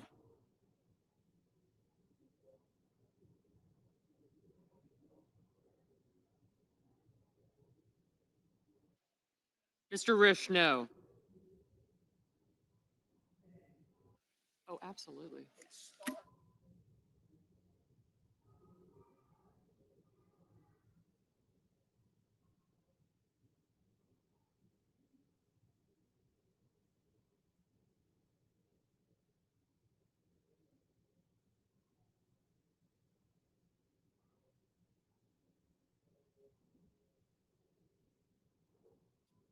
Ms. Lummis, no.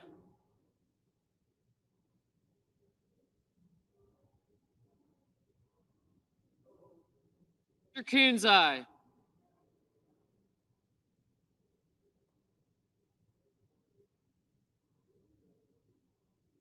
Mr. Kramer, no.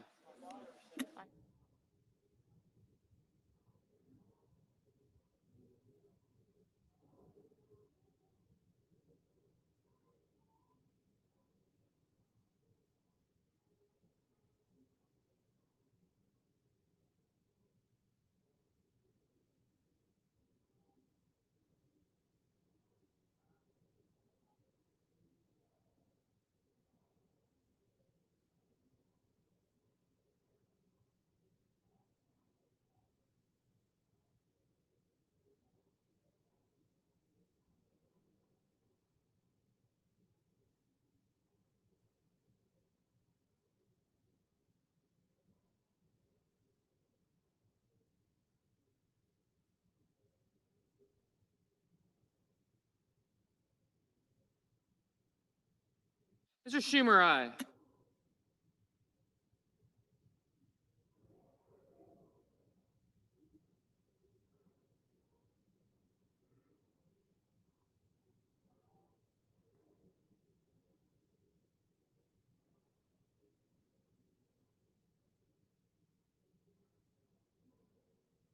Mr. Wyden, aye.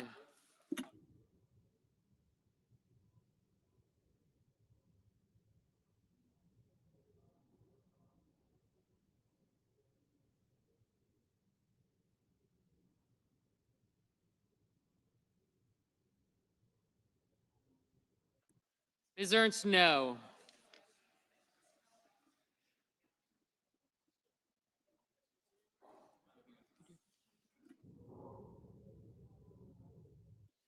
Mr. McConnell, no.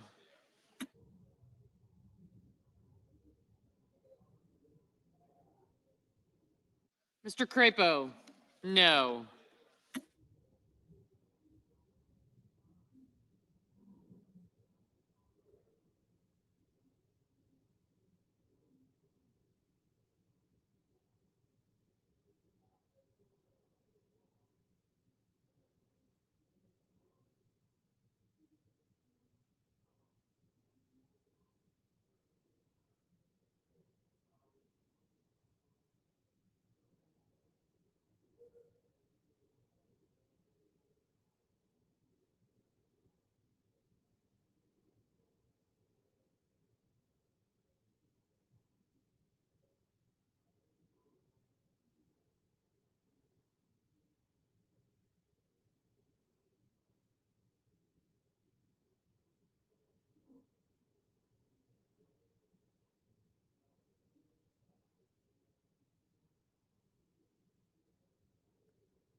On this vote, the yeas are 48, the nays are 52, and the motion is not agreed to.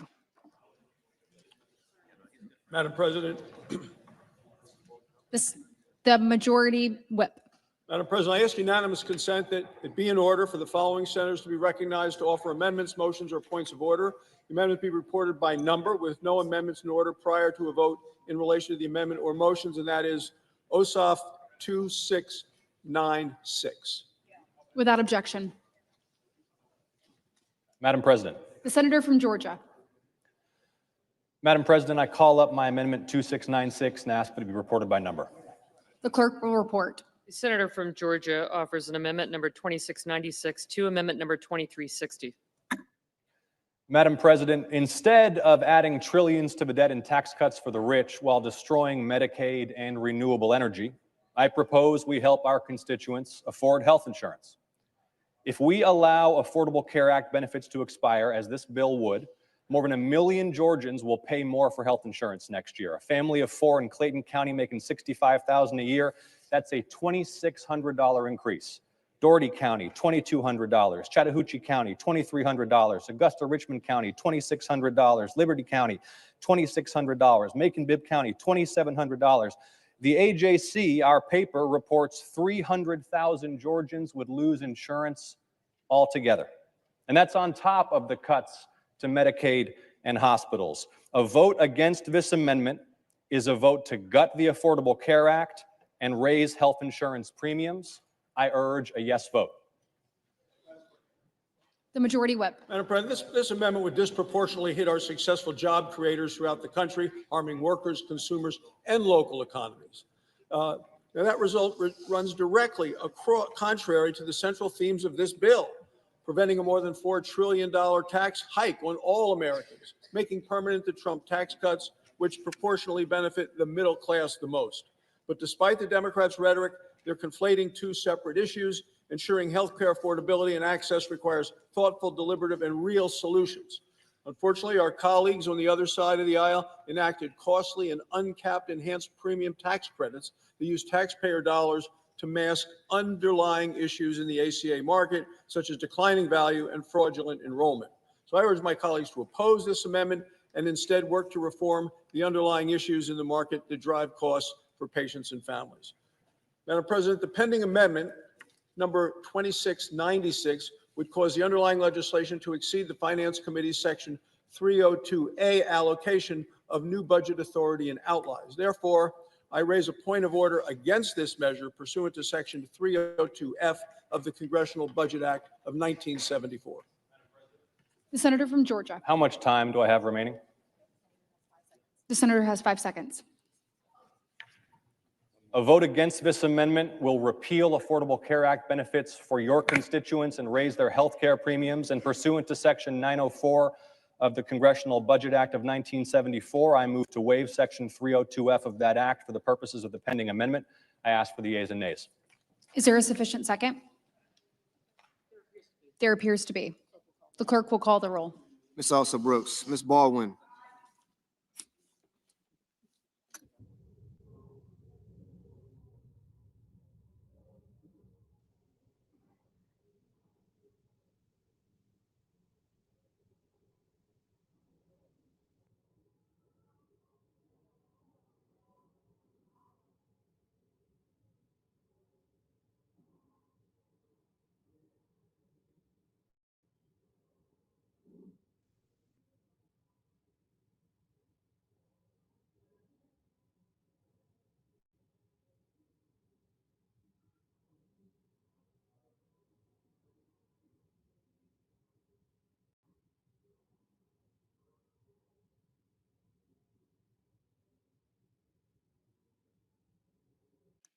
Mr. Banks,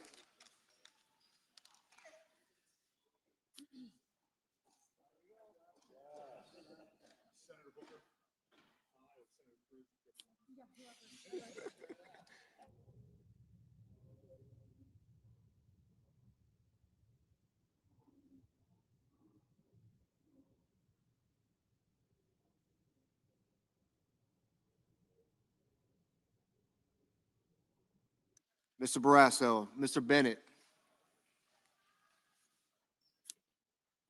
Mrs. Blackburn, Ms. Blunt Rochester, Mr. Booker, Mr. Bozeman,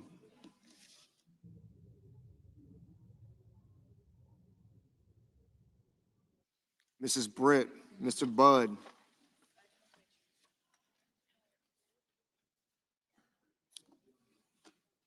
Ms. Cantwell,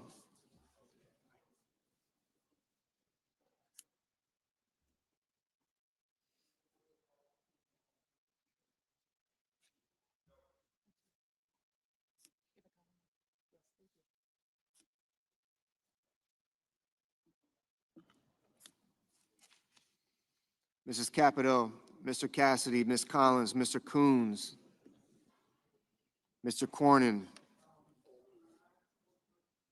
Ms. Cortez Masto, Mr. Cotton, Mr. Kramer, Mr. Crapo, Mr. Cruz, Mr. Curtis, Mr. Daines,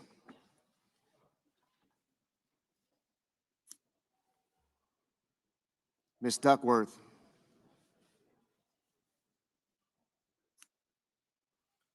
Mr. Durbin,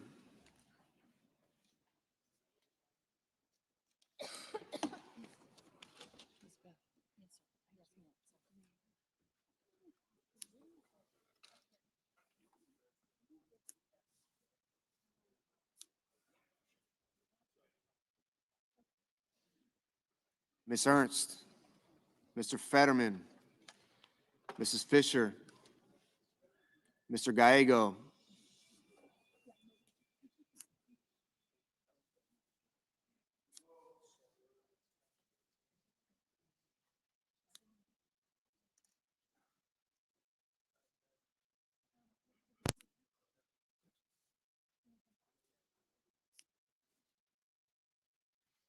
Mrs. Gillibrand, Mr. Graham, Mr. Grassley, Mr. Haggerty, Ms. Hassan,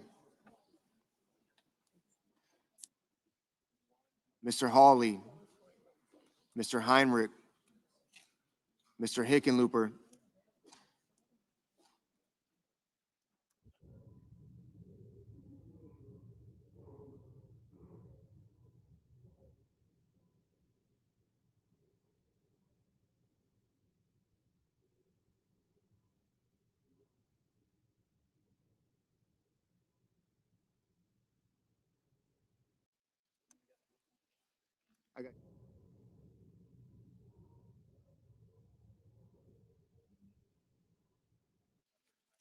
Mr. Hoven, Mr. Husted, Mrs. Hyde Smith, Mr. Johnson,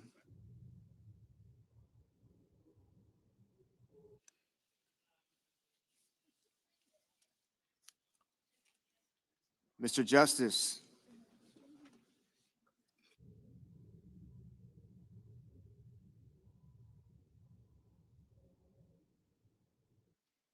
Mr. Kane, Mr. Kelly, Mr. Kennedy, Mr. Kim, Mr. King, Ms. Klobuchar,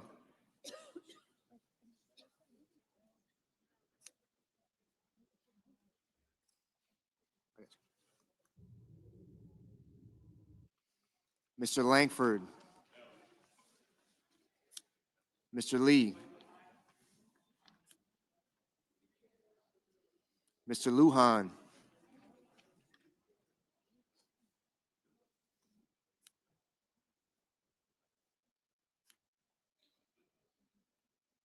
Ms. Lummis, Mr. Markey, Mr. Marshall,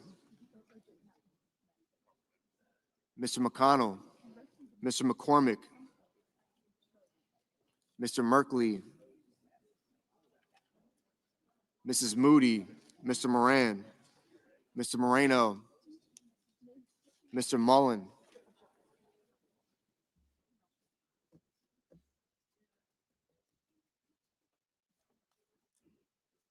Ms. Murkowski,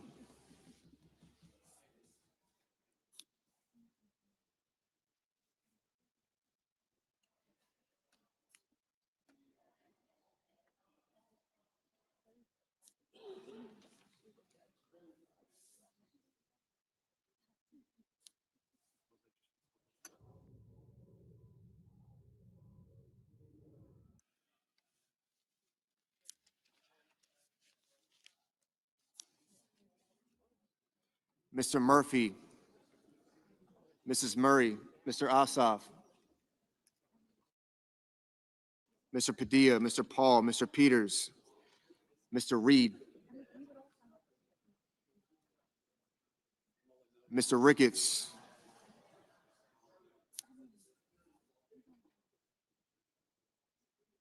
Mr. Risch,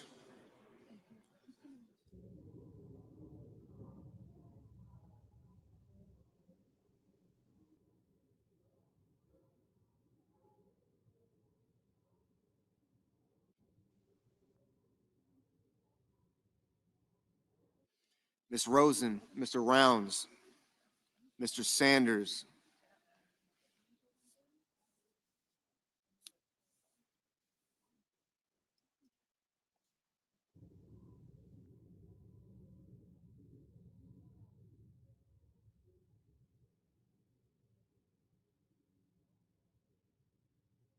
Mr. Schatz, Mr. Schiff, Mr. Schmidt, Mr. Schumer, Mr. Scott of Florida, Mr. Scott of South Carolina, Mrs. Shaheen, Mr. Sheehy, Ms. Slotkin, Ms. Smith, Mr. Sullivan, Mr. Thune, Mr. Tillis, Mr. Tuberville,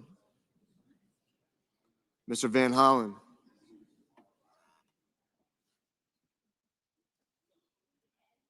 Mr. Warner, Mr. Warnock, Ms. Warren, Mr. Welch, Mr. Whitehouse, Mr. Wicker, Mr. Wyden, Mr. Young.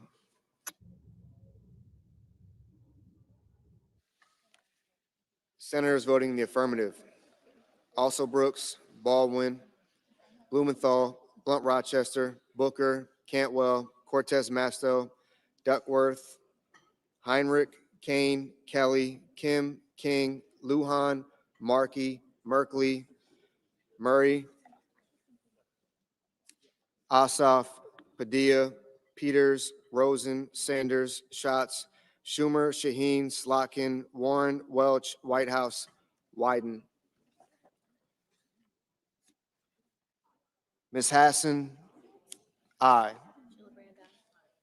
Mrs. Gillibrand, aye. Ms. Hirono, aye. Mr. Murphy, aye. Senators voting in the negative: Banks, Barrasso, Blackburn, Britt, Budd, Capito, Cassidy, Collins, Cornyn, Kramer, Crapo, Cruz, Daines, Ernst, Fisher, Graham, Grassley, Hoven, Husted, Hyde-Smith, Johnson, Lankford, Marshall, McConnell, Moody, Moran, Mullen, Paul, Ricketts, Risch, Rounds, Schmidt, Scott of Florida, Sullivan, Thune, Tuberville, and Wicker. Mr. Kennedy, no. Mr. Hickenlooper, aye. Mr. Sheehy, no. Ms. Alsobrooks, aye.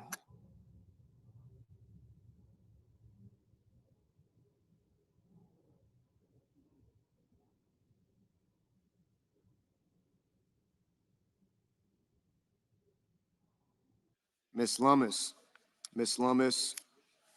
no.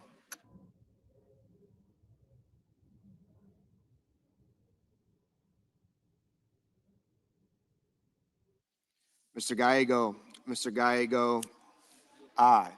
Mr. Cotton, no. Mr. Schiff, aye.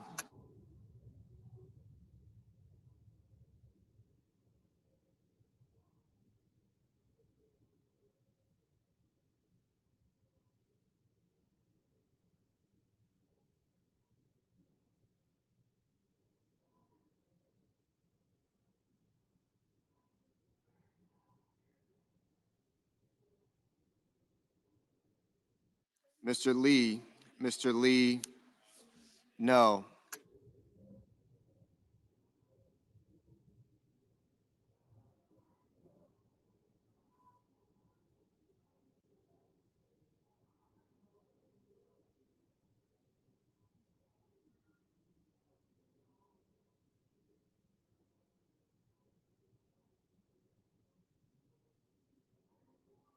Ms. Smith, Ms. Smith, aye.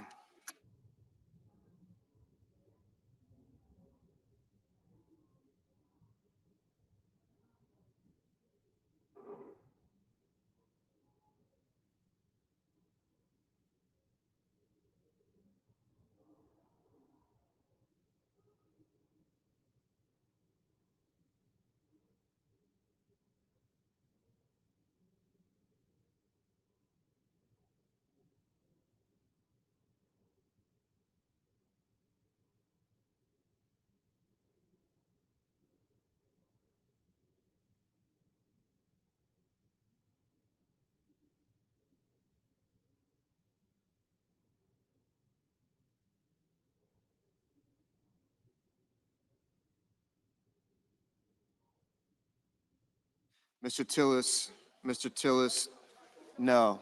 Mr. Warnock, aye. Ms. Klobuchar, aye. Mr. Reed, aye. Mr. Warner, aye. Mr. Curtis,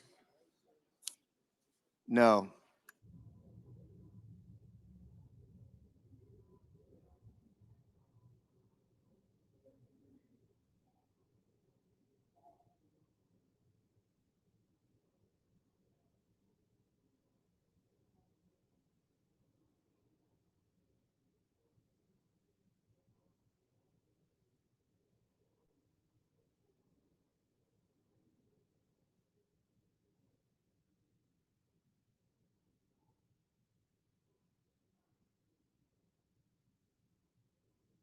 Mr. Fetterman, Mr. Fetterman, aye.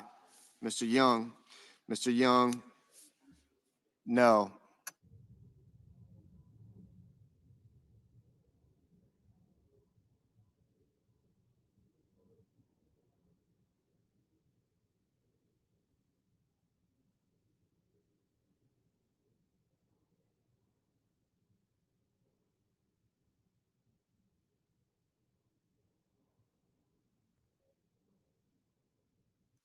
Mr. McCormick, Mr. McCormick, no.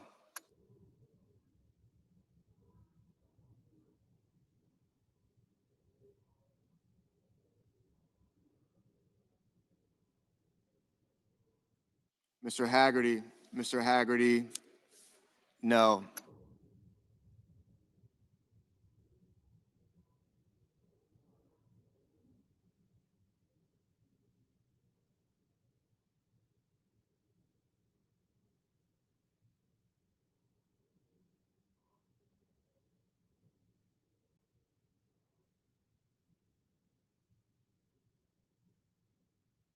Mr. Hawley, no.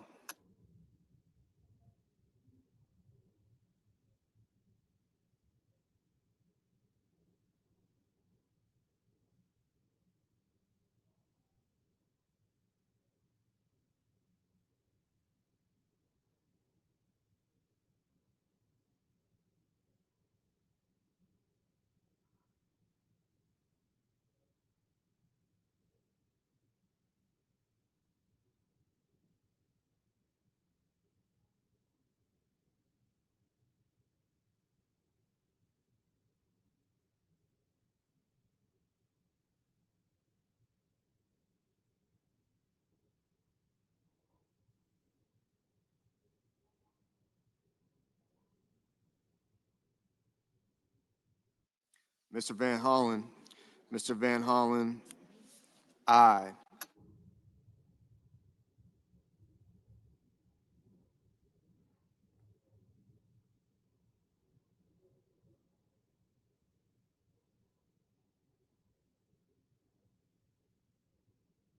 Mr. Justice, Mr. Justice, no.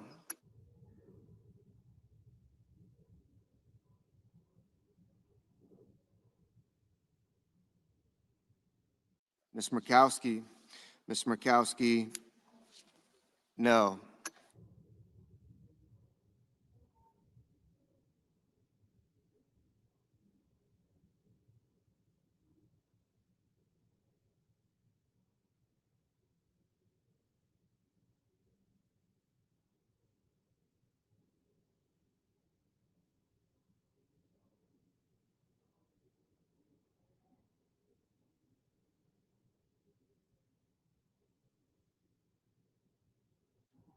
Mr. Coons.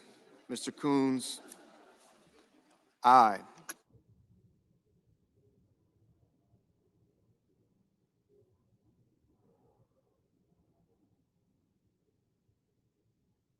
Mr. Bennett. Mr. Bennett, aye.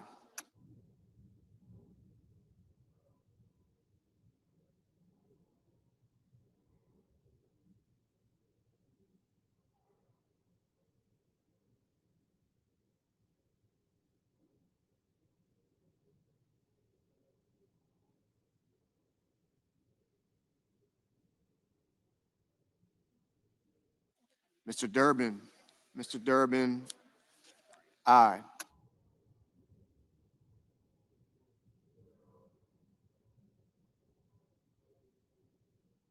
Mr. Scott. Mr. Scott of South Carolina, no.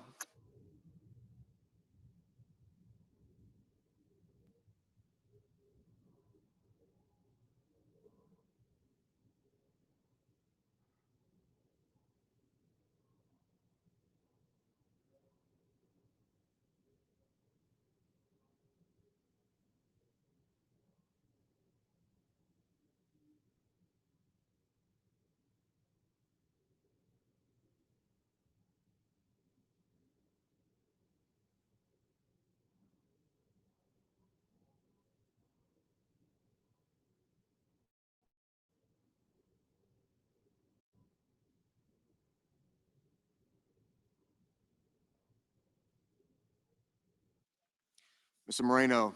Mr. Moreno, no.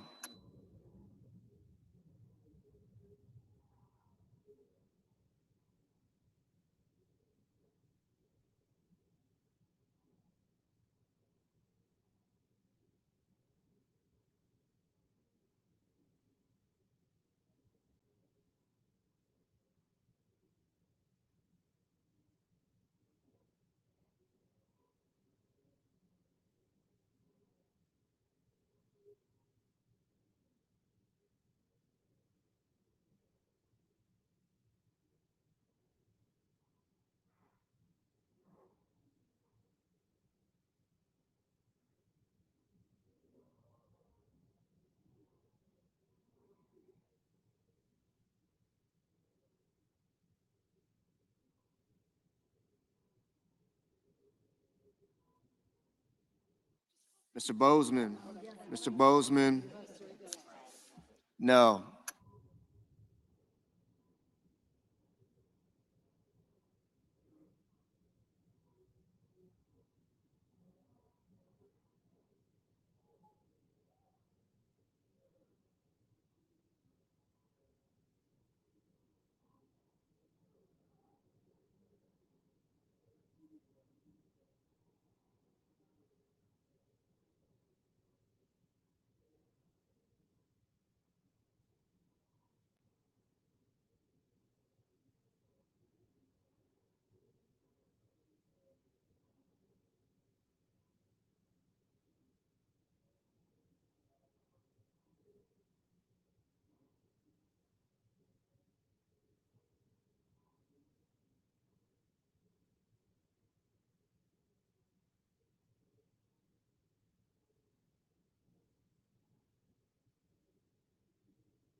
I recognize the senator from Delaware. At the desk. Sorry.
On this motion, the yeas are 47, the nays are 53. The motion is not agreed to. Mr. President, I ask unanimous consent that it be in order for the following senators to be recognized to offer amendments, motions, or points of order, that the amendments be reported by number with no amendments in order prior to a vote in relation to the amendments or motions. Senator Blunt, Rochester, motion to commit. Without objection, I now recognize the senator for Delaware. Mr. President, I have a motion at the desk. The clerk will report. The senator from Delaware, Ms. Blunt Rochester, moved to commit the bill HR 1 to the Committee on Finance with instructions. Mr. President, I ask unanimous consent that the reading be dispensed with. Without objection, Mr. President, in one of the richest countries in the world, we have maternal and infant mortality crises. In fact, we have the highest maternal mortality rate among wealthy nations. Today, Medicaid is the single largest payer of maternity care in the United States, covering 40% of births nationwide and nearly half of the births in our rural communities. Obstetric units, particularly in rural hospitals, are closing at alarming rates, actually creating maternity deserts in this country. And a reason why? Low Medicaid hospital rates. To be blunt, now is not the time to be slashing the Medicaid program. My amendment would stop cuts to Medicaid used for vital hospital services, especially labor and delivery rooms. Leader Thune said it himself earlier today that Medicaid should be for pregnant moms. So my colleagues, we have a choice. Do we stand for billionaires or do we stand up for moms and babies? For Democrats, the choice is clear, and I urge my Republican colleagues to vote yes on the motion to support families over billionaires. I yield back.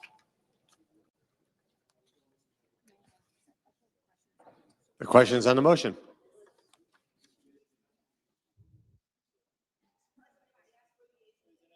Is there a sufficient second? There appears to be. The clerk will call the roll. Ms. Alsobrooks, Ms. Baldwin,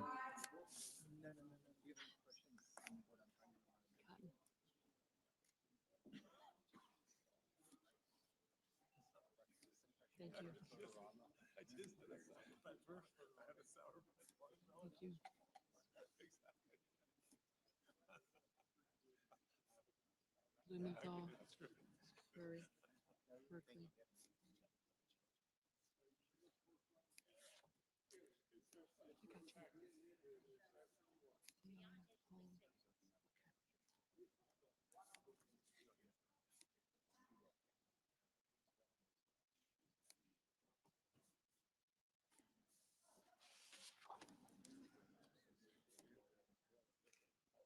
Mr. Banks.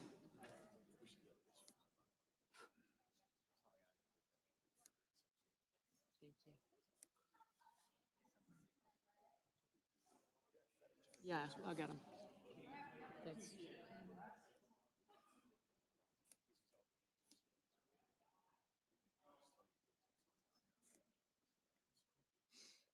Mr. Barrasso.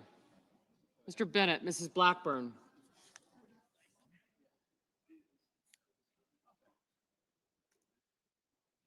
Mr. Blumenthal, Ms. Rochester, Mr. Booker. Okay. Mr. Bozeman.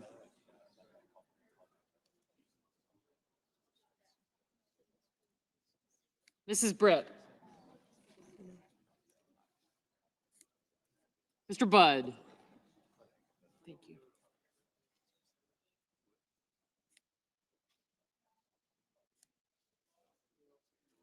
Ms. Cantwell.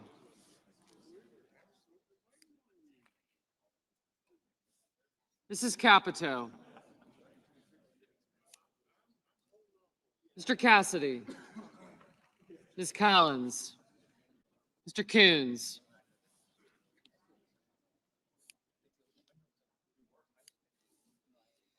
Mr. Cornyn, Ms. Cortez Masto. Mr. Cotton, Mr. Kramer, Mr. Crapo. Mr. Cruz, Mr. Curtis, Mr. Daines, Ms. Duckworth, Mr. Durbin. Ms. Ernst, Mr. Fetterman, Mrs. Fisher. Mr. Gallego, Mrs. Gillibrand. Mr. Graham, Mr. Grassley, Mr. Haggerty. I'm coming. Okay, okay. Mr. Hawley, Mr. Heinrich.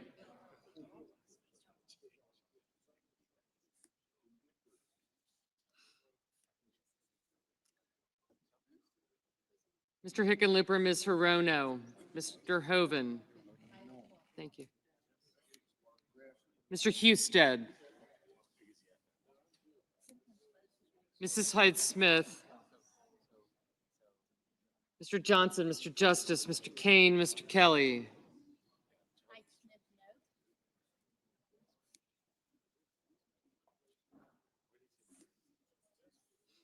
Mr. Kennedy, Mr. Kim, Mr. King, Ms. Klobuchar,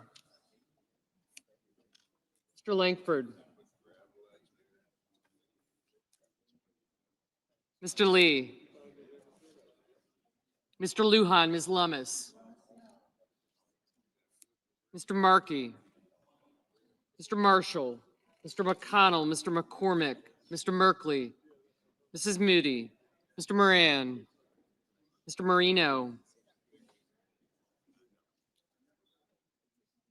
Mr. Mullen, Ms. Murkowski, Mr. Murphy, Mrs. Murray,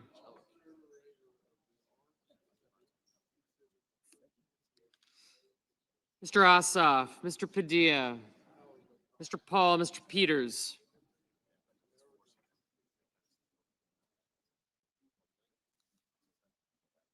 Mr. Reed,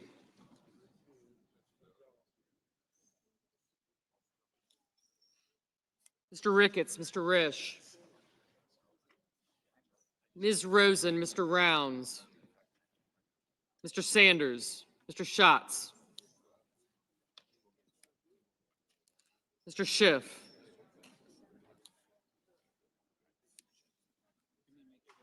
Mr. Schmidt, Mr. Schumer,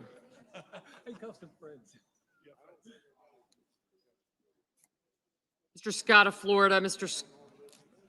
Scott of South Carolina, Mrs. Shaheen, Mr. Sheehy, Ms. Slotkin, Ms. Smith.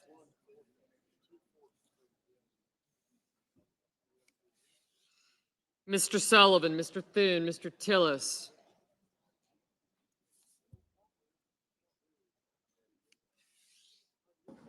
Mr. Tuberville, Mr. Van Hollen, Mr. Warner, Mr. Warnock, Ms. Warren, Mr. Welch, Mr. Whitehouse, Mr. Wicker, Mr. Wyden, Mr. Young.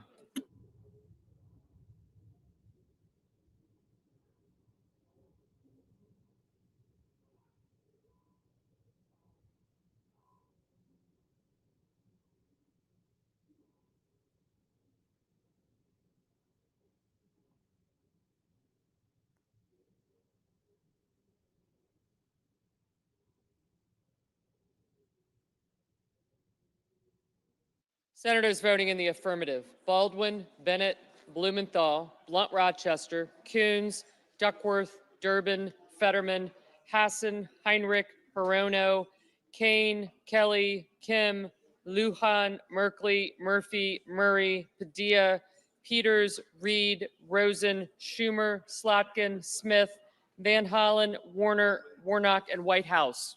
Mr. Booker, aye. Senators voting in the negative: Barrasso, Blackburn, Bozeman, Budd, Cassidy, Cornyn, Cotton, Kramer, Crapo, Curtis, Daines, Ernst, Grassley, Haggerty, Hoven, Hyde-Smith, Justice, Lankford, Lummis, Moran, Marino, Mullen, Murkowski, Paul, Ricketts, Schmidt, Scott of Florida, Sheehy, Thune, Tillis, Tuberville, Wicker, and Young. Mr. Gallego, aye. Mrs. Moody, no.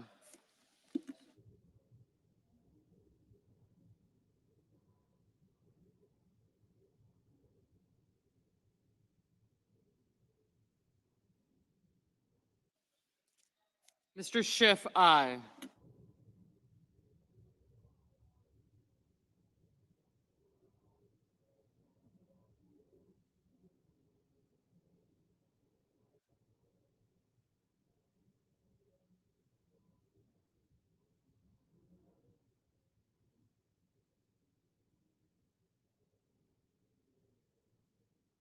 Mr. Husted, no.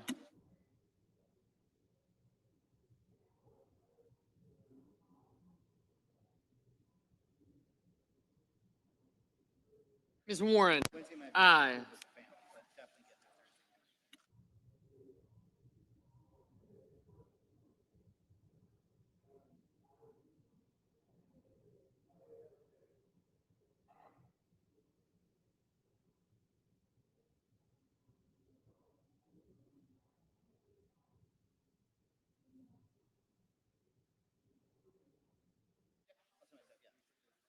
Ms. Cantwell, aye.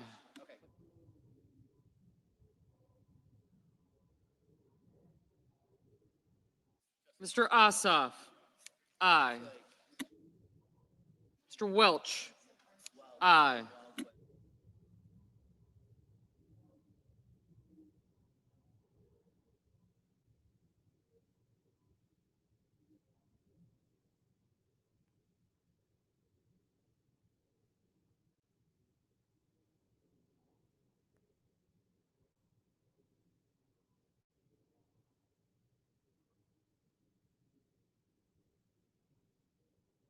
Mrs. Gillibrand, aye.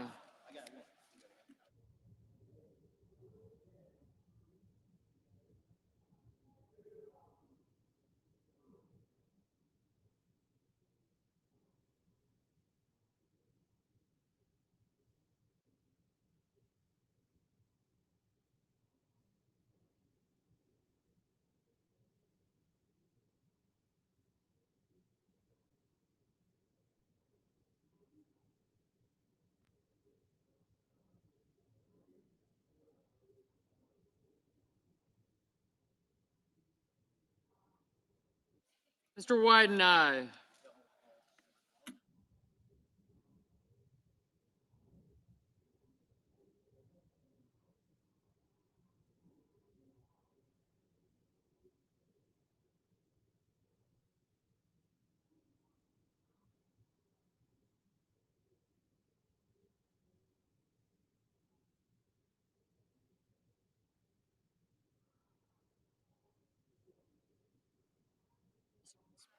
Ms. Alsobrooks, aye.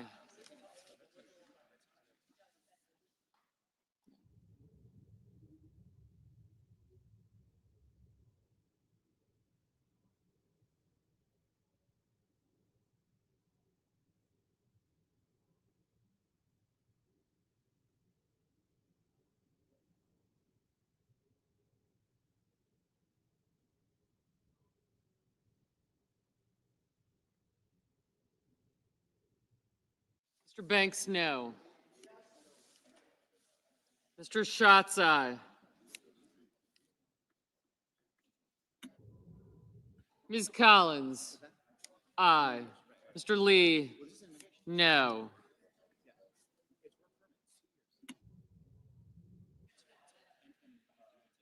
Mr. Rounds, no. Mr. McConnell, no. Ms. Capito, no. Mrs. Shaheen, aye.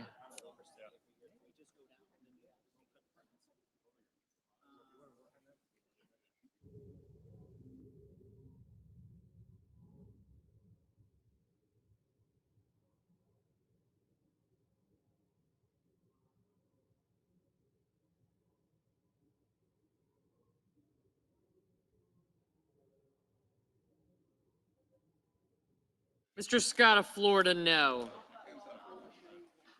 Mr. Scott of South Carolina, no. Boy.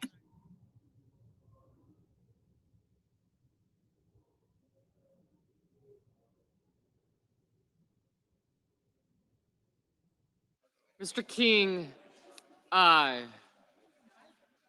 Mrs. Fisher, no.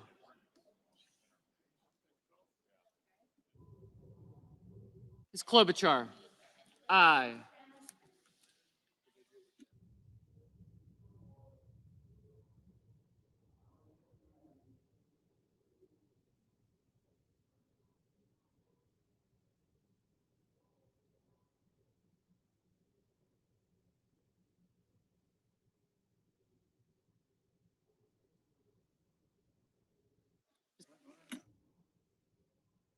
Mr. Sullivan, no. Markey, aye.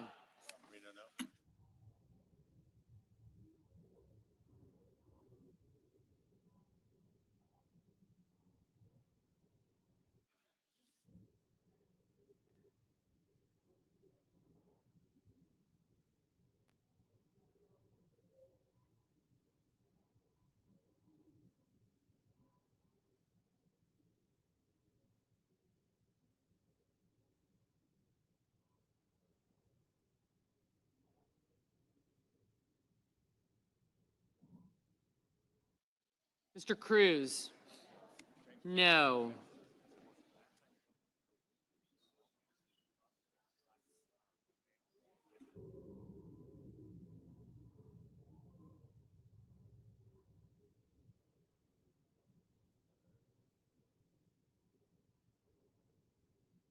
Mr. Hawley, no.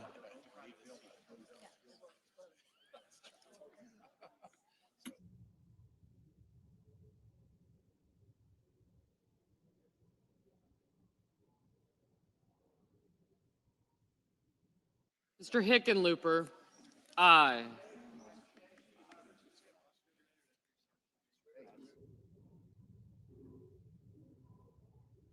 Mr. McCormick, no.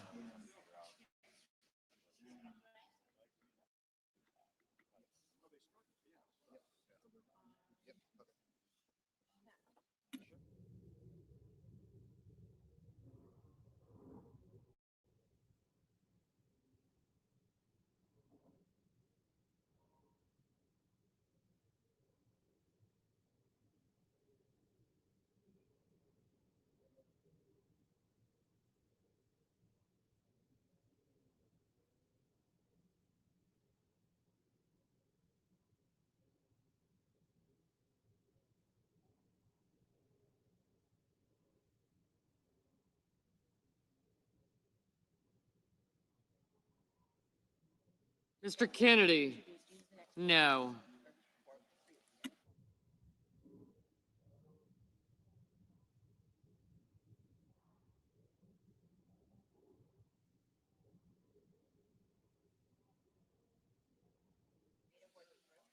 Mr. Marshall, no.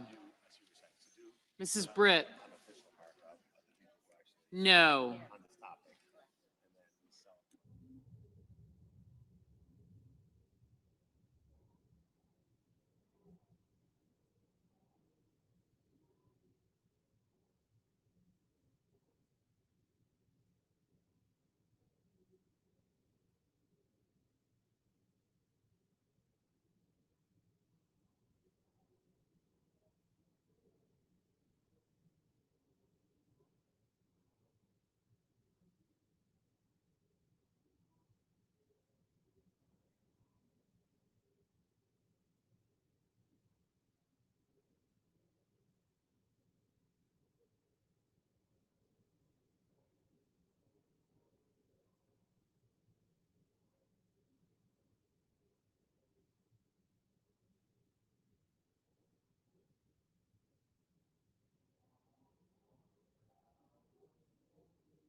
Ms. Cortez Masto, aye.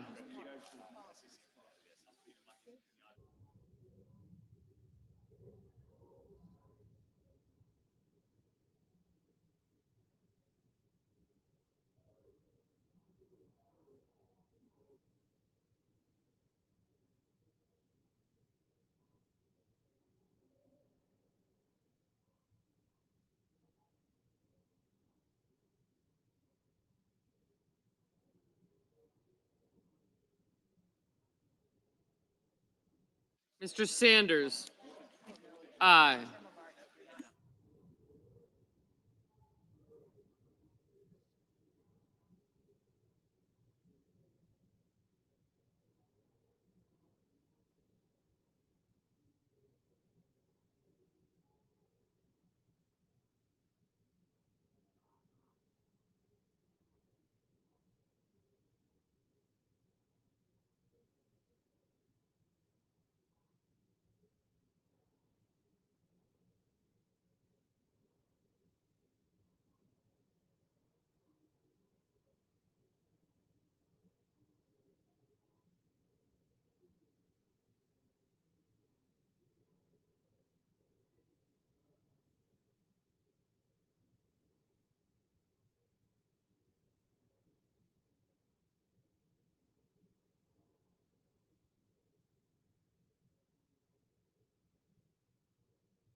Mr. Risch, no.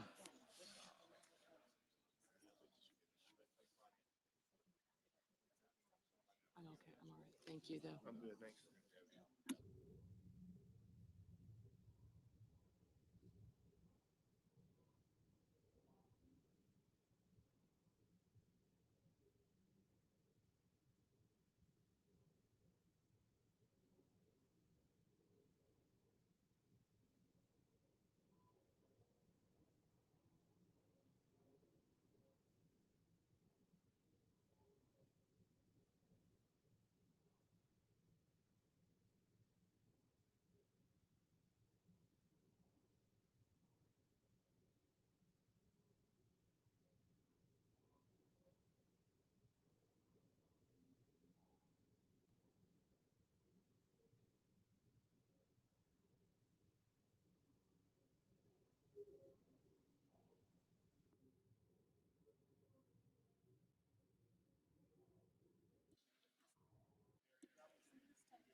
Mr. Johnson, no.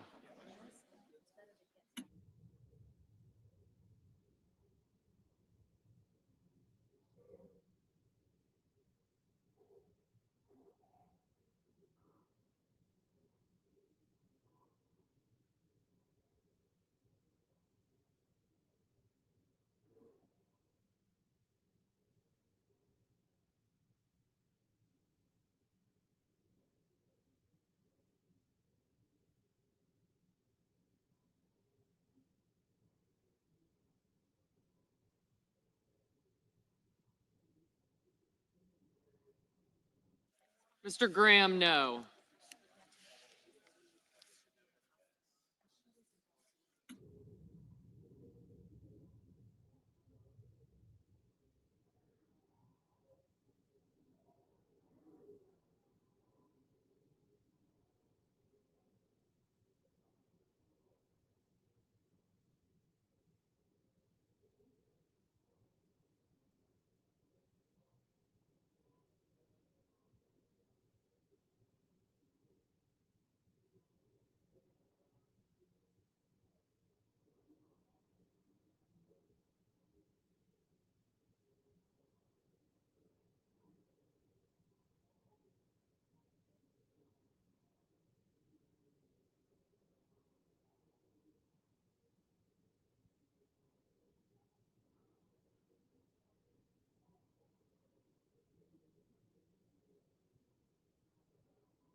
On this motion, the yeas are 48, the nays are 52. The motion is not agreed to.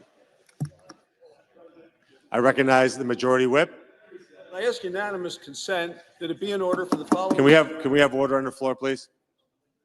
Mr. President, I ask unanimous consent it be in order for the following senator to be recognized to offer amendments, motions, or points of order, that the amendments be reported by number with no amendment to be in order prior to a vote in relation to the amendment or the motions. The Warren, 2414. Without objection. Mr. President, I recognize the senator from Massachusetts. Mr. President, I call up my amendment 2414 and ask that it be reported by number. The clerk will report. Senator from Massachusetts, Ms. Warren, proposes an amendment number 2414 to amendment number 2360. Senator from Massachusetts. Sorry. Yes, thank you, Mr. President. The Consumer Financial Protection Bureau is the financial watchdog to keep people from getting cheated on credit cards, mortgages, and Venmo and payday loans and a zillion other transactions. When this financial cop can't do its job, there is no one else in the federal government to pick up the slack. The CFPB has returned over $21 billion to more than 205 million Americans who were cheated by big banks and giant corporations. That is why this agency is popular across the country. But from the beginning, Republicans in Congress have been trying to kill it, and now they want to slash the CFPB's modest funding cap almost in half. Not to save working people money, but to make it easier for corporations to trick and trap millions of people. Scammers love this Republican move. I urge my colleagues to vote yes to support the CFPB, the little agency that fights for all Americans. And I reserve the remainder of my time. Mr. President. I recognize the senator from South Carolina. Thank you, Mr. President. I urge my colleagues to oppose this amendment. Section 30001 is purely budgetary and changes the CFPB's funding cap from 12% to 6.5%. It would provide the agency with ample funding to perform its statutory mandate. The funding available to the agency will grow each year as it is adjusted for inflation. There is nothing more budgetary than Congress deciding the funding level of an agency. I ask my colleagues to vote no on this amendment. Mr. President. Time's expired. Thank you, Mr. President. Oh, good. Yeas and nays. Yeas and nays. Mr. President, look, all this is about Mr. President. Yeas and I'm nays. sorry, I asked for the yeas and nays. Mr. President. Yeah. I asked. Senator, point of order. Thank you very much, Mr. President. The pending amendment number 2414 would cause the underlying legislation to exceed the Banking Committee's Section 302A allocation of a new budget authority and outlays. Therefore, I raise a point of order against this measure pursuant to Section 302F of the Congressional Budget Act of 1974. Mr. President, pursuant to Section 904 of the Congressional Budget Act of 1974, I move to waive Section 302F of that act for the purposes of the pending amendment. I ask for the yeas and nays. Is there a sufficient second? There appears to be. The clerk will call the roll. Ms. Also Brooks, Ms. Baldwin.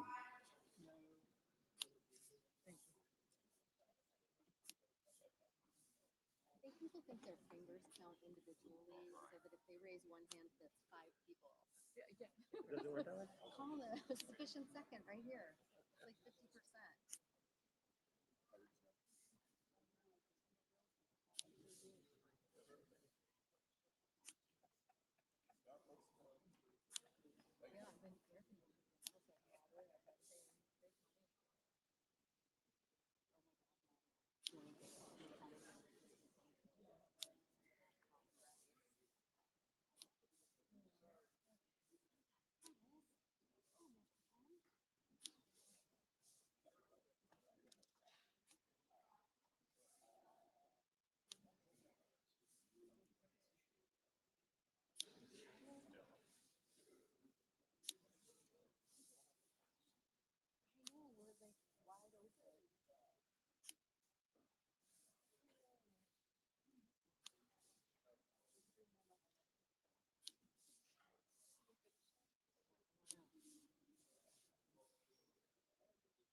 Mr. Banks. Mr. Barrasso.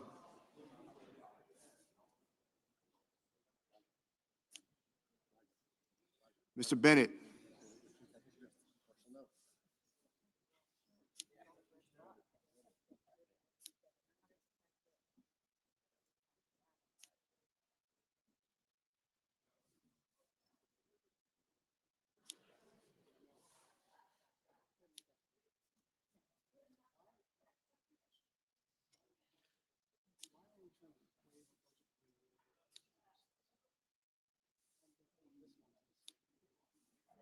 Mrs. Blackburn, Mr. Blumenthal, Ms. Blunt Rochester, Mr. Booker,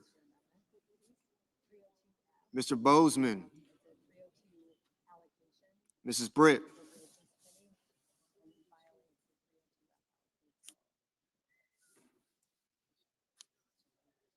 Mr. Budd, Ms. Cantwell, Mrs. Capito,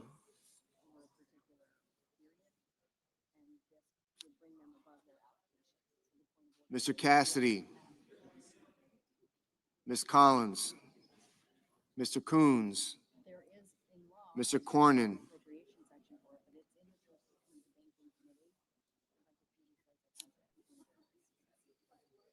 Ms. Cortez Masto, Mr. Cotton,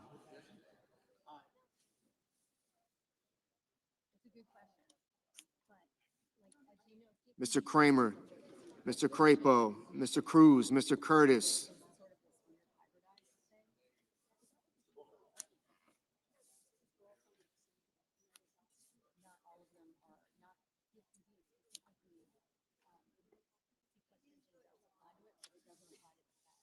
Mr. Daines, Ms. Duckworth, Mr. Durbin,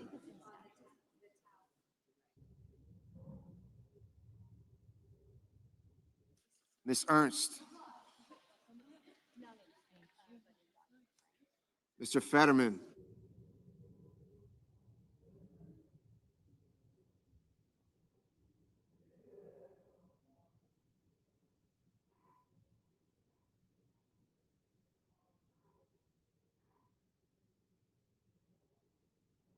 Mrs. Fisher,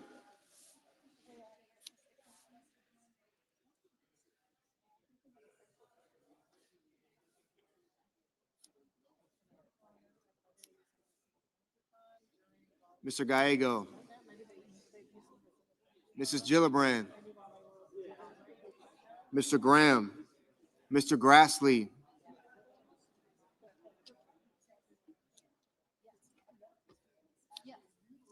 Mr. Haggerty,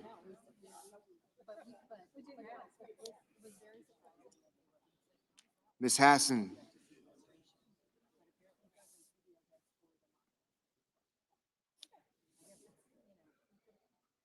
Mr. Hawley,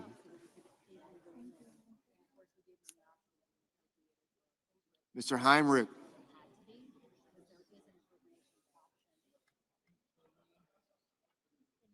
Mr. Hickenlooper,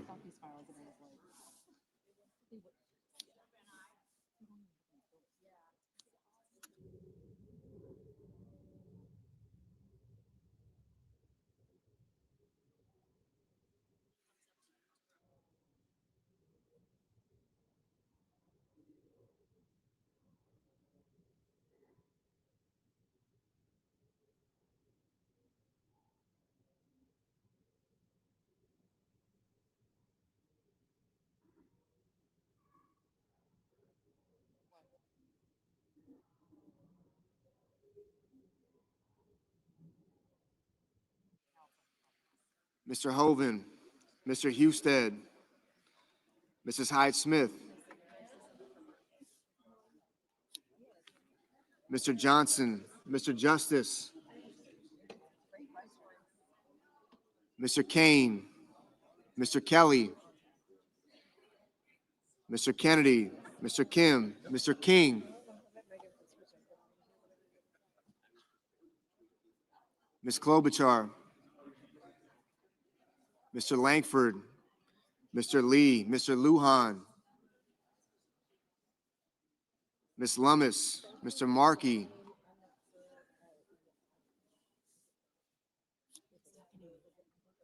Mr. Marshall, Mr. McConnell, Mr. McCormick, Mr. Merkley, Mrs. Moody, Mr. Moran, Mr. Moreno, Mr. Mullen, Ms. Murkowski,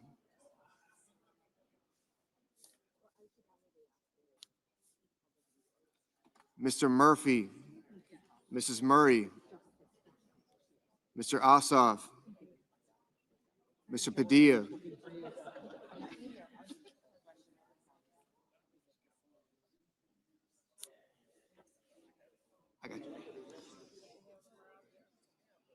Mr. Paul, Mr. Peters, Mr. Reed, Mr. Ricketts, Mr. Risch, Ms. Rosen, Mr. Rounds, Mr. Sanders, Mr. Schatz, Mr. Schiff, Mr. Schmidt, Yeah, warning bell. Mr. Schumer, Mr. Scott of Florida, Mr. Scott of South Carolina,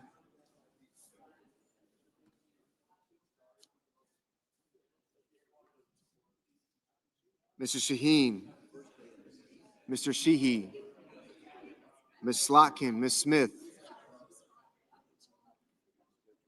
Mr. Sullivan, Mr. Thune, Mr. Tillis, Mr. Tuberville,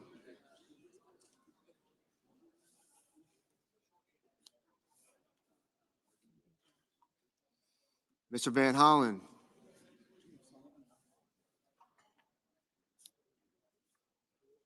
Mr. Warner, Mr. Warnock, Ms. Warren, Mr. Welch, Mr. Whitehouse,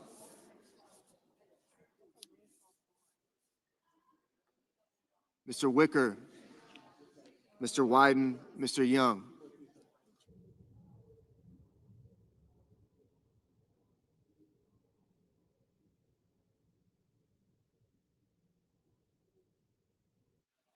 Senators voting in the affirmative: Baldwin, Bennett, Blumenthal, Blunt Rochester, Booker, Cantwell, Coons, Durbin, Fetterman, Gallego, Gillibrand, Hassan, Heinrich, Hickenlooper, Hirono, Kane, Kim, Markey, Merkley, Murphy, Murray, Padilla, Peters, Reed, Rosen, Schott, Sanders, Schatz, Schiff, Slotkin, Smith, Warnock, Warren. Mr. Welch, aye.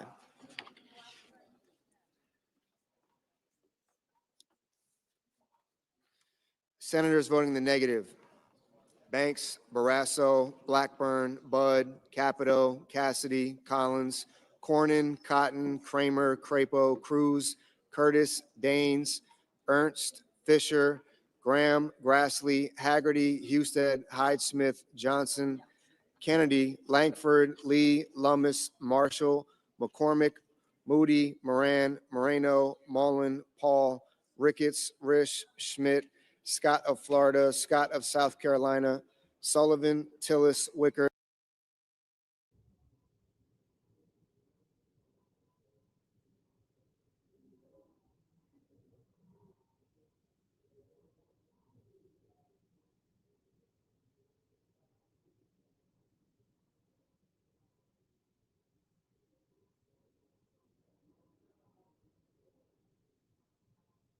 Mr. Wyden, aye. Mr. Rounds, no. Mr. Hoven, no.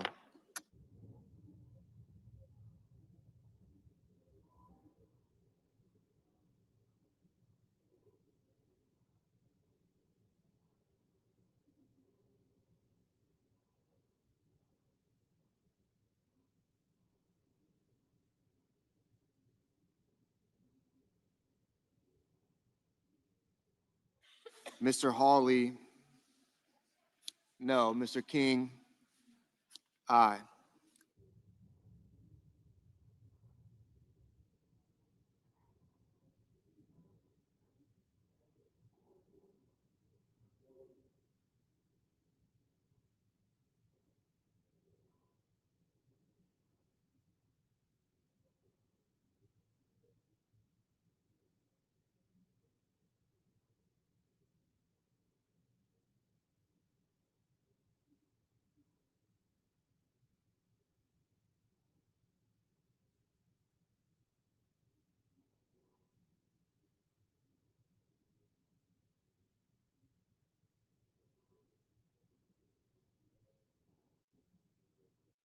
Mrs. Britt, no.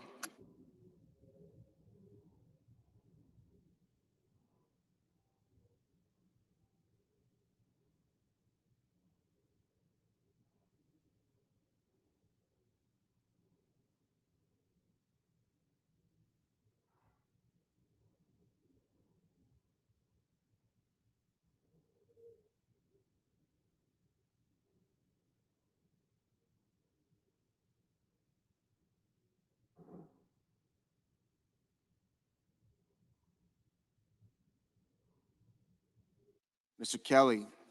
Mr. Kelly, aye.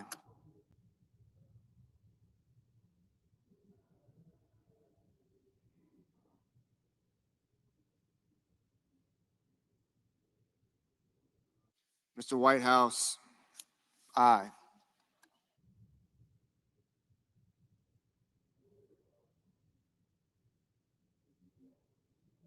Mr. Lujan, aye.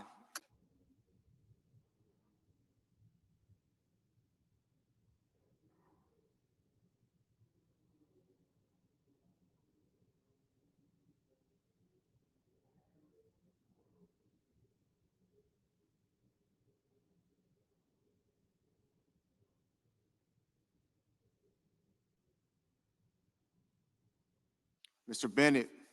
Mr. Bennett, aye.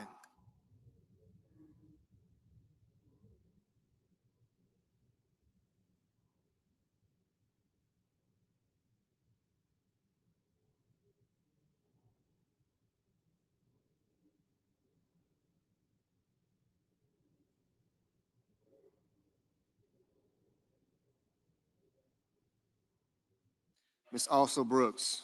Ms. Also Brooks, aye.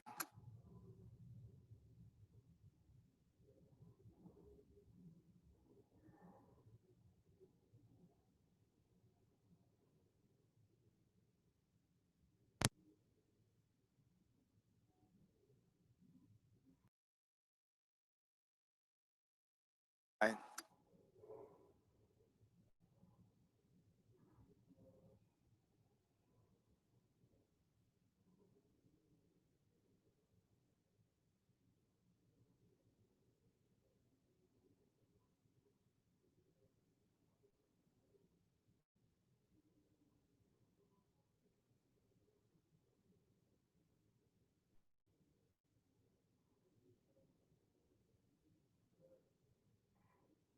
Ms. Klobuchar. Ms. Klobuchar, aye. Mr. Van Hollen. Mr. Van Hollen, aye. Mr. Justice. Mr. Justice, no. Mrs. Shaheen, aye. Mr. Tuberville, no. Mr. Sheehy, no.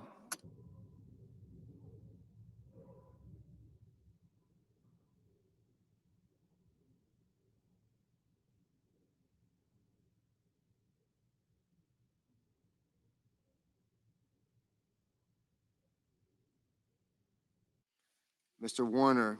Mr. Warner, aye.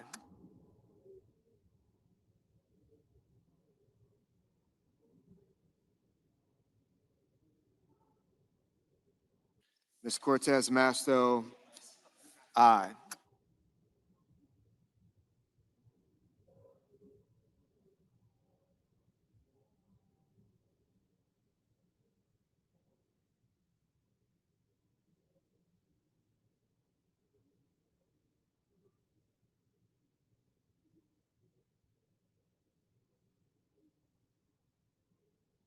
Mr. Ossoff. Mr. Ossoff, aye. Mr. Thune, no.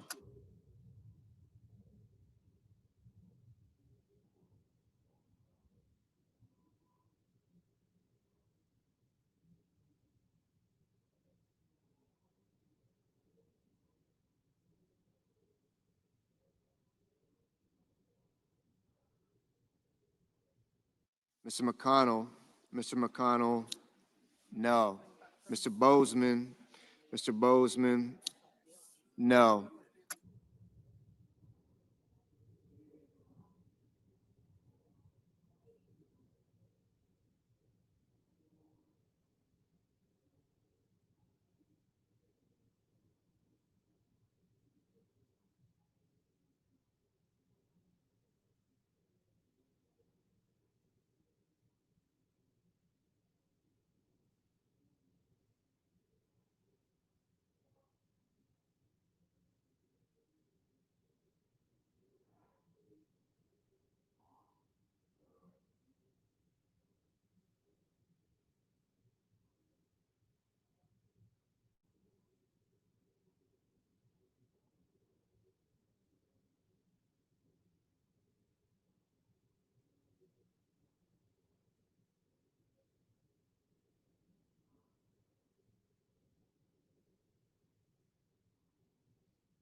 Mr. Schumer.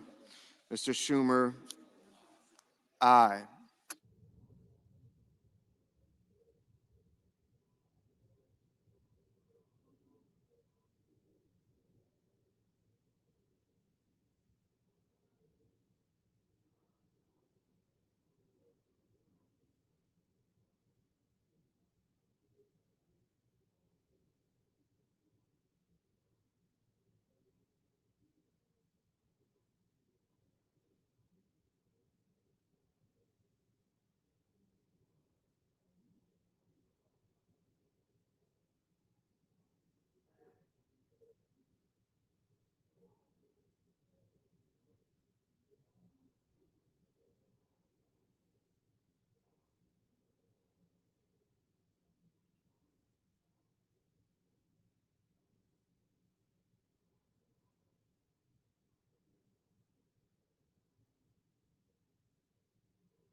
I recognize that they're still in the vote.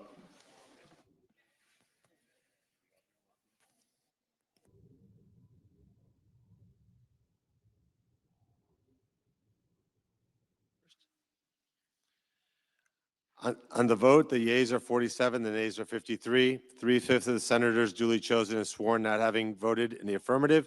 The motion is not agreed to. The point of order is sustained and the amendment fails. Mr. President, I ask unanimous consent that it be in order for the following senators recognized to offer amendments, motions, or points of order, that the amendments be reported by number with no amendments in order prior to a vote in relation to the amendments or motions. Cornyn number 2705 and Merkley number 2446. Without objection. They'll speak against it and then Right. raise a point, and then you. Mr. President, I recognize the senator from Texas. Mr. President, I call up my amendment number 2705, and I ask it be reported by number. The clerk will report.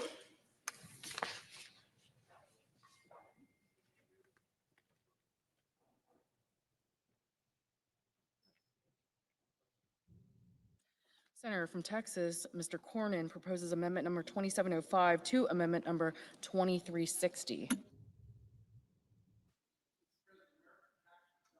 Not be used to fund health care for illegal immigrants. Border Patrol talks about push factors and pull factors. One of the pull factors for illegal immigration is the knowledge that people will be able to receive various benefits once they make it into the country. We need legal immigration, which has been one of the greatest gifts to our country we've ever had. Illegal immigration has been an unmitigated disaster. But here the problem is states are using their Medicaid funds to pay for health care for illegal aliens. We don't want to, for the safeguard for our citizens, our seniors and most vulnerable individuals to be dissipated on behalf of people who should not be here in the United States in the first place. It's only common sense to reduce federal funding to states and provide state-based Medicaid dollars for illegal immigrants. At least we should be able to agree on reducing federal fundings for state to provide Medicaid to criminal aliens convicted or charged with sex offenses, human trafficking, domestic or child abuse, murder or manslaughter, or child pornography. Senator's time's expired. I recognize the senator from Oregon. Mr. President, I raise a point of order that the pending amendment violates the Byrd Rule, Section 313B1D of the Congressional Budget Act of 1974. Senator from Texas. Mr. President, pursuant to Section 904 of the Congressional Budget Act of 1974, I move. Mr. President, once again, Republicans have chosen the comforting embrace of partisan politics, but here's a few facts to cut through the noise. 0 federal dollars are spent on health coverage. Second, this policy dictates how states spend their own funds. What happened to states' rights? Third, this policy violates innocent until proven guilty, because it even talks about those charged with the crime. But most importantly, what this amendment says is that if one person, despite state law, through a bureaucratic mistake, is receiving funds, then the whole state pays a price and has their rate on expanded Medicaid changed from 90% to 80%. This is a backdoor for 41 states, which includes the majority of Republican states, to reduce the federal match from 90% to 80%, with huge, huge impact on the coverage of individuals across this country. Haven't we done enough damage already to the fundamental principle of healthcare without this collective punishment of American citizens by reducing the state funding from 90% to 80%? I renew my point of order. Mr. President. Senator from Texas. Pursuant to Section 904 of the Congressional Budget Act of 1974, I move to waive and ask for the yeas and nays. Is there a sufficient second? There appears to be. The clerk will call the roll. Ms. Alsubrooks, Ms. Baldwin, Mr. Banks, Mr. Brasso,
Mr. Bennett, Mrs. Blackburn, Mr. Blumenthal,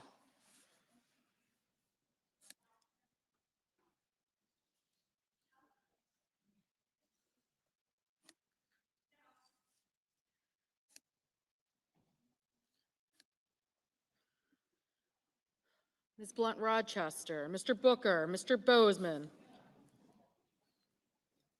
Mrs. Britt, Mr. Budd,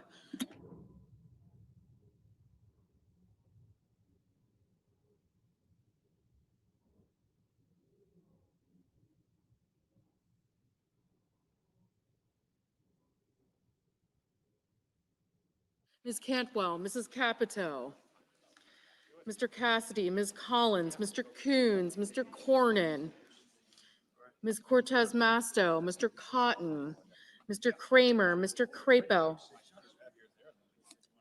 Mr. Cruz, Mr. Curtis, Mr. Daines, Ms. Duckworth, Mr. Durbin,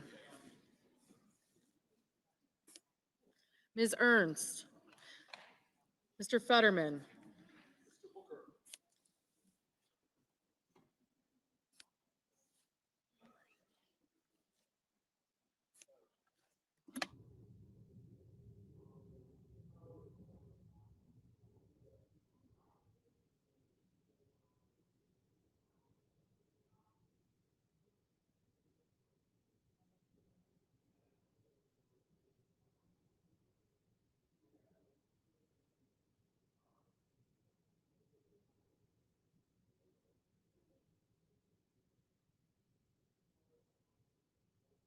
Mr. Fetterman, Mrs. Fisher, Mr. Gallego, Mrs. Gillibrand, Mr. Graham, Mr. Grassley, Mr. Haggerty,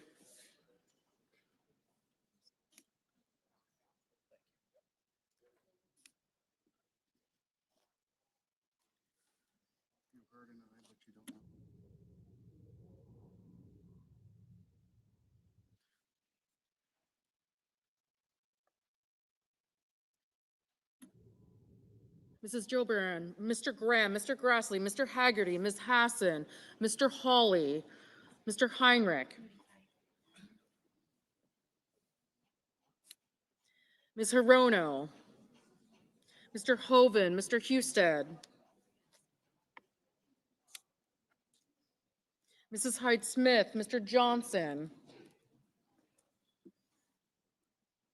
Mr. Justice, Mr. Kane, Mr. Kelly, Mr. Kennedy, Mr. Kim, Mr. King, Ms. Klobuchar, Mr. Langford, Mr. Lee, Mr. Lujan, Ms. Lummis, Mr. Markey, Mr. Marshall, Mr. McConnell, Mr. McCormick, Mr. Merkley, Mrs. Moody, Mr. Moran, Mr. Marino, Mr. Mullen, Ms. Murkowski, Mr. Murphy, Mrs. Murray, Mr. Ossoff, Mr. Padilla, Mr. Paul, Mr. Peters, Mr. Reed, Mr. Ricketts, Mr. Risch, Ms. Rosen, Mr. Rounds, Mr. Sanders, Mr. Schatz, Mr. Schiff, Mr. Schmidt, Mr. Schumer, Mr. Scott of Florida, Mr. Scott of South Carolina, Mrs. Shaheen, Mr. Sheehy, Ms. Slotkin, Ms. Smith,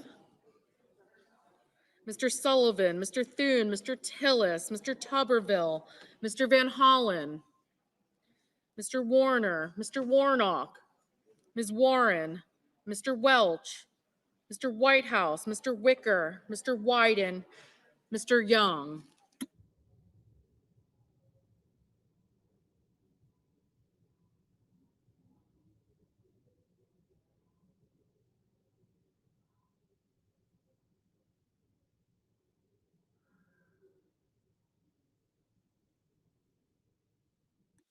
Senators voting in the affirmative: Barrasso, Blackburn, Bozeman, Britt, Cassidy, Cornyn, Cotton, Ernst, Fisher, Grassley, Hoven, Hyde-Smith, Justice, Kennedy, Langford, Lummis, Moody, Marino, Ossoff, Paul, Ricketts, Rounds, Schmidt, Scott of South Carolina, Sheehy, Thune, and Young.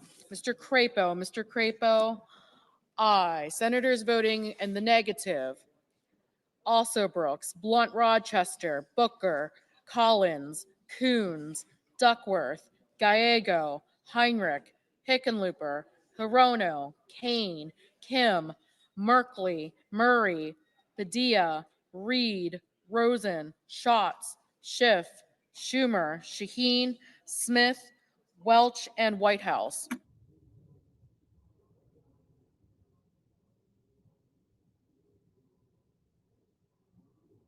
Ms. Klobuchar, aye. Mr. Mullen, aye.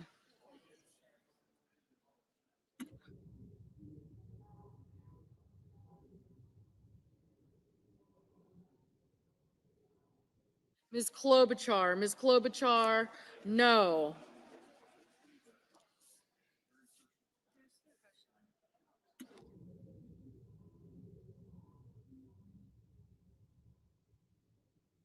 Mr. Banks, aye.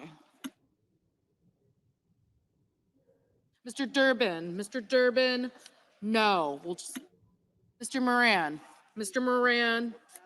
aye.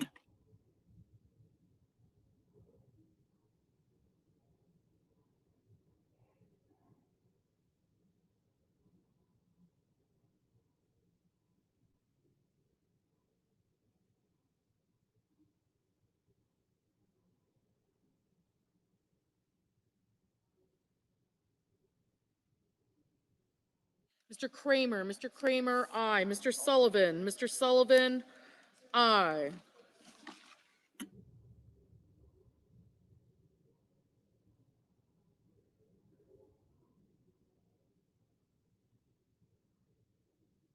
Mr. Sanders, no.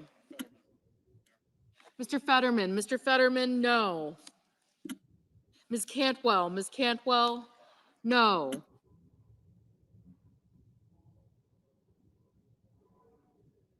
Mr. Wyden, no. Mr. Hawley, aye.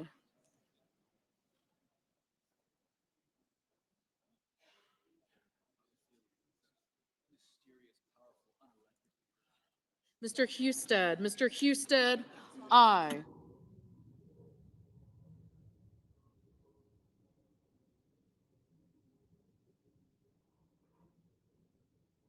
Ms. Cortez Masto, aye. Mr. King, no. Mr. Murphy, no.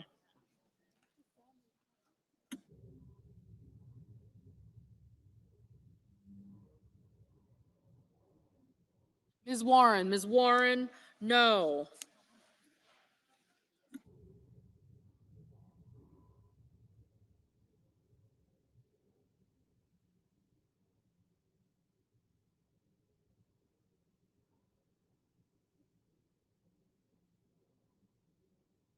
Mr. Marshall, aye.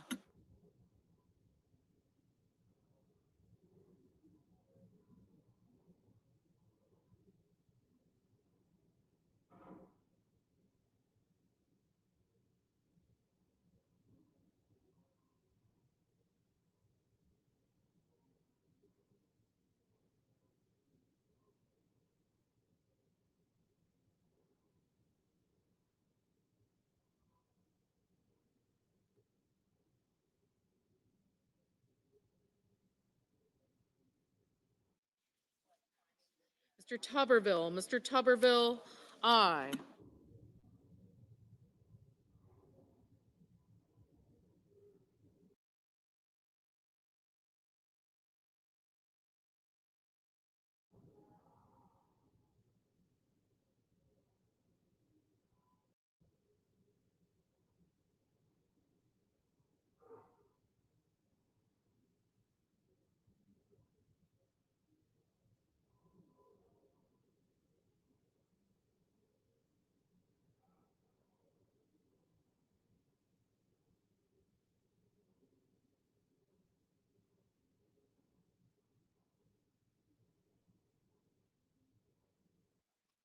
Mr. Blumenthal, Mr. Blumenthal, no.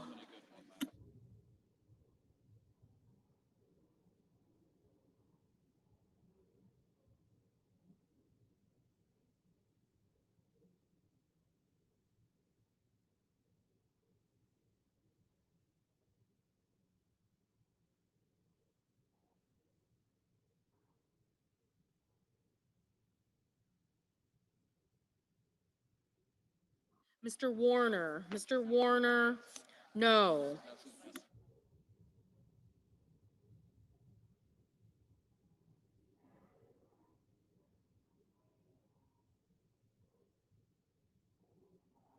Mr.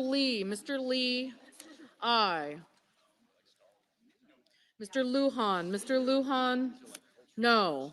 Mr. Van Hollen, no.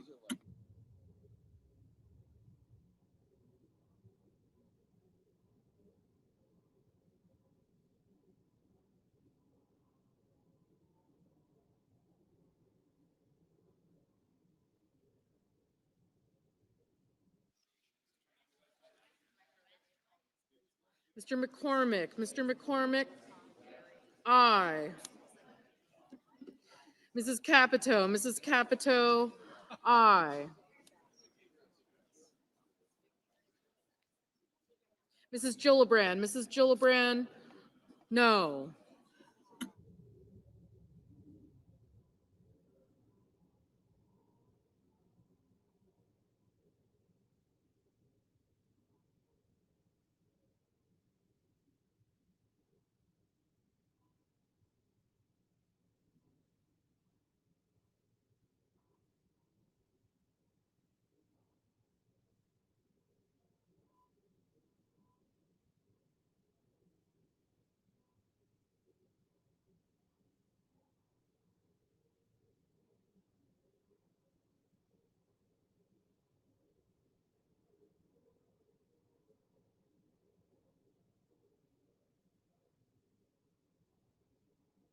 Mr. Peters, no.